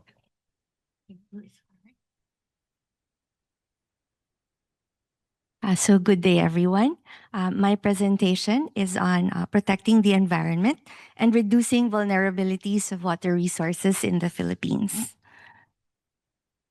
So this is looking at vulnerability. In general, the vulnerability of Philippine freshwater resources and use must be ready in facing major challenges through technical or managerial capacity building based on the assessed vulnerability structure. So for this map, we quantified vulnerability using UNEP's framework for water resources, wherein there are 4 main parameters: resource stress parameter, water development pressures, ecological health, and management capacity. So if you can see here, Metro Manila and its surrounding areas is actually showing highly vulnerable, as indicated there, mostly due to the development pressure of its ecological health. It's changing. All right. And looking at ecological health, There you go. So for Metro Manila, the ecological health parameter was found to be severe, while that for surrounding areas were found to be high. The following legislation that can address the vulnerability are Sustainable Forest Management Act, Forest Land Limits Act, and the National Land Use Act, which we don't have until now. These legislations could be aligned to some of our existing plans and programs, like the Philippine Master Plan for Climate Resilience, Forestry Development, Forestry Investment Roadmap, and the National Adaptation Plan. Yeah, and as you can see, this is actually what's happening in the country. This is the vanishing Philippine forest. We used to be 70% forested, but now, even with the greening program, we are only up by 24%.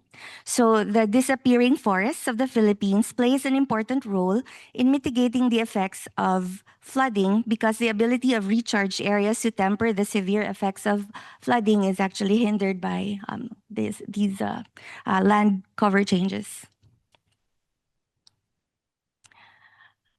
And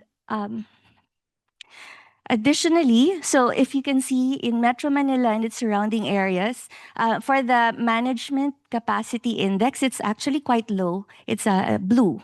But so due to the current existing institutional framework available, so we have all these frameworks available in the country, accessibility and efficiency of water use in Metro Manila and surrounding areas, the management capacity parameter for vulnerability is quite low, which is a good thing. However, management of water resources remains overlooked, underfunded, and fragmentally implemented. Why, you might ask? Because we have about 33 plus one new one, 34 national agencies handling water. So due to the current existing institutional framework available, it's actually hard to manage the water. And there is a need for an apex body, which will perhaps establish and maintain a centralized water resources data center that could streamline all our efforts from all these 33 agencies. I'm sure some of you are familiar with some of them. And exacerbated by climate change. So in the business as usual, it's warm and perhaps wetter future. In the worst case scenario, it's warmer and wetter in some areas, drier in some other areas. So climate change projections show, sorry, I can't see, a warm but wetter future for the business as usual, and warmer and stratified area for worst case scenario. This means that climate change need to be integrated into legislation that can address this additional vulnerability. So there are several legislations, Climate Accountability Bill, or the CLIMA. We have the Low Carbon Economy Bill, and also we have a bill that's hopefully will be implemented for insurance. So the Climate Disaster Risk Finance and Insurance. And these could be aligned with some of our policies and programs, such as the NDC Implementation Plan of 2020 to 2030 and the Philippine Development Plan of 2023-2028. So every time we have a new president, this is actually updated. We can integrate it in that. And so how do we look at risk? So I talked about vulnerability and its policy implications, but we actually have to calculate and quantify risk, perhaps in this way. So using exposure and hazard coupled with the vulnerability. And I have here an example of a project that we are currently doing. So some of you might be familiar with this, and our big boss is actually Ohara Sensei. You've met her earlier. So hide up satraps. I know it's a little small. So this is an example of an ongoing collaborative project that we have in the Philippines. The title is quite long. Let me read it out. So the development of a hybrid water-related disaster risk assessment technology for sustainable local economic development policy under climate change in the Philippines. So this project looks at climate model inputs into hydrological model and crop models that would result to quantifications of floods, droughts, and its effects to agriculture.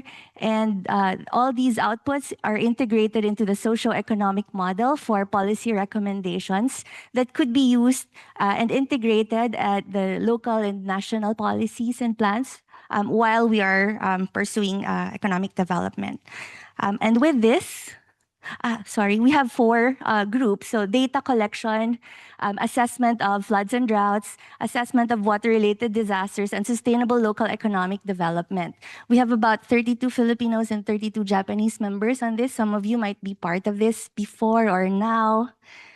It's a fun team, but yeah, we've been doing the study in 3 areas. So Pasig, Marikina, and Laguna, and Pampanga River Basin. Yeah, and these are some of the activities that we have.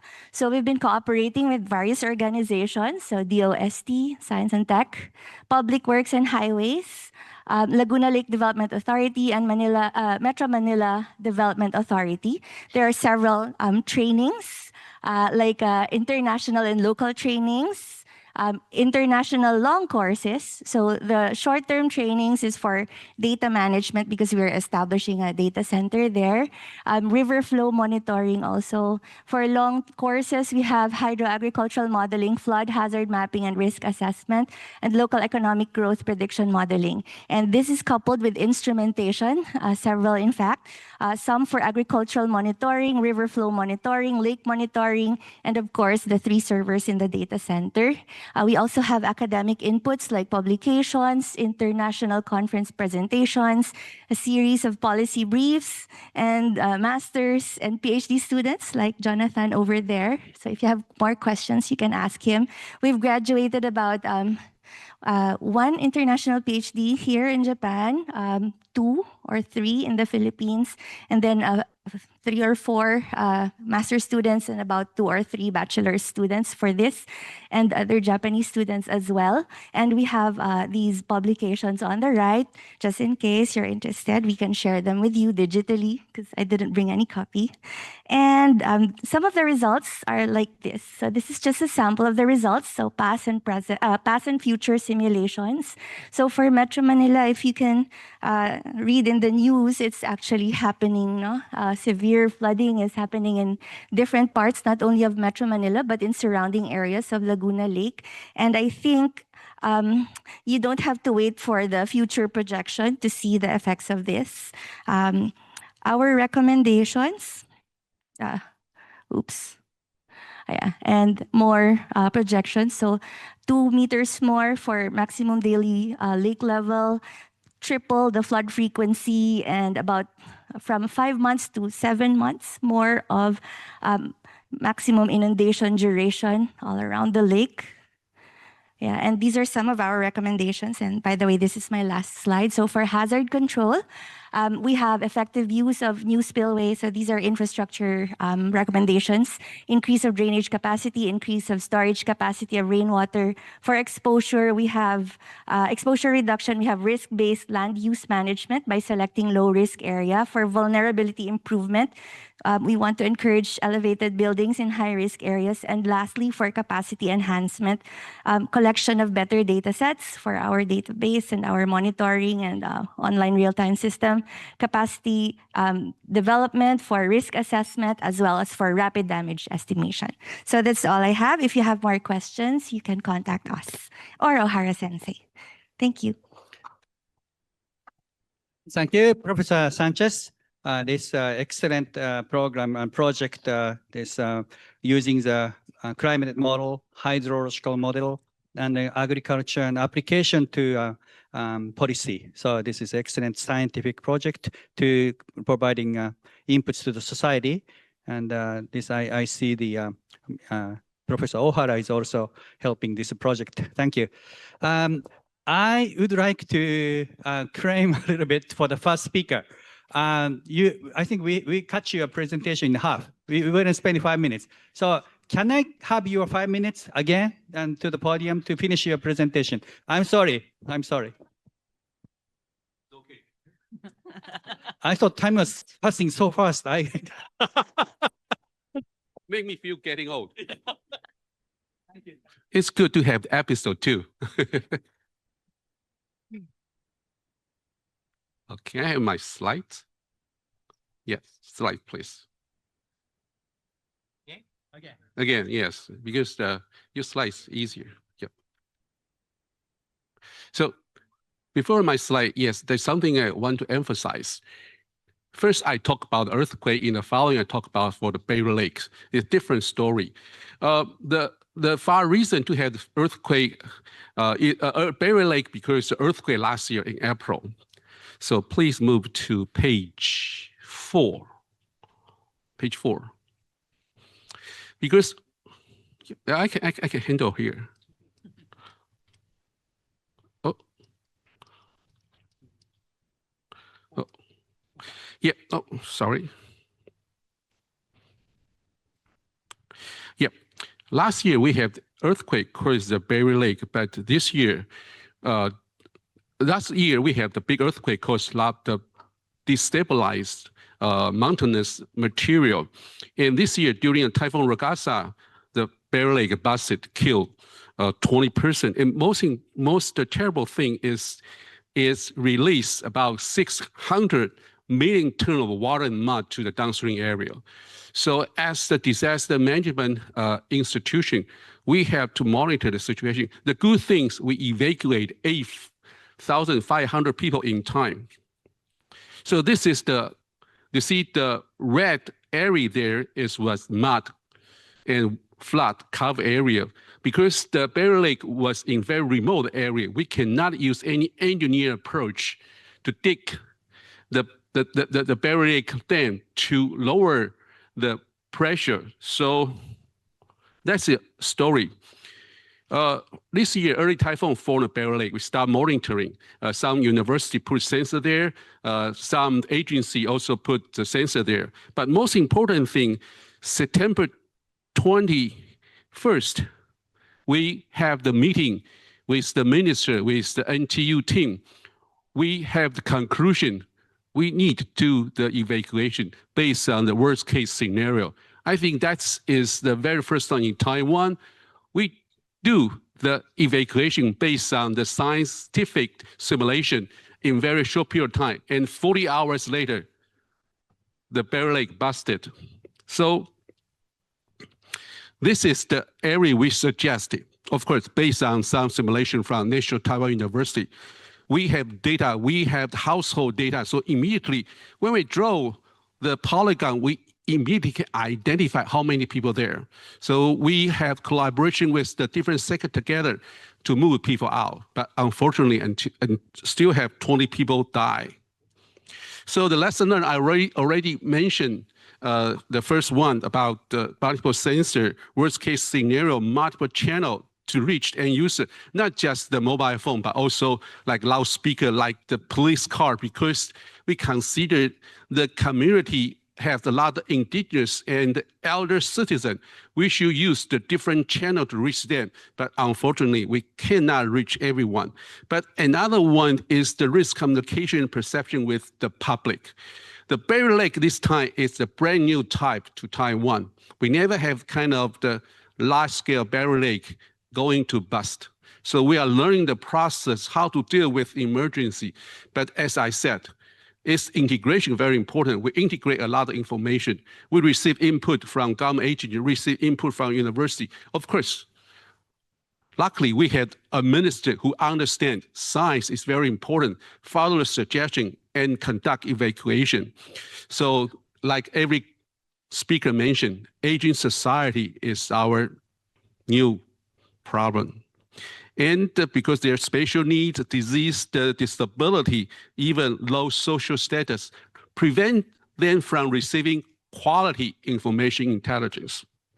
And the volunteer management, of course, a big issue, because 100,000 young generation rush to the site, want to clean up the town, but how to manage them, how to assign job for them to do everything, and how to provide logistics support, how to give them some basic guidance to execute the cleanup work and need a very detailed plan. But for this case, we don't have time to have the kind of plan. Luckily, we had very powerful NGO, Tzu They got experience. They coordinate a lot of the volunteers. Whenever they step out the train station, they found Tzu They start to teamwork. So that's a very important public-private partnership, not just include business sector, but also include NGO. And last one, like every society, though we have the good information coverage, but during the cases, no matter earthquake or barrier lake, we still have deal with a lot of mis and disinformation. So we need to do some clarification to calm down people's mind, because always people get panic when they receive some shock news. So science and technology can play a power to stabilize the whole society when we have a challenge. So this is some short story about my office work with other government agency. I mentioned again, my office is just a very small part of this whole system. I tell a story here, actually is teamwork from every partner in Taiwan. So again, integration, use science and technology, and partnership is element we can overcome future disaster. So thank you very much for the episode 2. Yeah, thank you, Wei-san. The strong, very young, juvenile, powerful typhoons are always hitting Philippine and Taiwan area. Then after hitting Taiwan, Philippines, a little weakened, aged typhoon coming to Japan, still causing damage. But we need to learn from you that the strongest typhoon is hitting the country. I mean the Taiwan or Philippines. Then how you deal with it? And it's been a long time for me a secret, but you expose a little bit of your secret what you're doing and still learning. So that's great. Thank you. So the next speaker is Dr. Nuraini Rama Hanifa. She's a research group coordinator, Geohazard Risk and Resilience, National Research and Innovation Agency, BRIN of Indonesia. You have the floor. Thank you very much. I'm honored to share here the next challenges on megacities in Indonesia, in particular because just last month, the UN launched a report stating that currently Jakarta, our capital, is the most populated megacities, overpassing Tokyo, having 41.9 million. I'm not sure how they calculate this, but I think it's because they are using all the agglomeration of Jakarta. So it's include Jakarta and the surrounding region, which is indeed very populated and quite scary. So this is daily how we see Jakarta. It's very populated. We have high-rise building. We have non-engineers building. We have a lot of mid-rise building. So we have a mixture of from the high, medium to low to slum area mixing into Jakarta. So many people are commuting daily as well in Jakarta. The main hazard in Jakarta, we have 10 hazards as deliberated by the Local Disaster Management Office of Jakarta. Flood, COVID-19, extreme weather, epidemic, extreme wave and abrasion, earthquake, technological hazard, drought, liquefaction, and tsunami. But I think what will be really scary is the earthquake. So Jakarta experiences flood almost every year. Not every year is very bad, but it's mainly because it's a low-lying cities, especially in the north part of Jakarta, with also a high rate of land subsidence and dense urban settlements. So the subsidence, sea level rise, and poor drainage system is the key challenges in north part of Jakarta. While in the central Jakarta, we have a lot of river basin, also the rapid urban development area, and so the runoff is starting to decrease, and the infrastructure is also very limited. So this flood risk is already taken quite seriously by the ministry and by the people. But what is really scary for Jakarta is the new confirmed earthquake that passed Jakarta. So I've been studying the megatrust earthquakes since my PhD in Nagoya University, and since 2011 we've been advocating that Jakarta might also experience the shaking of the megatrust earthquake south of Java. This is the newly map of seismic hazard in Indonesia, launched by the Ministry of Public Work and Housing, and this include more than about 100 earthquake experts. So we launched here before in 2017, we have 273 inland faults. And now we map 400 earthquake faults. The megathrust segments is similar, but we increase the megathrust of Java from 8.7 to magnitude 9. So the megathrust, toward the megathrust earthquake, I think the government and the people are more aware in the last decade. And this is released by the Ministry of Public Work directly. So the ministry is really providing a big concern on how to reinforce and providing an updated guideline on the infrastructure, building and infrastructure, and also released the retrofitting guideline last month. So if we see more closely in Jakarta here, we have the blue one is the fault map that already mapped in 2017. The red one is the newly launched in last month. So you see here, this is Jakarta. You see here a lot of red lines going nearby to Jakarta. Not only Jakarta, we also have Bandung. This is my city. Will be soon 10 million. And then we have Semarang, 6 million. We have Surabaya, 9 million. And we have several smaller earthquakes along Java. But the earthquake will pass the big cities in Java. So we have the Megatrust earthquake in south of Java, potentially magnitude 9. I experienced a 2011 earthquake in Tokyo. So I really felt how Tokyo was really big. It was my biggest shaking ever. And the epicenter was further north. So I just imagine, oh, I will feel like this if I'm in Bandung or Jakarta and the megatrust is below me. I mean, it's beneath Java. But the infrastructure, the building strength is totally different. So if we see here, actually Jakarta has experienced a devastating earthquake in the 16th century, 17th century, and 18th century. The story fade away, so the people are not very much aware. We bring back the story mainly in 2017, and they also mentioned the massive damage in Batavia region. Recently, me and Dr. Endra published a paper on the slip rate in Jakarta. So the slip rate from the GNSS data that we put is 3 millimeter per year with the length of 50 kilometers. So this is equivalent to magnitude 6.5 inland earthquake in Jakarta, capital city. So what 6.5 might mean for Jakarta? The Yogyakarta earthquake, for example, 6.3 causes 6,000 deaths. But Jakarta is also having the very soft sediment and also a very deep layer. So it might also have a big amplification. So the risk is very high. And if we reflect on the Cianjur earthquake 5.6, this is what happened.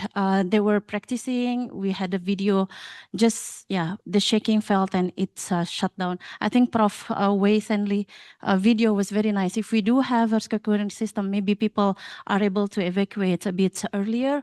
But also we have associated hazard, not only the earthquake shaking, but also we have landslide risks. This is in Cianjur, we have several landslides.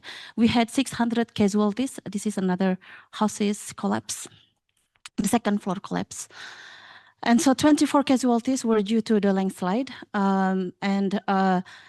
that 75% was due to building collapse. So in Indonesia, most are because of building collapse, but then also with the associated risks like landslide or tsunami, or maybe liquefaction and so on. So, also in Bandung, this is where I lived. We have the Lembang Fault in the red line here. And we also published a paper last year with Dr. Endra saying that this has a potential slip rate of 4 millimeter per year. Before it was 2 millimeter per year. So it increased by 2 times the hazard in Bandung. And this is the population around Bandung. We have along the Lembang Fault are very crowded. And also in Bandung is even more crowded than the Lembang Fault. It's very, very crowded, populated area in Bandung here. So now we are working with the British Geological Survey to understand the exposure model and also to combine with the volcano. EOS Singapore recently published a paper that Bandung is the most exposed city due to volcano hazard. So we do have earthquake, volcano, and landslide because it's hilly area. But we are starting to also understand the exposure model. And we start this year with the SATREPs, thank you to JICA and JST, to learn about how to develop the earthquake early warning system in Indonesia from the end to end. I think our BMKG also worked very closely with Taiwan to develop the system. And so we start from the observation system, also developing low-cost AI-based sensor for the earthquake early warning, develop the control system, and also how we develop the response guideline from the earthquake early warning system, but also elaborating the building behavior, because the building behavior in Indonesia is very different and very vulnerable. So moving to the recommendation, I think the recommendation that is being presented today is very timely for the case of megacities like Jakarta and other soon-to-be megacities in Indonesia. And for this imperative and participative effort from all levels is really required. We need to scale up the detailed understanding and assessment of multi-hazard, cascading hazard, and also the dynamic exposure of megacities. We had a lot of discussion how megacities grow very dynamically and also the extent of megacities, but also it has associated risk and systemic risk because the exposure is very complex in megacities, including the technology, the industries, and so on. The importance to re-evaluate the seismic performance and multi-hazard resistant building. I believe that the ministry built a strong building for the new building, but for the existing building, maybe it will be a big disaster if we don't do the retrofitting, especially for health facilities and also for schools, which is a good example from Japan, for example. And we need to increase the awareness and knowledge of leaders and citizens so that we can have a strong investment, rejuvenating the local tradition and wisdom, strengthen the capacity building for science, technology, innovation, also the early warning for all, and also the international collaboration. Thank you very much. Thank you very much. Excellent presentation. Both Taiwan and Indonesia share this early warning system for the earthquake, so seismic warning system. And I think the challenge she mentioned is building. The early warning system can people evacuate from the building, but it's not a permanent solution. That building needs to be strengthened. Somebody already mentioned this morning that it's important to have a safe buildings. Okay, so last speaker for the is Dr. Dominic. Dr. Two speakers more. The last second speaker is Dr. Ryan Lankles. Dr. Lankles is a Director of National Government of Public Safety Solutions, ESLI, US. Thank you.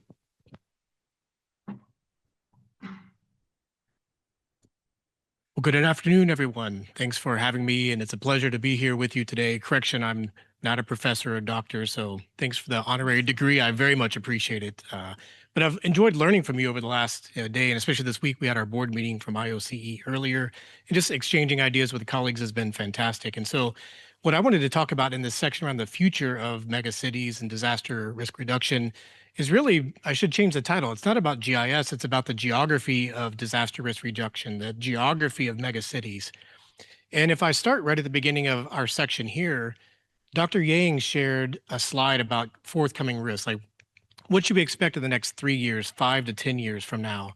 And it wasn't necessarily about earthquake risk. And although I'm very happy that Japan is doing such a fabulous job, given what we experienced here this morning, it's extreme weather. And if you look at the global phenomenon of just this simple map that's showing you about heat conditions over a 1 month period globally, we know that that is changing everything around us. This changing climate conditions leads to extreme weather. It's what's adding fuel to our fires, right? It's what's adding moisture. It's what's adding drought conditions. It's exacerbating those things globally. It's you could say, changing the landscape around megacities, and it's driving people into those cities. This is not going to stop. I think certainly we know by 2030, the number of megacities is going to be continuing to grow. We saw that earlier. So the other thing I think I want to say as a framing up front around the geography of these megacities and disaster risk reduction is that it's impossible to look at any one of these factors independently. This really is about looking holistically at the cities and all of the factors that drive risk in our communities. It's impossible to look at just extreme weather or heat in my first slide because, as I described, that heat does what? It dries out fuel moistures, it changes dynamics, it adds to urban population. And what that also does is creates wildfires. And it's not just the fire that we have to be concerned about, it's the cascading consequences of those fires. So in this case, global smoke. We heard earlier about how the disaster deaths are not just from the disaster itself, but the prolonged exposure and longer term modalities of that. So I would say that this requires a new approach for us to think more holistically. And that's why I say my talk really is about the geography of disaster risk reduction. You know, it's geography to me as a scientist and a geographer is about integrating data from all of the sciences. It's looking at the geology, it's looking at the seismology aspects of it, it's looking at climatology, it's looking at meteorology and the forecasting and predictions. And it's really trying to unify that to give us that holistic view that allows us to understand cascading consequences, and most importantly, perhaps, where we need to invest money and time and effort to reduce risk longer term. Now, I deliberately started with two maps because I would say that maps really are the language of geography. It's what allows us to communicate all of these phenomena to each other to help people understand these changing dynamic conditions. They, in other words, tell stories about our cities and about the resilience and the efforts that we are taking and need to take moving forward. Now, the title actually said GIS, but Geographic Information Systems, or the technology that helps us create these maps, is also expanding the way that we use these maps and collect data to drive these maps. They're not static, they're real time, they're updating dynamically in these changing environments. I would say in one way, you know, GIS is allowing us to integrate geography into everything we do, from traffic management and planning to urban planning and development to thinking about how we do evacuation modeling and planning with these changing conditions. In fact, it's taking all of that geospatial knowledge and making it available to everyone. And so the foundation of that work is that GIS allows us to abstract our world, to look at all of these factors together as maps and layers, which is unique for us to think about in resilience. Because again, its ability to take data from one organization or from one aspect and to combine it with another to look for a hidden pattern that uncovers a phenomenon that maybe we should be addressing holistically. This is really beginning to provide us a framework for how we integrate data and information to make better decisions. And that's important because I think what we're seeing and have heard today in this organization sharing from a multitude of perspectives is that it takes more than one person and one organization to build resilience. It really is about integrating every single aspect of a city like Tokyo together. It's the transportation department, the public works department. It's not just the disaster management agency or the cabinet office at the national level. It's every single one of them coming together, sharing and collaborating from their own perspective to develop strategies for how we find resilience moving forward. So those are framing components. I want to come back to a minute and just think about wildfire. I started with a map about heat. I showed you how that's changing globally. Certainly here in Japan to the northeast, there was a devastating fire recently, the worst since 1976 timeframe. And if you think about megacities, there's two things I want to highlight is that when we think about megacity growth, and the need to understand these dynamics, the first is on the periphery of these cities where people are starting to move as we encroach or we build new subdivisions outward as we expand the footprint. It means that we encroach into these urban environments, and it's these system connections between the built environment and the natural environment where things get really complex. This map is a county in Southern California near our office. We had a similar fire incident called the Palisades Fire that burned a number of homes. It wasn't necessarily the wildland fire. It wasn't the sense of the fire out in the wilderness that people recreate in. It was the urban interface, this designed area between the built environment and the nature where the fire took over and became a conflagration, much like we saw here in Japan. And if you think about the map, what it tells me from data from the Natural Resource Agency, from the city, from the planning department is that, yeah, there's 16,000 structures in the wildland, but it's the 1.6 million structures in the ember zone, the area that is potential for ignition to start a new conflagration that's important. This is why geography and maps matter. And if I look at an area that most people would think about being very serene, think about the beach environment, Santa Monica in Southern California. Well, in fact, there's still 50,000 structures in the ember zone in Santa Monica, a beach community at risk of wildfire, on the periphery, on the edge of a mega city in Los Angeles. This is the idea why geography matters and why maps are so important. When you look at that conflagration, I think it plays out and just, again, hammers on the point of why we need to be thinking about not just the built environment, but its nature, finding systems together holistically, the geography of wildfire and the hotspots that we see take off here, resulting in the thousands of structures burned in Southern California. Now, I'll kind of take a last step and say the other thing I think is really important for us is that, you know, it's not just the peripheries. If we think about where people move within our cities, driven by these climate change conditions and other reasons for migration, they also move in and densify the city itself. They're moving upward. They're growing into buildings. They're looking for new places to live. That means for us to continue to build resilience, we have to be not just mapping outside the interface and the natural systems. We need a better job of understanding what's in the structures, inside the buildings themselves. And we do this a lot in fire risk reduction. We map what type of building it is, what the building material is, what's stored in that building, how many people are in that building. But are we doing that for every single structure inside the city to start to create a targeted hazard analysis to understand where we should be focusing our risk education, our risk reduction efforts? So when we think about mapping and geography, I want us to think more about just the outside, but think about indoors as well. And then the last framing point for me as we kind of close out is that these communities are dynamic. If you travel around Tokyo here today, you see the dynamic nature of these mega cities. They're constantly changing. People are moving about, transportation systems, the environment. So we need a better way to make sure that we are connecting those systems together to monitor what's happening in real time. I would commend Japan as just an organization and the work you've done as an example today on earthquake monitoring. The first thing I did this morning was look for a map to help me understand the context of the earthquake. And I was able to put that in the context of my location in real time to understand the potential impact to me. I love the previous two presenters who really talked about this kind of idea of real-time announcements, early warning systems. And I would say that, certainly it deserves a deeper conversation than we have time today, but all of what I've just shared is enhanced with artificial intelligence. And this means that for me, it's three aspects, and I'll talk about this in a minute in the panel, but one is that there are ways to trust the data to help us understand patterns and to do this at scale.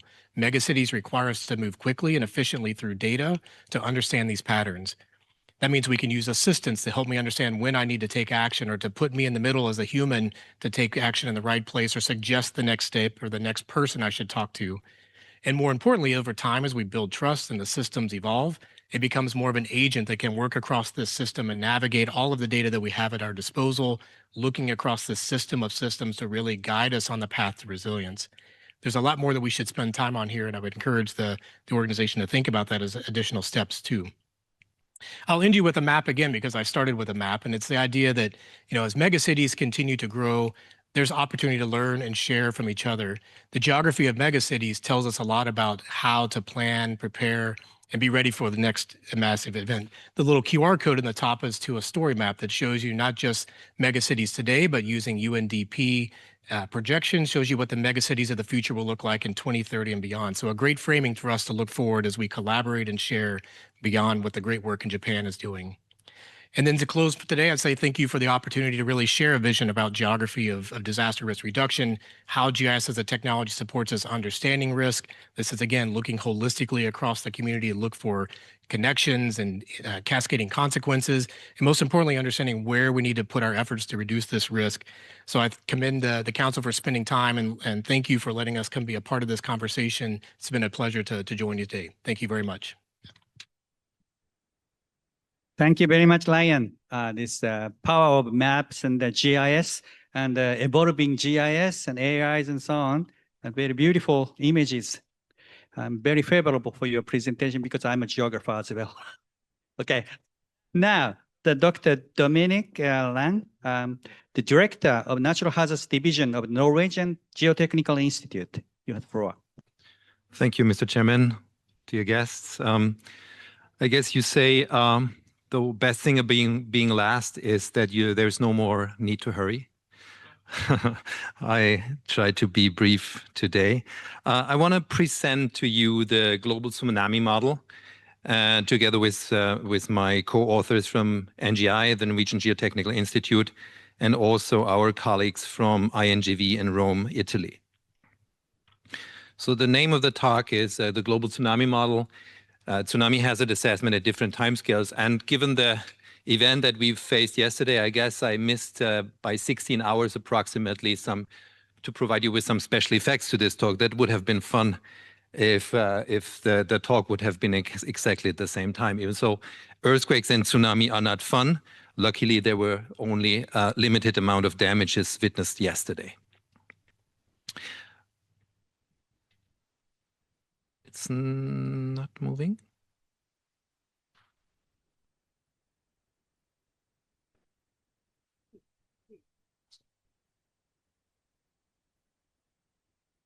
Thank you. Oh, yes. Good. I guess it started basically in 2004 that with Banda Aceh, the Indian tsunami in the Indian Ocean, everybody became aware about the topic of tsunami. And the Indian Ocean megathrust earthquake and tsunami really provided a keystone, a milestone of tsunami research. And it was basically where the idea of the global tsunami model was created. And then, of course, even more for Japan, the Tohoku megathrust earthquake and tsunami in 2011 exacerbated this need that we need something more than just like the refracted research in the world. So why did we create a global tsunami model? Well, the 2004 and the 2011 events really were provided tsunami impact that were unprecedented historically. And even other lower magnitude events surprised for quite some time. And we also realized that there is no much historical data to model the hazard correctly. And then also that tsunamis are very, very different from most other perils, most other natural hazards, mostly because they're so seldom. So you have these really high impact and low probability events where you cannot really learn a lot from a number of these events. And they're very, like, in order to handle tsunamis correctly, you really need interdisciplinarity. So you really need to have the expertise of very many different expertise and areas of expertise. So basically with GAR, the Global Assessment or Risk Assessment Report in 2015, the establishment of the global tsunami model took off. And then in like the following 10 years, we basically collaborated on like bilateral and trilateral way in order to kind of create the tsunami model. And in 2025, earlier this year, the GTM was actually signed and created as an association with most of the people sitting now on the board being located in Europe, but also having members worldwide. So this is now the GTM webpage was launched in November. And you can find all types of information there. It's not only an invitation to collaborate on an individual, on an institutional level, but also it should serve as a one-stop shop for all types of tsunami information out there in the world. The tsunami products or the GTM products that we provide are basically of the highest quality and are basically, we are working right now in order to modify and improve the global tsunami models, hazard models, but also workflows for local tsunami hazard analysis are provided on the website where you can zoom in regions of high risk. You can do scenario-based calculations. And of course, we try to provide high spatial resolution by the use of high performance computing. So why is tsunami research has quite an application for megacities? As you can see here, these are the predicted megacities by the year 2030. And many of these megacities today are and will be located along the coastlines, and many of those will even have a significant tsunami impact. So there is a natural reason why also tsunami hazard assessments will be quite playing a role in for these megacity risk assessments. The other thing is, of course, what we've heard today many times is that in megacities that have grown sometimes very fastly, we have these very strong interdependencies between one failure that can cascade into others, very much that buildings, people are very like intertwined with infrastructure facilities, traffic, etc. And evacuation for tsunami is, of course, one of the main possibilities in order to reduce the losses, because mitigation is, of course, in terms of earthquake, tsunamis, along coastlines, is a very difficult topic. And that's why evacuation and emergency response become more and more important for tsunamis. So the recipe for megacity hazard analysis is basically that we can identify cities subject to the hazard. We can extract the most influential scenarios from hazard models for local impact. And then we can do these high resolution inundation models and provide inundation probability maps. And applicabilities are, for example, for local decision-making and land use planning, so basically before and after events, and after, for example, then to use them for evacuation maps and also loss calculations before and after. So here's, these are just some extracts of what type of products we are proposing and providing through the GTM models. And as I said, these can then basically be used for local decision making. So the application to megacities is basically before and after the event. Before, we've addressed it also yesterday at the board meeting that long-term hazard assessments, probabilistic tsunami hazard assessments as a basic input for providing better and more accurate insurance models. Where here we have, again, the high intensity, low probability nature of tsunami really constitutes a challenge because we don't have these huge databases where we can learn from empirical data. Tsunamis are very rare, but when they strike quite heavily.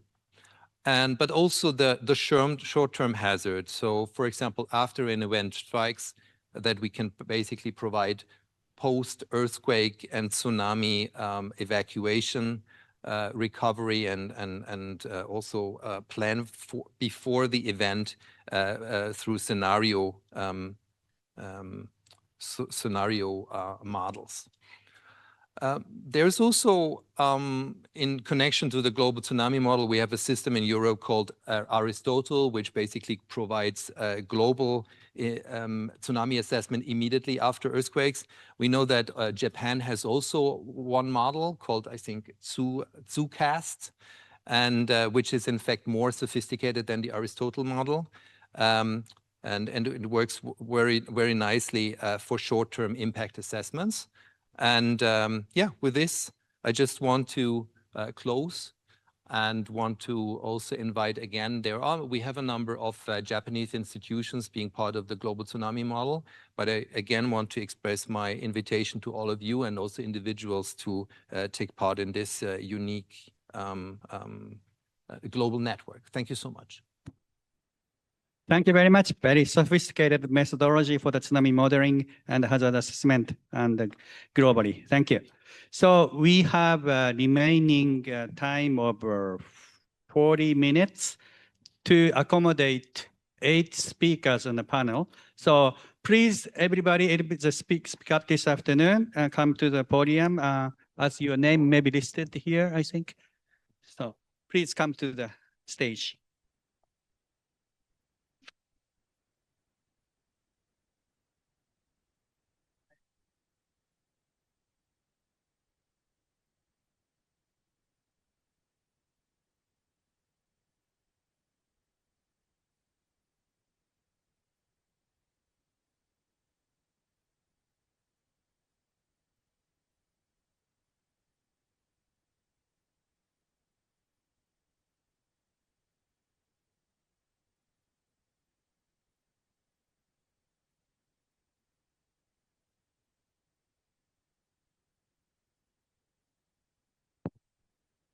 All right, let's start for the panel discussion.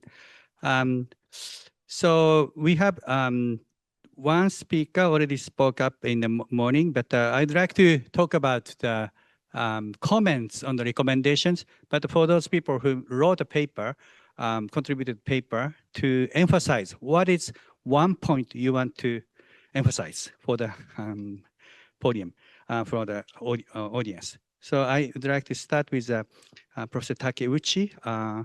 What is one thing particular would you like to emphasize from this recommendation to the listeners?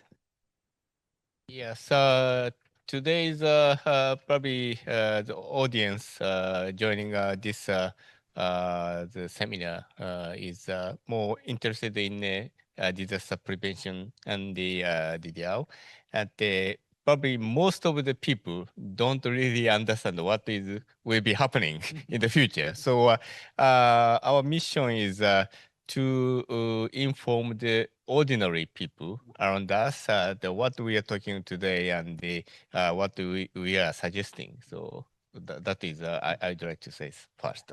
Yeah. In fact, there are many questions. What is DRR? What is Terakoya? Those are basic questions, but very important questions from the general public. So we, academia, should be responsible for answering to each question politely and Okay, next, Mr. Nishikawa Satoru.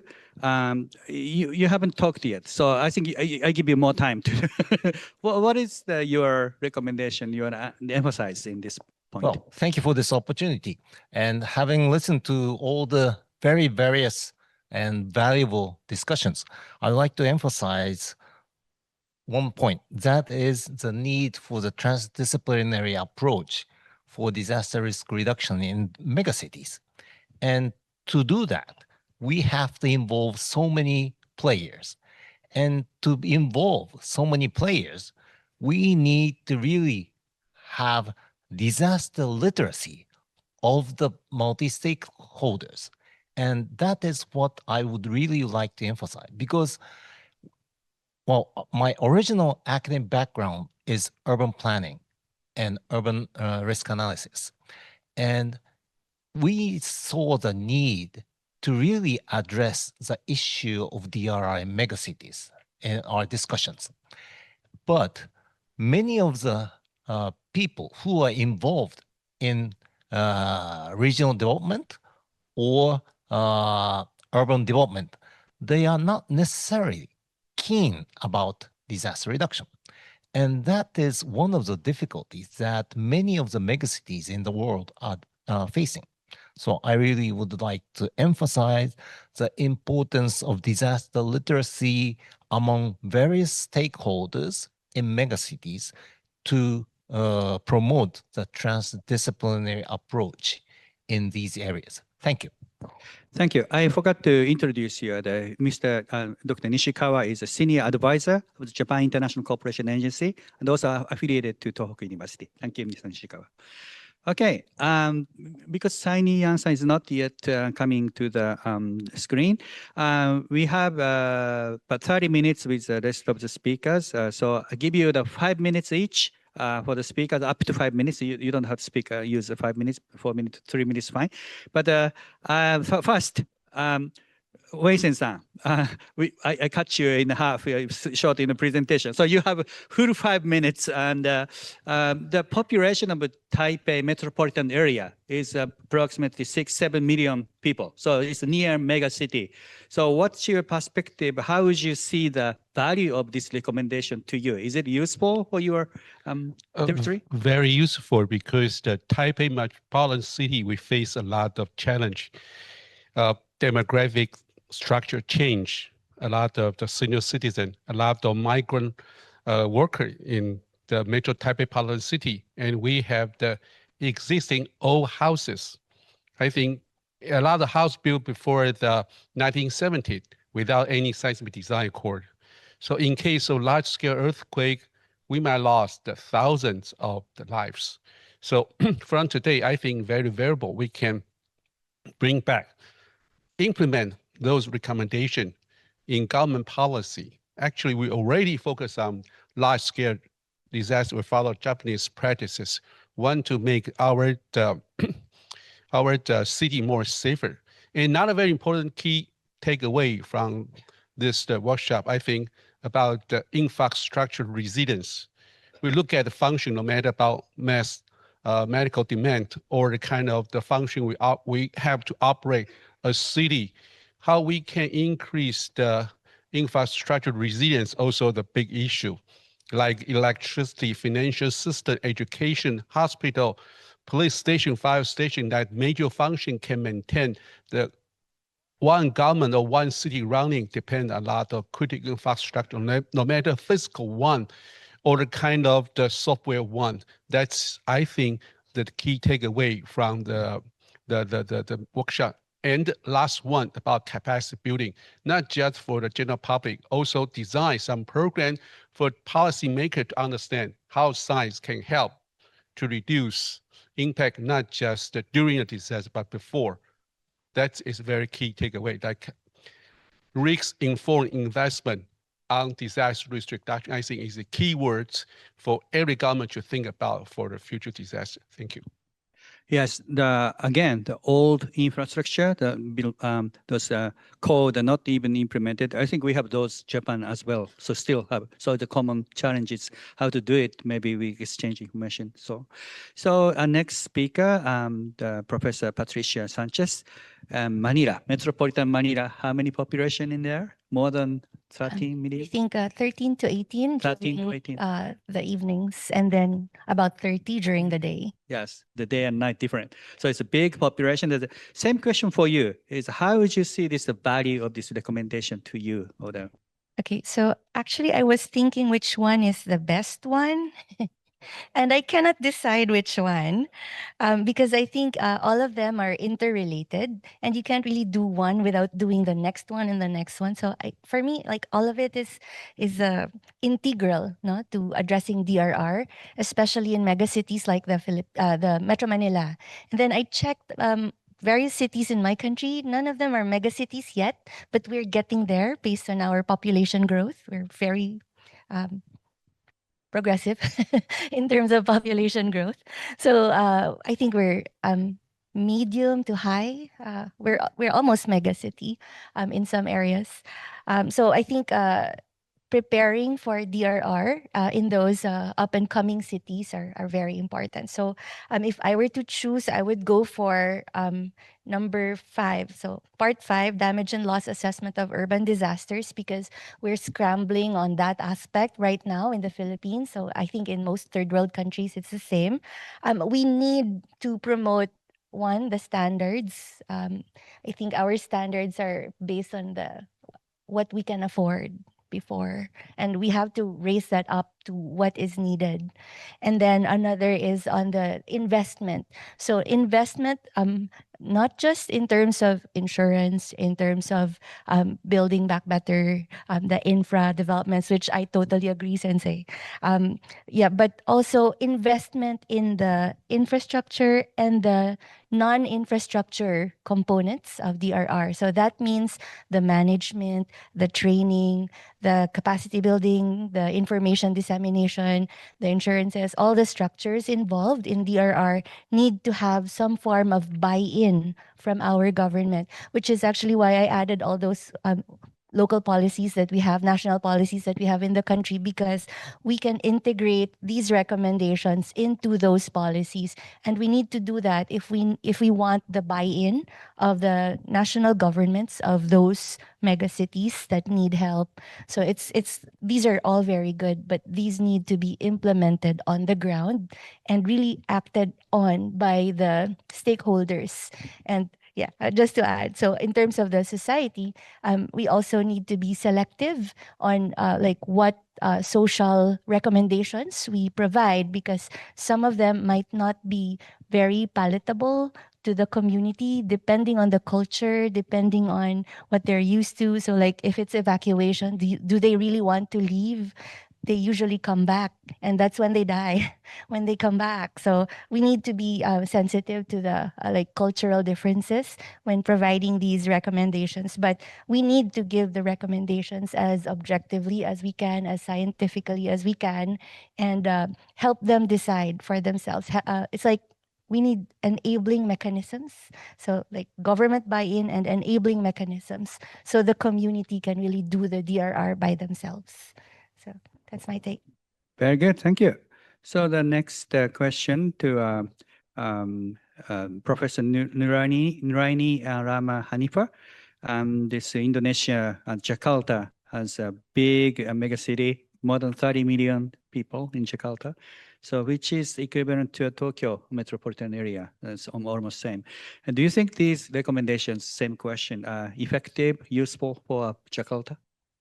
Yeah, thank you very much. Yeah, I do think that this recommendation is very important to Jakarta City.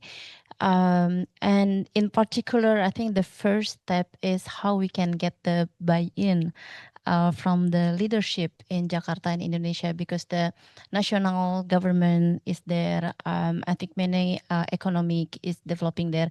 Even though we are now starting to prepare the movement of the new capital to Kalimantan, but still Jakarta remain the mega city. So I think there is 4 important steps to implement this. The first one will be how we can bring more advocacy, science-based, database advocacy to the leadership in Indonesia and in Jakarta in particular, to drive the political will to invest on the preparedness, and also implementing this recommendation. I think this recommendation already provide the step-by-step how we can better prepare for megacities facing a mega disaster. And then the second thing is how we can use the emerging technology, AI, remote sensing, GIS, to understand better what we are facing, and maybe translate it into economic value. If we are not investing this amount of money, maybe we can lose how many infrastructures, lives, and so on.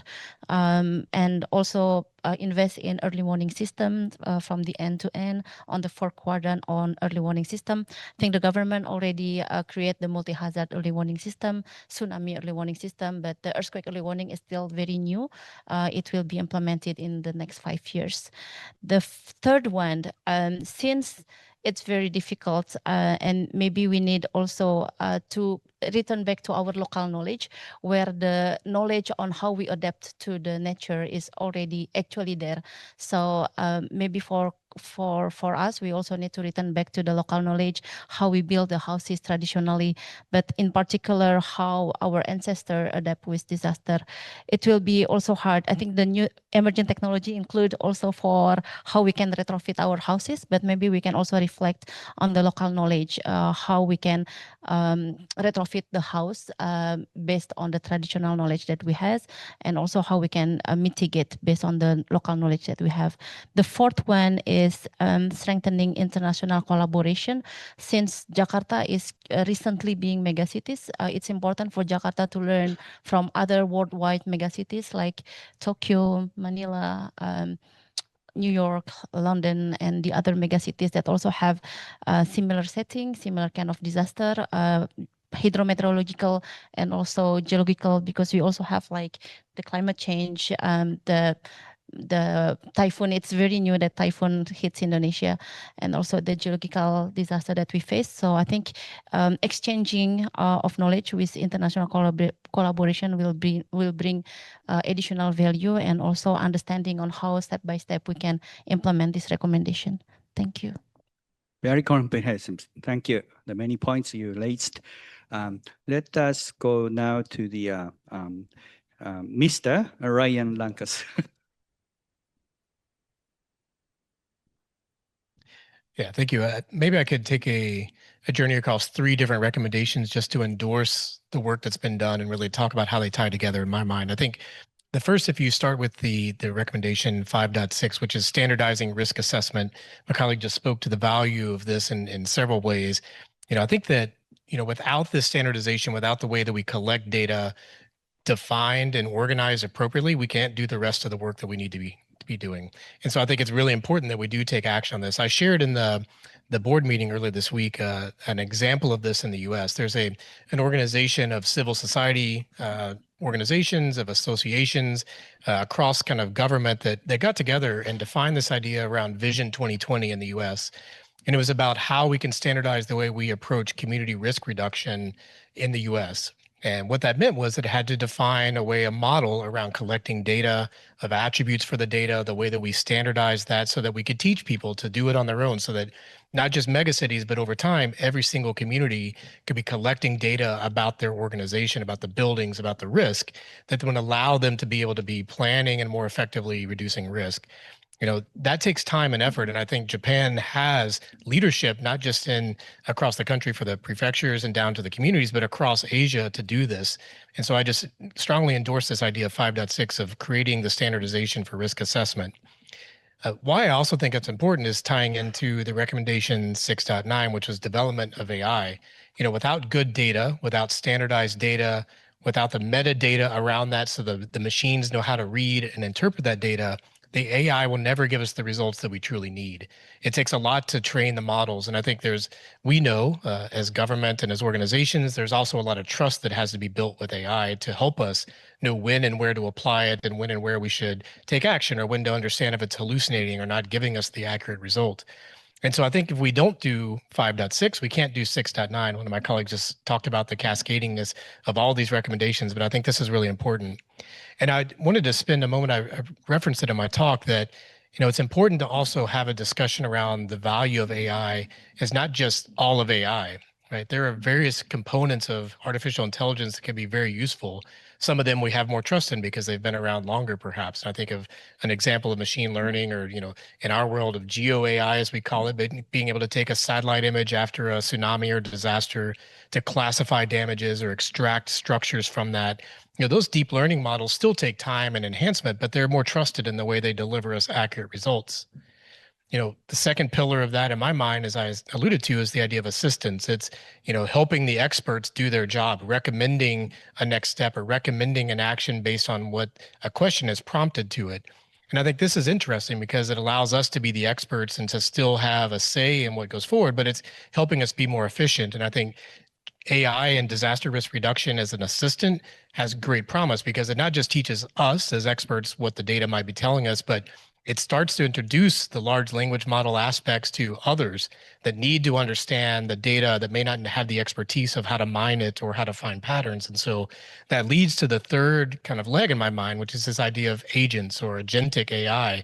It knows the system, it knows the parlance, it knows and trusts the data. We trust when it hallucinates, we bound it. It's got sovereignty in the way that we store data into it, and it allows us then to really move quickly. And so I think that's where we're headed very fast, but there's a lot of work to do between now and where that is. And so I just wanted to take a moment to say, as the committee kind of continues the next step, I think that's an outstanding place to maybe develop more conversation and dialogue. And I'll end my point by just saying the last kind of recommendation that ties all this together in my mind is 8.13, and it's the idea of the science, technology, and innovation platform. And I hope my talk earlier really kind of hammered this point that I think that for a STI platform to exist, geography and GIS has to be a part of that conversation. And I just mean that in the context of location is important. Location matters in disaster risk reduction. It's how we unify all of this data. It's how we collaborate together around a map.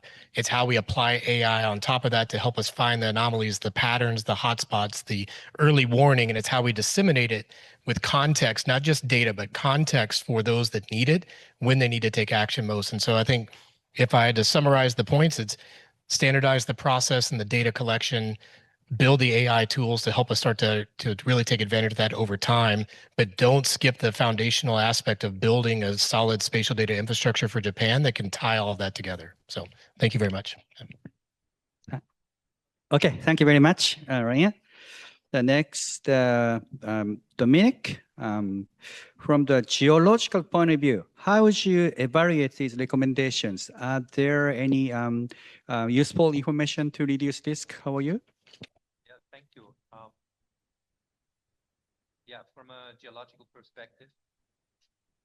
You switched off. From a geological perspective, or like from the perspective of like earthquake engineering, seismology, tsunami hazard assessment, I believe that the SCG recommendations are very relevant, and they can be very useful in reducing the risk if, of course, the framework is properly adjusted. But nonetheless, I have a couple of points that I wanted to address today.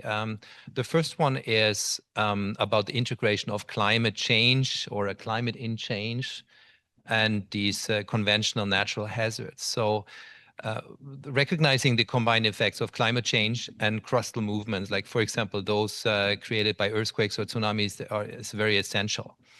And it's not about that climate change is kind of increasing the frequency of these geological hazards, but we know from experience that if a geological hazard has occurred, and as for example an earthquake or a tsunami, and this hits in certain periods of a season, for example during winter time or summertime with extreme heat, extreme precipitation, the effects and especially the indirect losses during these effects can during these events can be multiplied by a couple of factors. So this is something that we really have to kind of consider, that it's not only the direct effects of these geological hazards, but more over these indirect effects.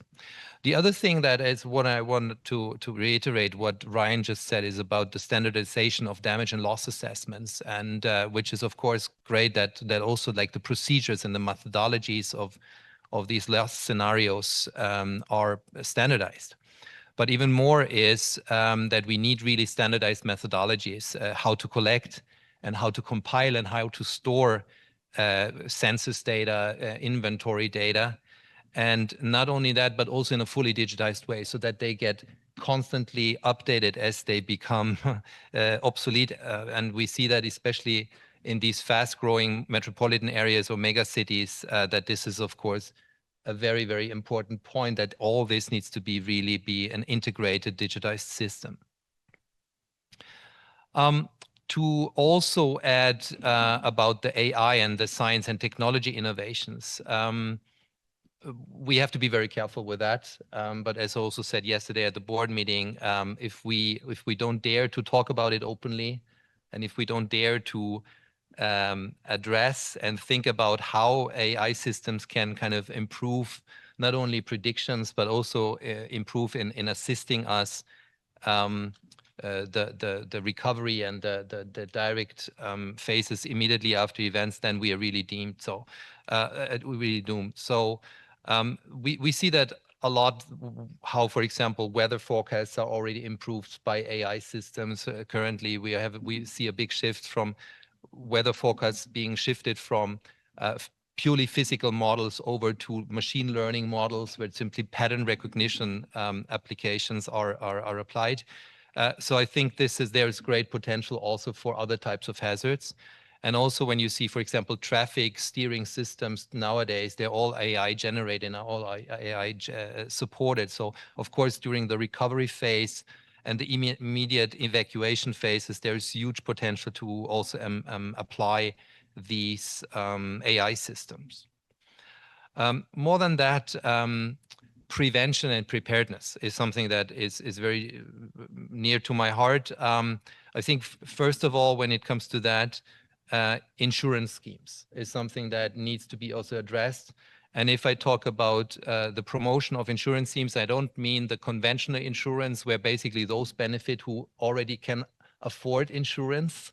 It's basically the broader public and especially those people who are basically hardest hit by these natural hazards. And there is a huge progress is made by non-conventional insurance schemes, both from on a governmental level, but also from like insurance companies that do not necessarily only look at the profit, but really to serve the broader good. And then also incentivizing not only insurance, so also that people can really deduct taxes on it, but also incentivizing mitigation investments, so that people who want to improve let's say, the seismic safety of their school, of their building, of their structure, that they really get incentivized by governmental schemes. And we know that mitigation investments are very good investments. We had a study in Norway conducted a couple of years ago for the financial association of all financial banks and insurance companies, and basically said for every dollar that you invest in mitigation, you're basically saving this society by $6 to $7 of losses. So this is something that is very important, that we have to look more into it, because some of the hazards we simply can't prevent. So we have to look into mitigation, prevention, and preparedness. And the last point that I want to make is the more rigorous use and application of nature-based solutions. This is something that, of course, right now in this political climate, all these sustainable solutions have taken the back seat, unfortunately. But especially like in inner city situations in tropical countries and countries of extreme precipitation, nature-based solutions are so low-key and so easily to adopt. I think this is something that really I would love to any government, any stakeholder to invest more time and looking, instead of going into the high technology solutions, to look into really these easily applied nature-based solutions. Thank you. Yeah, thank you for adding variable comments also to these recommendations. Quickly back to this, the one particular things, we still have 10 minutes. So one particular thing happened in terms of you saying the climate change impacts on the tsunami warning and so on. There was a tsunami warning at the end of July this year, the summer, very hot day. Then people evacuated, some of them in the city of Sendai on the top of the artificial hill. He got almost heart attack because of heat. So that is a combined effect of the tsunami warning.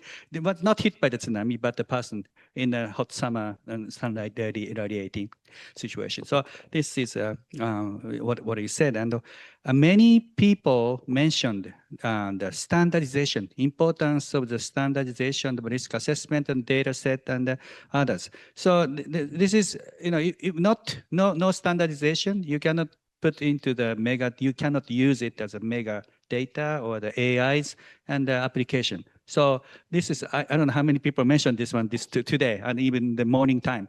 So this is a challenge, but how could we incentivize this standardization on the data? Any good example, any good initiative? How do you do that in your country, in your institution? How you proceed this standardization data? Yes, Sanchez. So actually, we're a long way off for now, but I think one way that we could encourage our agencies, because the thing with the Philippine data sets is we have 33 plus 1 agencies, and each one collecting their own data set. So currently, what we're trying to do in the center and through the Hide-Up Satraps project is to integrate everybody's contribution. The thing is, usually they cannot overstep what they are not collecting. Nani? So for example, one agency collects something, another agency collects a similar item.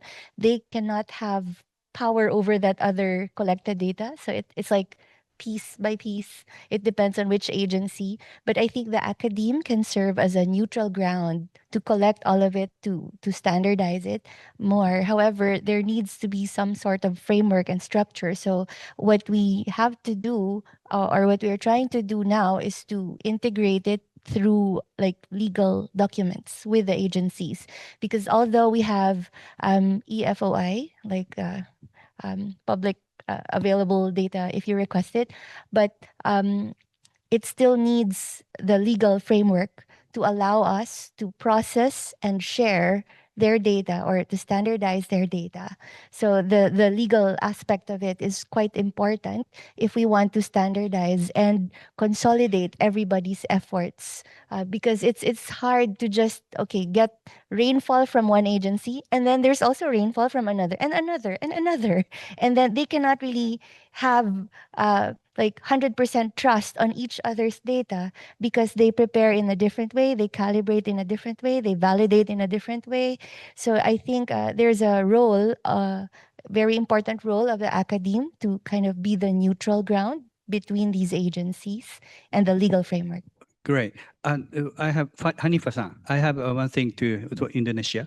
You have a one map policy in your country. You have one data policy. If I'm not mistaken. There's a unified way of collecting data and using data map. So maybe why you could unify the standardize these things. Maybe you could have some comment on. Yes, thank you. So in Indonesia, I think the government pushed the regulation on one policy map in the last 5 years, maybe. It's under the National Geospatial Agency, and endorsed by the Ministry of Planning.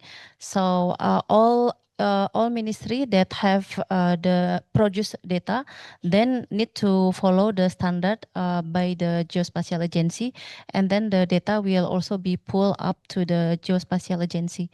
Of course, the level, because we are such a big country, so the level of data also have the national scale, provincial scale, district and cities, and then village scale. So it has different scale, but all is put under the Geospatial Agency. So it must be some kind of regulation enforcement, but also on the other side is benefit. If the people see the benefit, different agencies and companies may have a standardization moving ahead. Anybody adding to the point? Yeah, Wei-san, then later, yes. Actually, in 2009, we had a big typhoon Marco. After that, our government realized one thing. Though we had a lot of data in different government agencies in Taiwan, but we lack of integration. So since then, our government promotes data integration, but it's not an easy job. First of all, my office received the job. First of all, we collect inventory check. What kind of data in individual government agency? Second things, we must create kind of protocol and platform for data sharing. So nowadays we have a lot of API on government platform so we can exchange data. Like my office, right now we integrate about 600 big data set. Some are the real-time one. So that gives a lot of benefit, no matter about disaster risk reduction, climate change adaptation. Because we have historical data, we have real-time data, so we can run a lot of model, try to do some, as mentioned this morning, about digital twin. So for the data integration, first of all, we need open-minded attitude at the government agency. I know have the government agency to share data is not an easy job.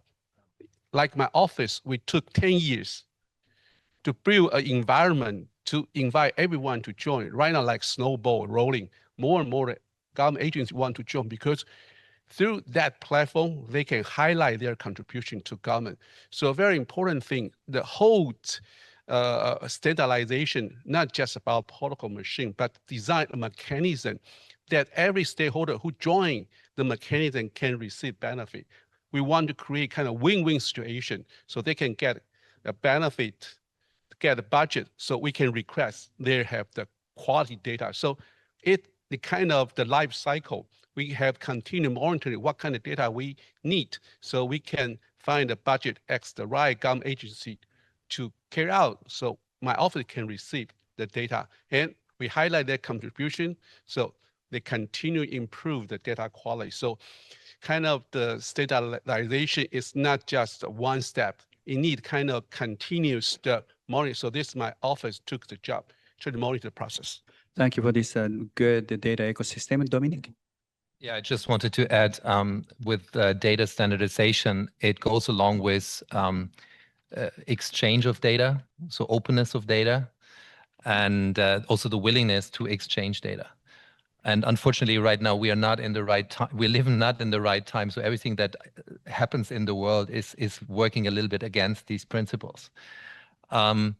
It starts that some governments simply will not share their inventory data or their bathymetric data or their topographic data because it could be misused by foreign powers. So we see that even in parts of Europe where we are terrified of attacks from other powers, and this really then prevents us. And the big danger with this is, it's sadly exactly the same with information. If you have an information void, it's quickly filled up with gossip and slander and speculation. And if you have a data void, it's filled up with crap data, with bad data, right? And then people start, I mean, if they cannot get access of good data, they start to invent their own data or look up on Google Earth or probably ask any AI machine to create data. And then we are like working in completely the wrong direction. So this is a very, very, very significant problem. I fully agree. This the distrust, this security being a security issue and not sharing the data. This didn't start now. When I had a workshop, organized some small meeting during the second UN World Conference on Disaster Risk Reduction in Hyogo, I was responsible for coordinating the Central Asian countries. None of them want to share the data on and the maps, GIS. No, it's all security issues, so they didn't want to share. So the conversation stopped there. I mean, in addition to that, I mean, I guess it's in many countries the same. In Europe, we have GDPR, which basically data security, that you cannot collect personal data. Or if you collect the data, you have to sign so many forms that any researcher, any stakeholder will say, no, I'm not doing it. It's just creating so much bureaucracy around these processes. You can basically go to jail when you're like misusing this data, or if you forget to delete the data after a couple of years. So it's really makes things very, very difficult for a lot of people. Yeah, there certainly have a sort of challenges. Okay, so you're the last one to Collecting data is difficult, even like getting agreement on how to collect primary data. So even if you do it by yourself, because there's nothing out there, you have to ask permission. You have to have the legal framework. They have to allow you to fly over their local area to collect data for them. So it's a little bit complicated. I think that's a very important challenge for this DRR. Yeah, before talking about the good data or bad data, if we don't have data, we cannot move. Yes, the collection of data is very important. Okay, I think now it's almost time up for the panel discussion. And we would like to maybe some of the key common items to maybe reflecting to the recommendations if there's a space. So this is the end of the panel discussion. I'd like to have your big proud for the panelists.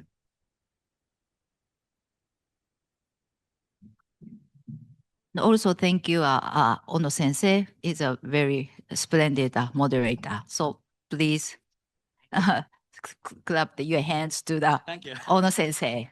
Thank you very much. So we are now to conclude this forum. We will now proceed to the announcement of the chair's statement. Before that, we will take a brief 5-minute break for the final coordination of the announcement. So just stay 5 minutes for the short recess. Thank you very much. So everybody, thank you for waiting. The consolidation process is now complete. So we will now reopen the forum. So to conclude today's forum, we would like to invite Professor Kaoru Takara, President of NID, to deliver the chair's statement. Takara sensei, onegaishimasu. Thank you very much. I was one of the 3 coordinators of this forum, and I was designated this role of forum chair statement. So I will do my duty. It will be less than 10 minutes or so.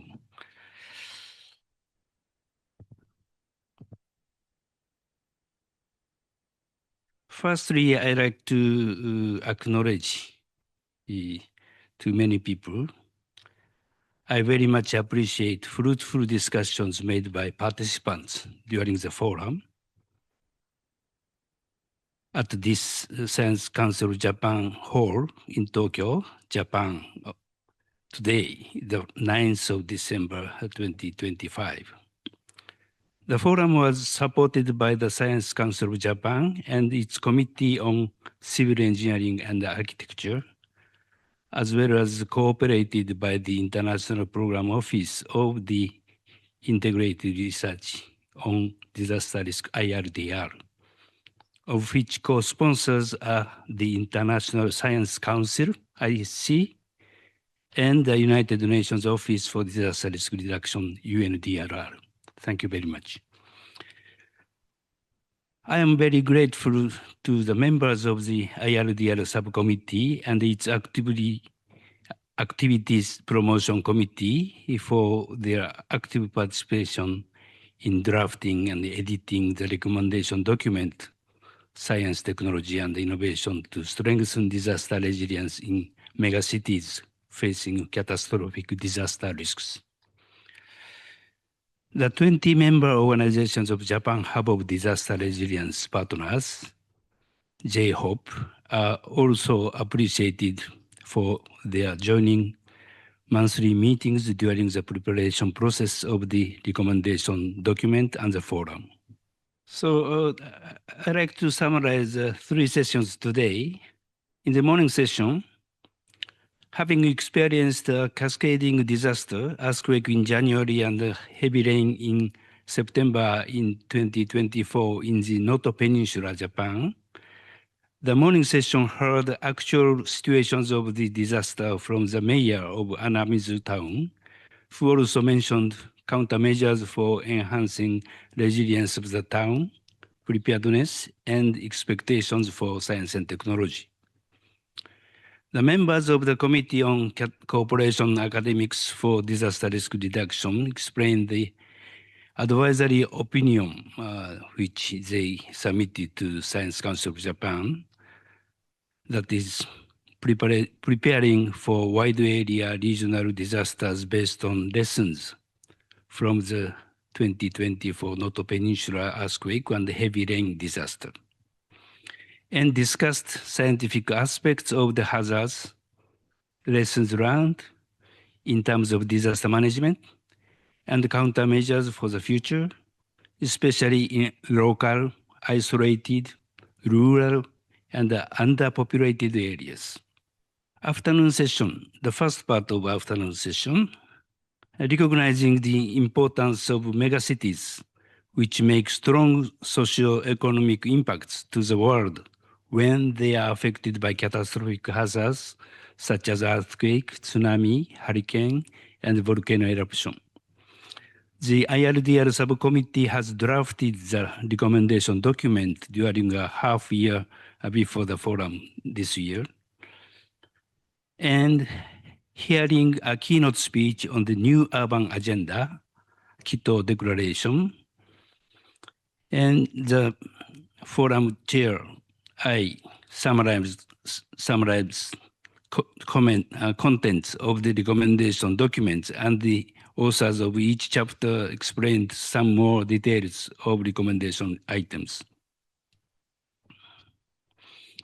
Based on the discussions in the afternoon session and IRDR representative's speech, Professor Sainian, the members of the International Advisory Board, IAB, of ICOE Coherence, which is an IRDR ICOE International Center of Excellence, and composed of the 20 JHOP member organizations, gave their views on the recommendation documents from their expertise. The panel coordinators had a lively discussion among the panelists and summarized the panel discussion. Next, please. We are living in a vulnerable world. We would like to transform the world to be sustainable to future generations with a safe, secure, peaceful, healthy, affluent, and resilient society. From this viewpoint, considering rapid global changes in climate and the social environment, we especially discussed how to cope with catastrophic disasters in growing megacities, which are home to large populations and vast assets, but face extreme disaster risks and often lack disaster preparedness and sufficient resilience. 次お願いします。Recognizing again the importance of global agenda such as the Sendai Framework for Disaster Risk Reduction, Sustainable Development Goals, SDGs, Paris Agreement for Climate Change, and New Urban Agenda. Recognizing also the importance of international cooperation research activities such as IRDR, which sets 9 priorities for 2030 and beyond. We believe science, technology, and innovation contribute to scientific-based, evidence-based, and risk-informed decision and policy-making towards a sustainable future. We strongly encourage all stakeholders, scientists, policymakers, and the practitioners to get together and contribute to this collective effort and turn these priorities into actionable solutions. Next, please. I don't go into the contents of the recommendation document again, but you may take a look at again the structure of recommendation documents and 14 key recommendations. Next, please. And next, please.